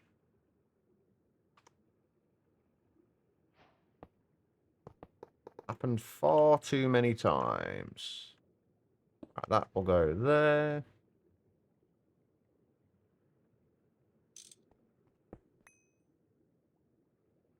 Okay. And all we need to do then is covered cables. We've got the output hatch there. Oh, we still need the inputs, don't we? We've got an input hatch here. If I just output water and oxygen to there as well.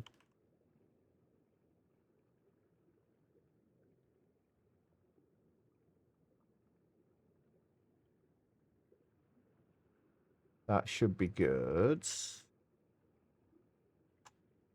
We've got water and oxygen in there, and then we just need an input bus.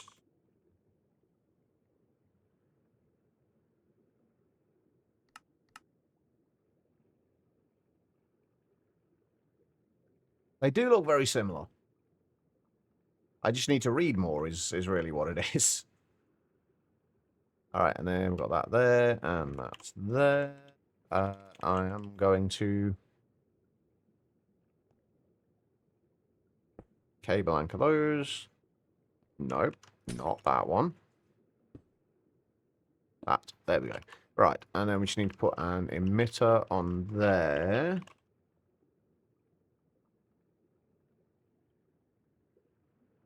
And that will emit a redstone signal when we are below... Let's just keep, say, 512 buckets of phosphoric acid in stock at any given time.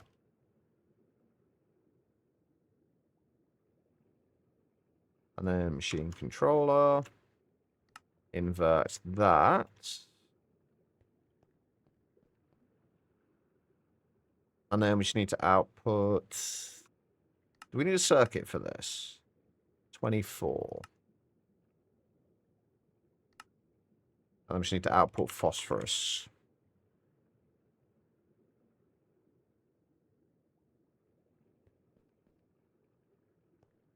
Alright. Peer-to-peer.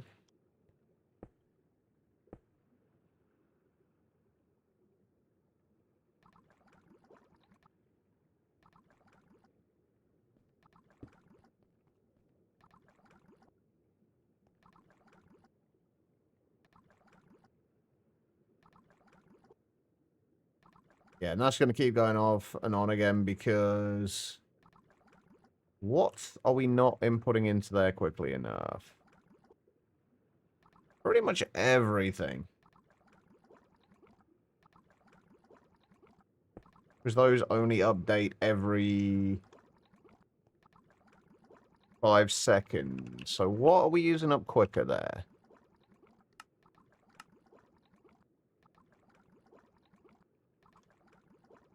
Okay, everything is going to be a little short in there. That's fine, though. That does not need to be going, like, ridiculously quickly.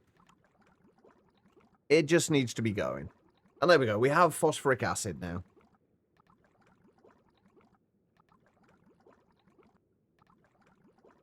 And let's grab a sign, at least as a temporary one.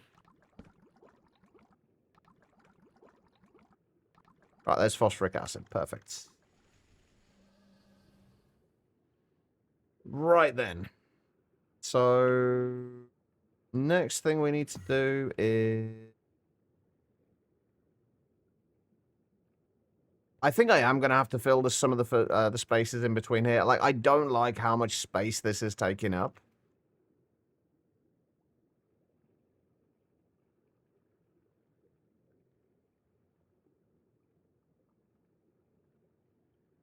Yeah, well, that's pretty much the reason why I did it, Vane. I kept forgetting what was where. Oh, wait, hang on, we needed those. I kept forgetting what was where and just, like, driving myself up the wall.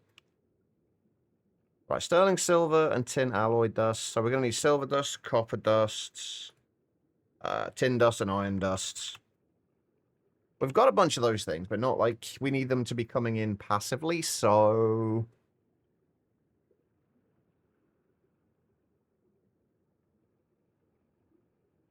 And then again, though, with all of these, we're gonna have to shut them off at certain points. I think if we just do these like 5 tall up here, that should be okay. Although I'm kind of starting to think that having things shut off when there is not enough of one of the items is probably not necessary.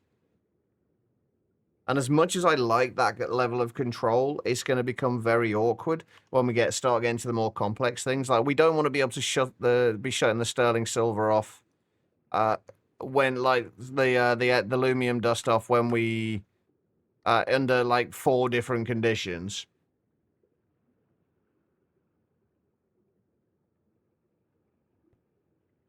Hey, Zodo. So do we just ignore the extra things and then deal with the problems if they arise? And then just put... It's not like we're going to run out of space, though, is it? So, no, we'll keep doing it the way we've been doing it. I think it's a much more robust way of doing it.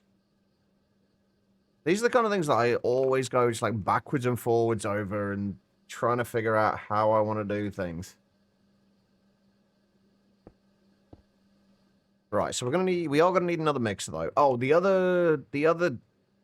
I've now just kind of unlocked another problem here that I didn't consider. For the aluminum dust, we need primal mana. We need a fluid in here as well. And while the interface can import the fluids, What it can't do is use a robot arm to import fluids and items. The robot arm will only do items, so we need to import the fluids another way. Which leaves us with another problem.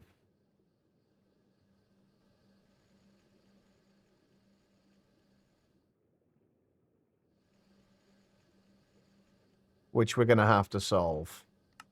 Okay, that's fine. I might have an idea for this.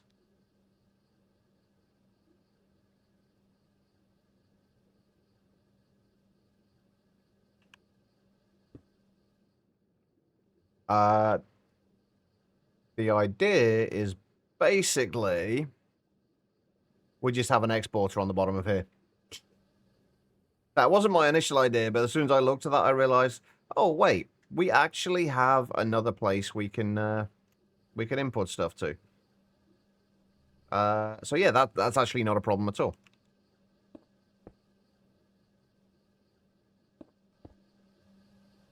It just means that we can't like kind of limit the amount we're exporting. Although I guess we can use a threshold exporter, can't we? So that's an option. Is phosphoric acid used for anything else though? Cumene. Oh, gelatin mixture. We do need it for gelatin mixture later. So yeah, we do probably want to limit the amount that we output from this. So if we do a threshold export bus on here, then we should go with the phosphoric acid, and we only export if we have over, say, 256 buckets. That will output that. We should probably put a couple of acceleration cards in there as well, at least. I'm trying not to go overboard with, like, speeding everything up. Because it tends to lead to lag, eventually. All right, and we need a monitor.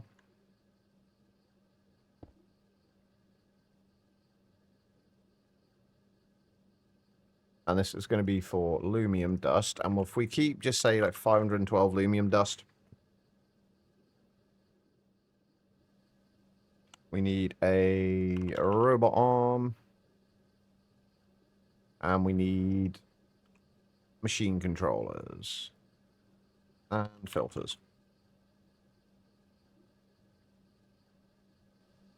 But we know we're definitely shutting this off when we have enough lumium. Is there anything we need to worry about in this that we may run out of? We've still got to do the tin alloy and the sterling silver dust yet, so those are another thing we need to worry about. We haven't made those yet. I think one thing I think I do need to do is I need to switch over a few of my... since we're really not needing the diamonds all that much anymore, we've got so many hostile neural networks, simulation chambers running on Shulker data models and just not doing anything right now. We may as well switch those over to something more useful. So we'll figure that in a moment. Right, so here we need to output. I've just realized I'm outputting the wrong thing to here. We're making luminescence in here, not lumium. Oops. That's fine. That is okay. Right, so luminescence. Do we need luminescence for anything else? Is the next question. Not really. Reactive dust mixture later. Yeah, so we will need it later. But right, okay, so this will be doing luminescence. Luminescence just needs redstone, glowstone, aluminium dust. Did I put the robot arm on yet? I did not. Okay, so let's put that in there, and then We'll leave that on import for now. And then for this, we need those 3 things. In what quantities? It's one to like it's one of each of them. Oh no, 1, 1, 2. Okay. So if we just do actually let's just do 4 recipes worth in there at any given time. That's imports. We need to output redstone, glowstone, and aluminium dust. I will import those. This, I don't think we need to shut off at any other point. So we need that to go on there, and that will just emit a redstone signal at that point. All right, we just need a peer-to-peer.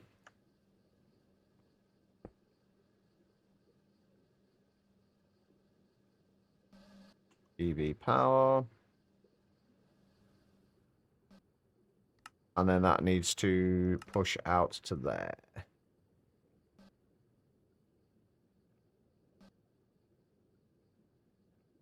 Yeah, that is kind of frustratingly slow, because it can only store up to like 16 buckets in there.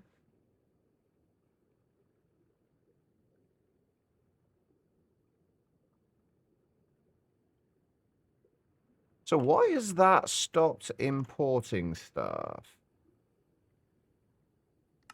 Oh, right, yeah. That's why. Okay, right, so... Oh, we also need storage space for luminescence as well. We need a storage disk for that. Because I'm pretty sure we don't have one yet.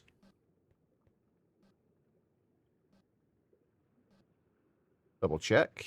Nope, we've got aluminium dust, but no luminescence. Right, we don't need the 4K fluid cell right now, so we'll just repurpose that.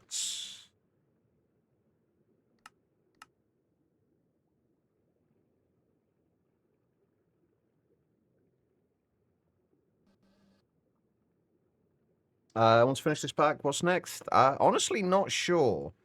I'm kind of going to be reevaluating things a little bit once we finish this as to kind of what I'm going to do when, as far as streaming is concerned. I haven't figured out exactly what's that means yet, as such, but yeah, at this point, I don't really know. Is the general gist of it. Right, so if we take all of that out for a second and put it all back in again. There we go. Okay, so we've got luminescence now. And let's see what else we got to do. So we've got the luminescence. We've already got the cloth rates for this sorted. We just got to do the tin alloy and sterling silver. We need to make sure we have copper, silver, tin, and iron dust coming in at all times. A copper, silver, tin. Okay, that's going to take up all of those macerators. We're probably going to need another macerator tower soon.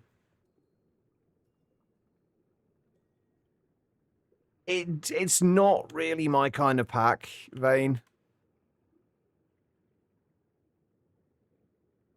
We may, and the other thing is we may not even be playing Minecraft.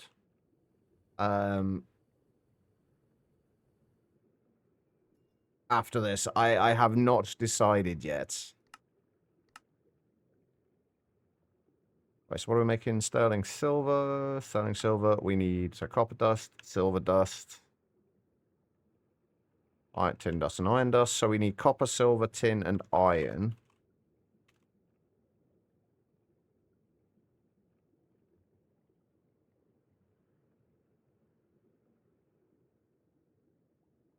Silver ingots. Silver is one of the things that we might need to get more of.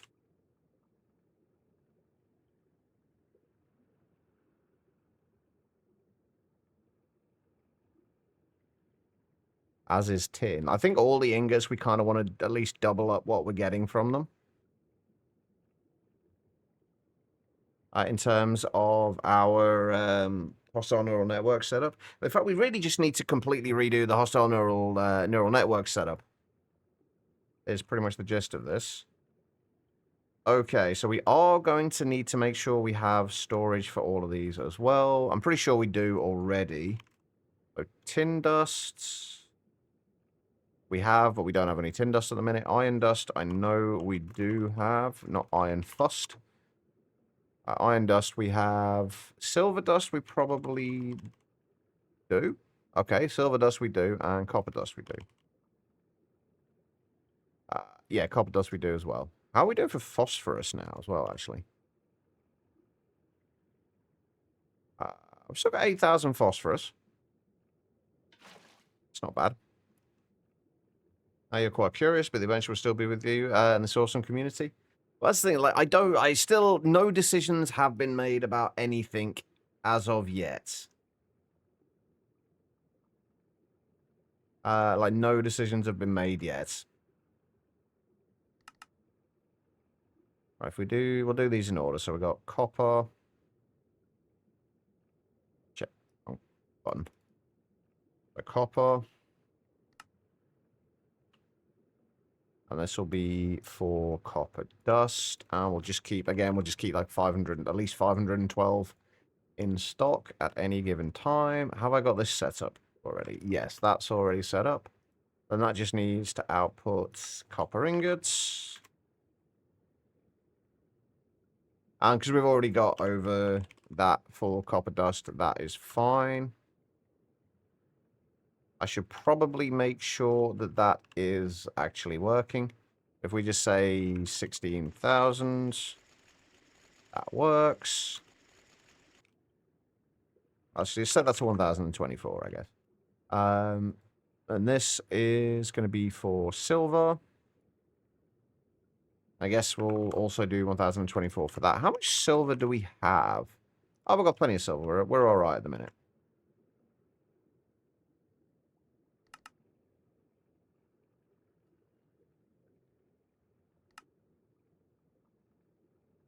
And then silver ingots.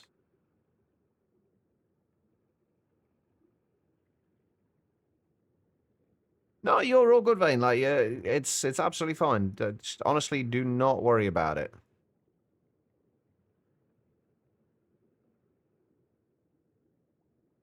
Typos happen. I knew what you meant anyway.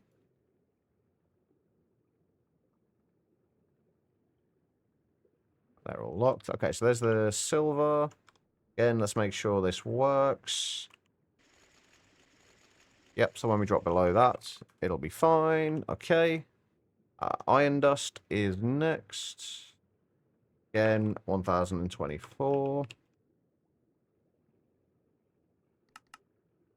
Put that in there. And iron ingots. And then output iron ingots to here. And again, that's also going to be turned off because we have over the threshold. Let's double check that though to make sure it's working. Yep. And then finally we have the tin dust, which we don't have any of at the moment.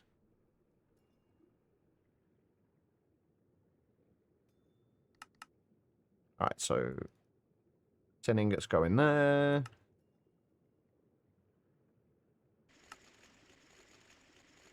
Okay, 2 of those. Beautiful. Okay. That should be fine. Make sure we put the right thing in there.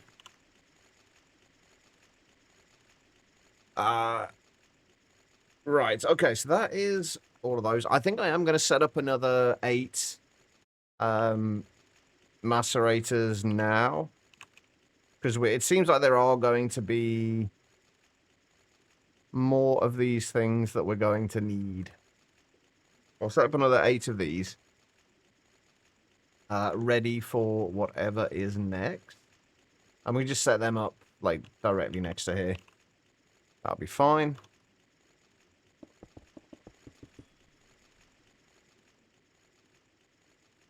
And then there'll be over to there, I guess.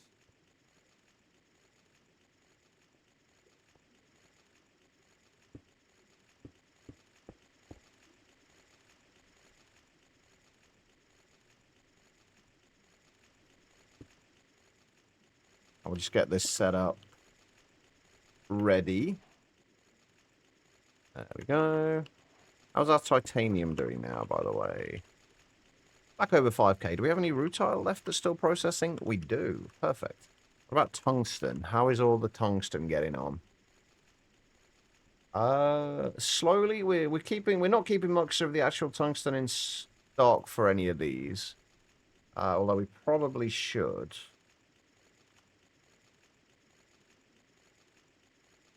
Alright, we do need more covered cables.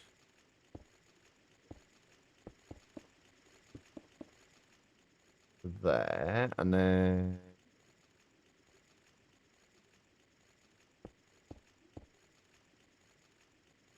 that.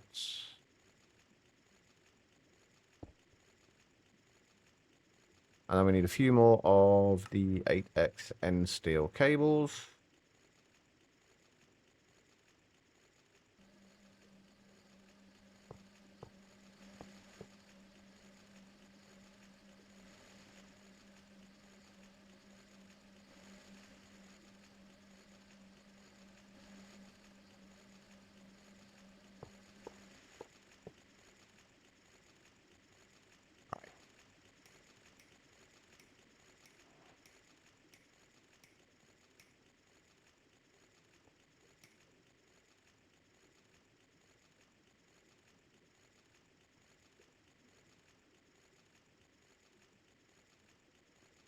Everything else power. We just need to get interfaces. This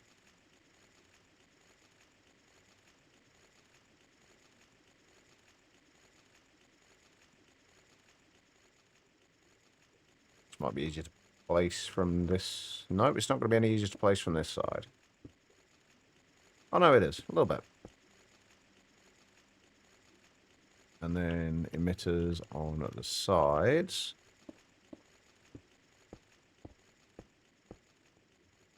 It's going to be nice to have all of this like a little bit more nicely organized.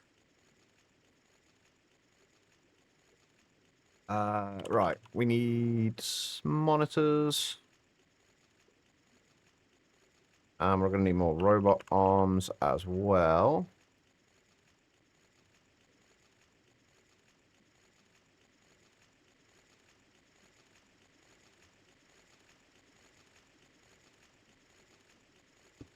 And machine controllers as well.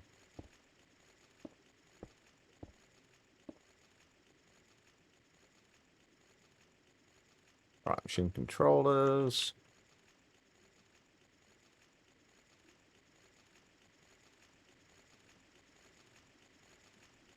And do all these need to be inverted? I think they all need to be inverted, right?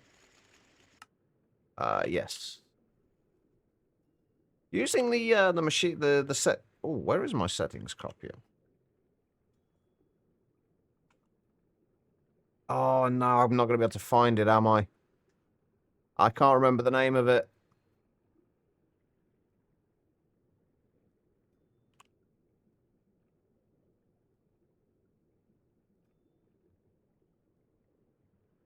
Not memory. Oh, it is memory card. Machine memory cards. Wait. What? Where's my machine memory card gone?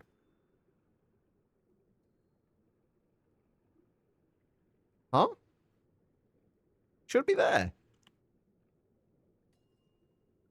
It's not in there. What the... Am I going blind? Hey, life. How you doing? Am I going blind here?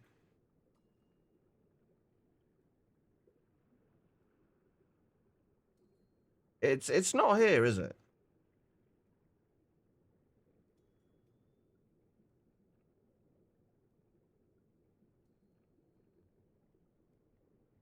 It can't have gone in there. Where the hell has it gone?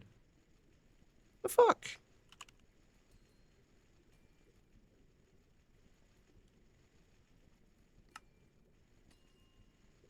I am very confused.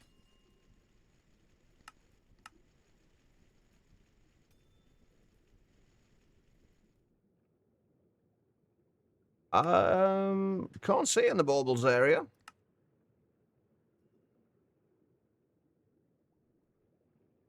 Huh.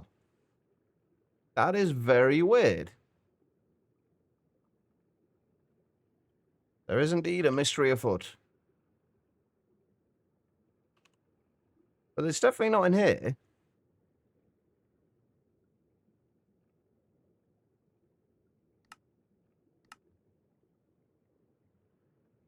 Well, that's frustrating. It's actually a pain to make as well, because we haven't got any, like, we've got most of this stuff we... Oh, no, never mind. I was going to say, most of this stuff we don't have easily craftable, or the red alloy screws we didn't. But we're fine, we got one. It's fine. It is all good. Right, so we do those. I don't think that copies the settings of these, though, does it? No, so we do still need to manually go through and invert all of these.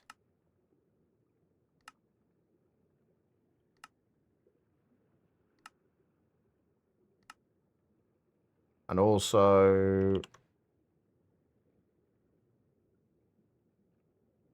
manually invert all of the emitters.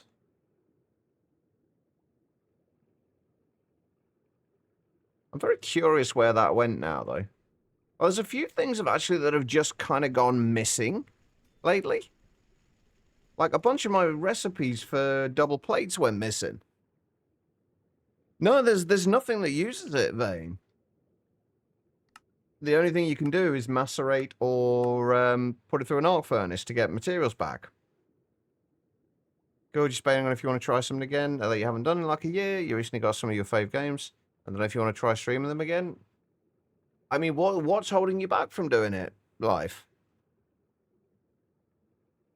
What would stop you from doing it?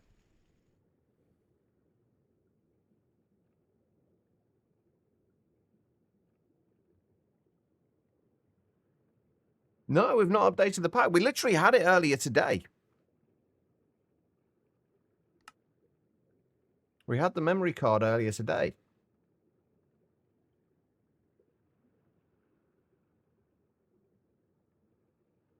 But I've got no clue where it's gone. It's very weird.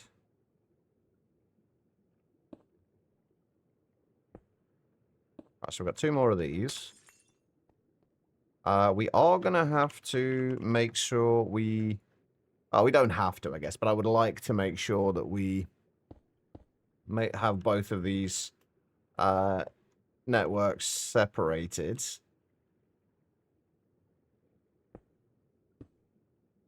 We're going to need to put cable anchors on those.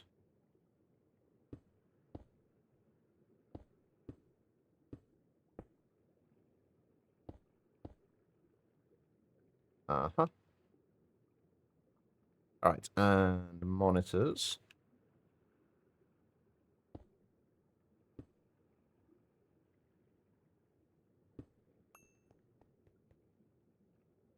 I get pretty anxious while streaming as you have pretty bad agoraphobia. Had lots of fun things doing when you was just... I don't know if anxiety will let you, you know?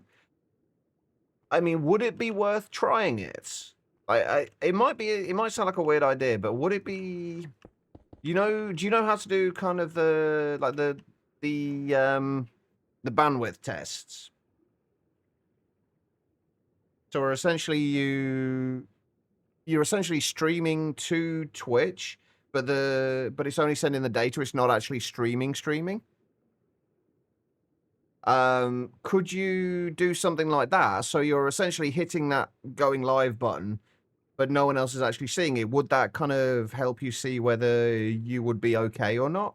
Or would that not really be a reasonable way of doing it? You just kind of like simulate streaming and see how you feel with it first, and then... try from there, and then try kind of properly streaming from there. I don't know, that might be a terrible idea, but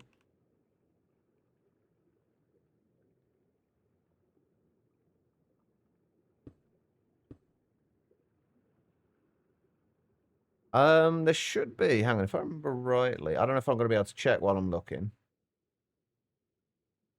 While I'm streaming, rather. In OBS, is it going to let me do this? Yeah, if you in OBS, if you go to the settings and then go to stream, towards the bottom in the advanced options, there is an enable bandwidth test mode. If you check that, it will basically send all the data to Twitch. It's usually used for checking to see if there's any issues with your connections and whether your settings will allow you to stream on your kind of current connection. Yeah, it's in the settings, stream settings, and in the advanced setting, advanced tab of that, there's just a little checkbox. Like I say, I don't know if it will help or not, but it was the first thing that came to mind. I imagine it should be the same with Streamlabs, or there should be something similar at the very least. Right, so this, we need more robot arms. We've already got those on illness. Perfect. So yeah, these are for, get rid of these, sterling, silver, and tin alloy. Again, these are things that we don't need a huge amount of.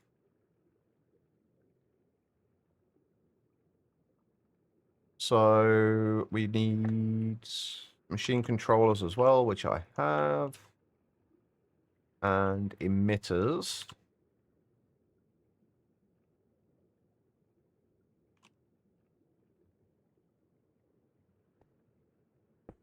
So there and there.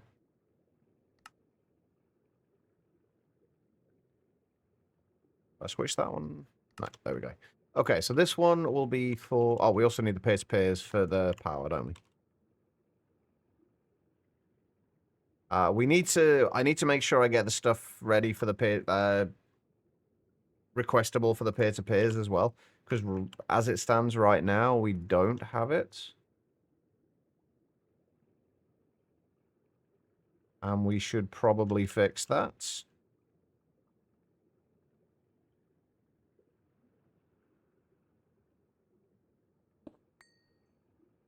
Okay, so we'll do sterling silver first.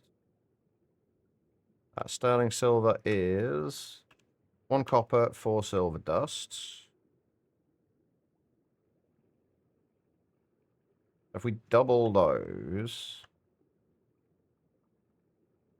Oh, we do 4 recipes worth in there, like we have been with everything else. And then we just need to output copper dust, silver dust.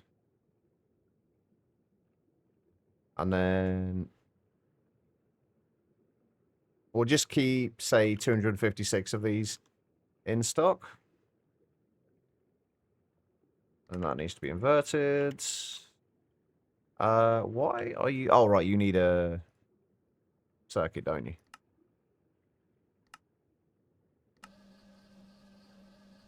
There we go. Right, and then that will output to there.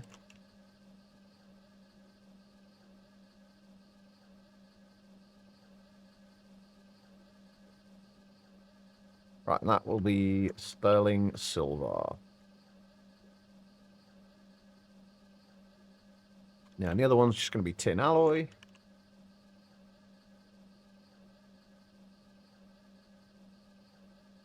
Which is 1 iron, 1 tin.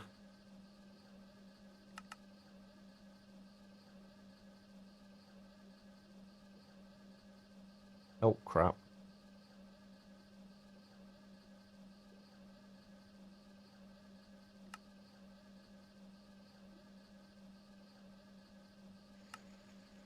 Tin dust. Iron dust.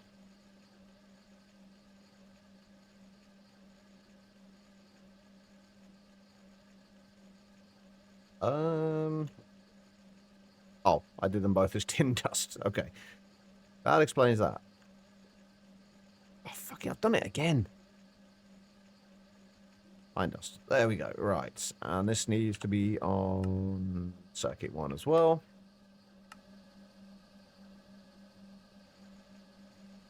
And again, tin alloy. I don't think we need a lot of it, so we just keep 256 in stock. We also need storage for both of these.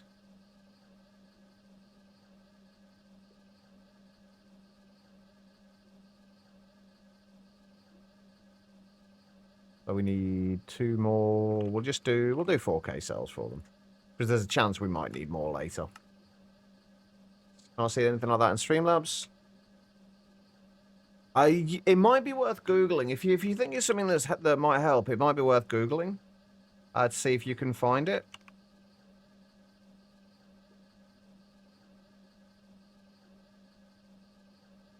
Because I'm sure there will be something there. I'm just not sure what.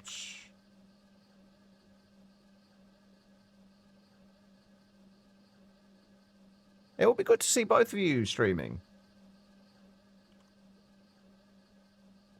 Obviously only if you feel comfortable doing it, but it would be good to see you both streaming. Alright, so Sterling, silver dust.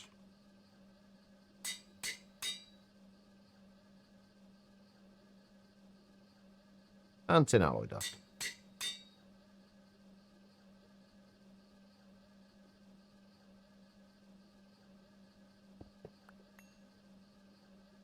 I've just realized that we are probably going to have to use an IV mixer for aluminum, right? Oh no, we can do an EV one for the aluminum as well. Why have you... Oh, because you're not inverted, are you? There we go.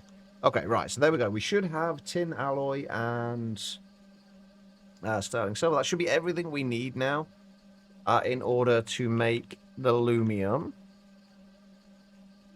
If we do another mixer.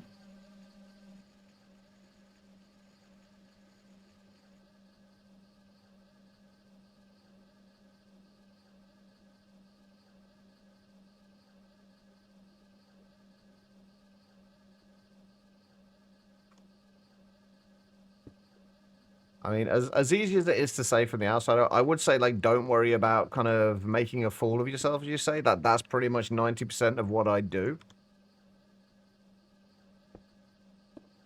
It kind of, you get used to it.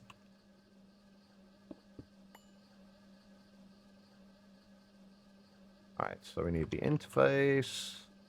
Or at least that's the way it feels to me. I don't know if anybody else sees it that way, as me making a fool of myself. But it is the way it feels to me.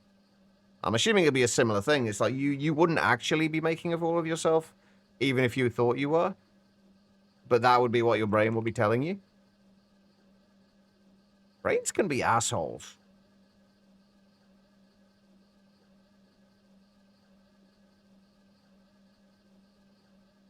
Oh, but it's been a while to start up again. Yeah, but it's not so bad once you start. Like your therapist says, anticipation is the hardest hurdle to overcome. That is very, very true. Oh, right, yeah, we're not actually outputting from there yet, are we? There we go, it's better.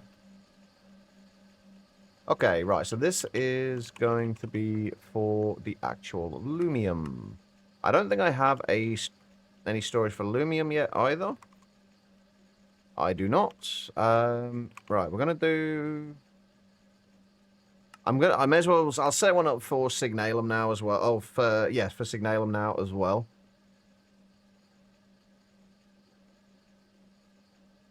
Even though we're not going to get to the Signalum today, I don't think. In fact, we definitely won't get to Signalum today, but tomorrow we should do. Alright, so... aluminum dust. Signalum dust.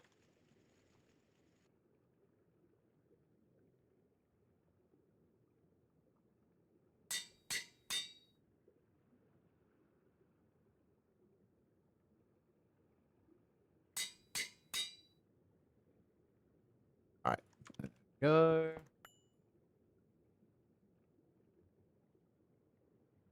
Brains are indeed assholes. They really are.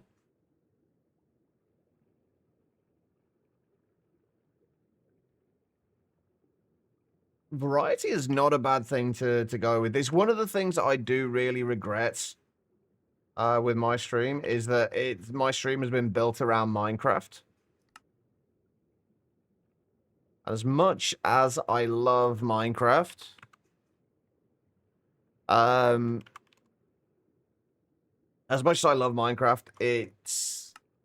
you can get burnt out on it.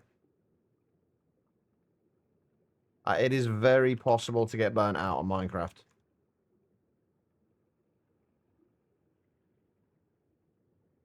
Which is kind of one of the reasons I've mentioned before about like rethinking what I'm doing stream-wise. I mean, to be honest, there's a very good chance that I will just be continuing as I am. Oh, we've also got to output Primal Mana here as well, which is fine. Right, so this is... What do we need to output item-wise? In alloy, sterling silver, luminescent, and energized clathrate. I have still got the energized clathrate coming in, right? Yes. Wait, why have I got 4,500 of them? I feel like I shouldn't have that many. Whoops. I feel like I've messed something up somewhere.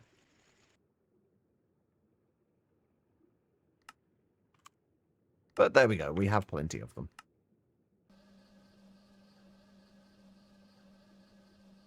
I think that'll be a good way to do it, Guitar Little Night. Just playing what you feel like. So long as you're... I think that is one of the key things with just streaming in general. I mean, obviously, I am not the biggest expert on this, but knowing that somebody is enjoying what they're doing is a big thing. Right, so we've got 4 of those. And like I think you can generally tell if somebody isn't really enjoying what they're doing.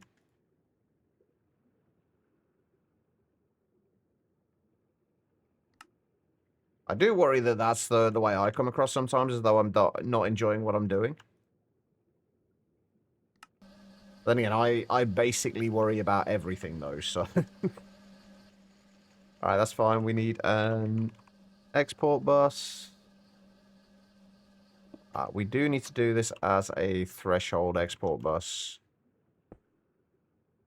I don't even know how much primal mana we were storing. 256 buckets. Okay, so if we keep this, so we have... we only export if we have over... say 128 buckets. I don't think we need an accelerator on this. Honestly.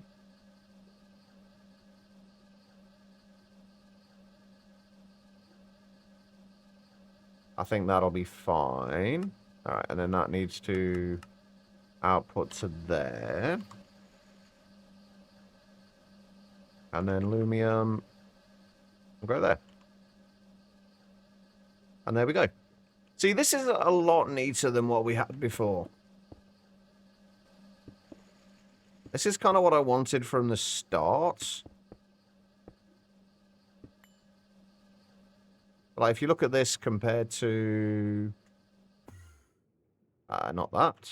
I mean, look, compared to this, it's fine, but compared to this, there's like just like random things everywhere, and it's a mess.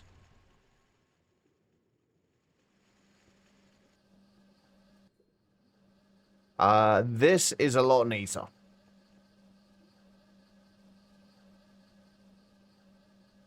And everything should be doing what it's supposed to be doing. There's a bunch of this stuff that's actually still going upstairs as well, which we're going to have to move, but...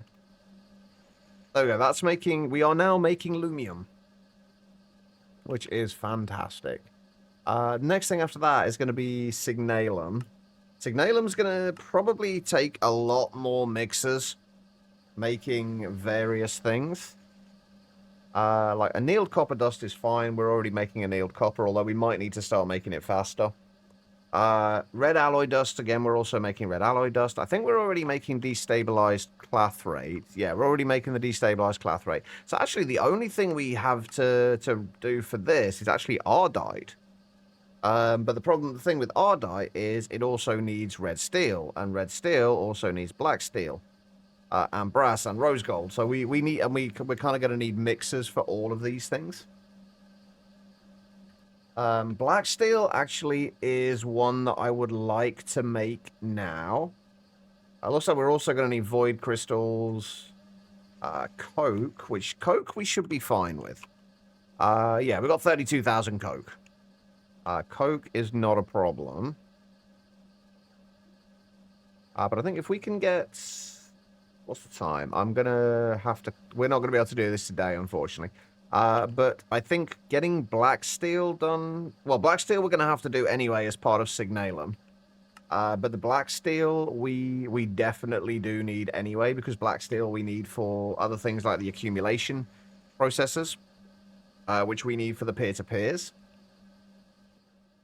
Yeah, I think we're doing all right. How are we doing power-wise? We're doing fine. We are doing absolutely fine. All right, so things are coming together. Slowly, but things are coming together. Right, okay, so what's... we're going to be calling it there for the day, but tomorrow we're going to be back to doing more of the same thing, basically. We're getting a lot of stuff passived. So obviously black steel, that means we're going to have to get void crystals passived. So we're going to need an atomic reconstructor, but again, that's not really a big deal. Black bronze is copper and electrum. I think we're making electrum already, so we can just output that and macerate that. And copper dust we're making. Steel dust we're already making as well. Coke we're making. So everything for the black steel is fine. And then we just got to do ardite. Actually, let's put this stuff. The stuff for the signalum we'll put to the right here. So the ardite we're going to need to do. Anneal copper is fine. Red alloy dust is fine. Like all that's fine. The ardite we need red steel. The red steel we need the stuff that we need. Then brass and rose gold. Brass is, if of anything, brass is probably going to be the biggest problem. Just because of zinc. Like, we don't have a stable source of zinc at the moment. So we're going to have to do something about that. Are we actually processing any ores at the moment? Yeah, we should still be going through the apatite. Yeah, we've got a lot of apatite to go through. We have processed all of that stuff, though, and it does mean that... Wait, do I have enough storage for that? No, not really. So let's just make a 16k storage cell for the apatite. We are definitely not going to have enough storage for it. Like, if we're already at 16k, and... Oh, maybe there's only 1,000... Maybe we do have just about enough, but... I'd like to make sure we have enough. So let's get that sorted first. Is there anything we need to leave running before we call it a day? And before we head off? I don't think so. Oh, by the way, anybody, I'm guessing nobody remember this from yesterday, but I was talking about having to sort out my storage on GTNH. Yeah, I didn't get it done. I decided it would be a good idea to make 25 diamond chests at LV in GTNH. Which I had to get a cutting saw for, which meant I needed cobalt brass, which actually was not that bad. And then I just needed 100 diamond plates and 50 diamond screws to make the things, which I thought, fine, I can get enough diamonds for that. Got the diamonds just fine. Made the cutting saw, started one going, and then I realized cutting 1 diamond block into 9 diamond plates was taking 768 seconds. And I had to wait for, I think, 12 of them? In total, I had to do? Yeah, I think I needed to do 12 in total. So that was over 2 hours of waiting for, over 12 hours of waiting for things. Right, appetite dust. Let's take that out of there. All the new appetite dust. That was the wrong one. All the new appetite dust should be going into there. Yeah, just a couple of hours. So while that was working, I just decided to do a bunch of crop reading so I could get stick read. Which I did eventually get, but it took a while. Okay, there we go. Right, this has been a pretty... I'm not going to say it's been a successful day. It's not been an overly successful day. We got a bunch of passive stuff set up in a much nicer looking way. We've got a bunch more to do tomorrow. We've got a bunch of stuff we're going to need to move eventually, but we'll worry about that later. Once we've got the signalum, once we've got like EBF set up for N-steel, lumium, and signalum, we will need to do like vanadium, gallium, and like the osmium, iridium, and what have you. All that stuff will also need to be done to be set up to passively craft. But that can come later. I would like to start making a little bit more progress and start working towards the nuclear craft stuff. Because this is going to be interesting. We're going to need a lot. There's a lot of stuff we're going to need for this, like tough alloy, like ferroboron, which is we're going to need plenty of boron, so we might need to do a little bit more ore processing for that. We've only got 1,300 right now. So what I might do, if I make it through all of that appetite, I might put some more lepidolite in to get some boron. We can also get it from borax, which we can get from processing salt and rock salt. So there's a bunch of stuff we can process to get the boron that we're going to need. We'll think about that tomorrow, though. For now, thank you, everybody, for being here. I do greatly appreciate it. Thank you for the resubs and the bits. And don't know if there's any followers today. If there was, thank you. I do appreciate it. But yeah, I will be back tomorrow around about the same time. Hopefully actually on time tomorrow. But we will see. But yeah, have an amazing rest of your day, everybody. And I will see you all tomorrow, hopefully. Take care of yourselves.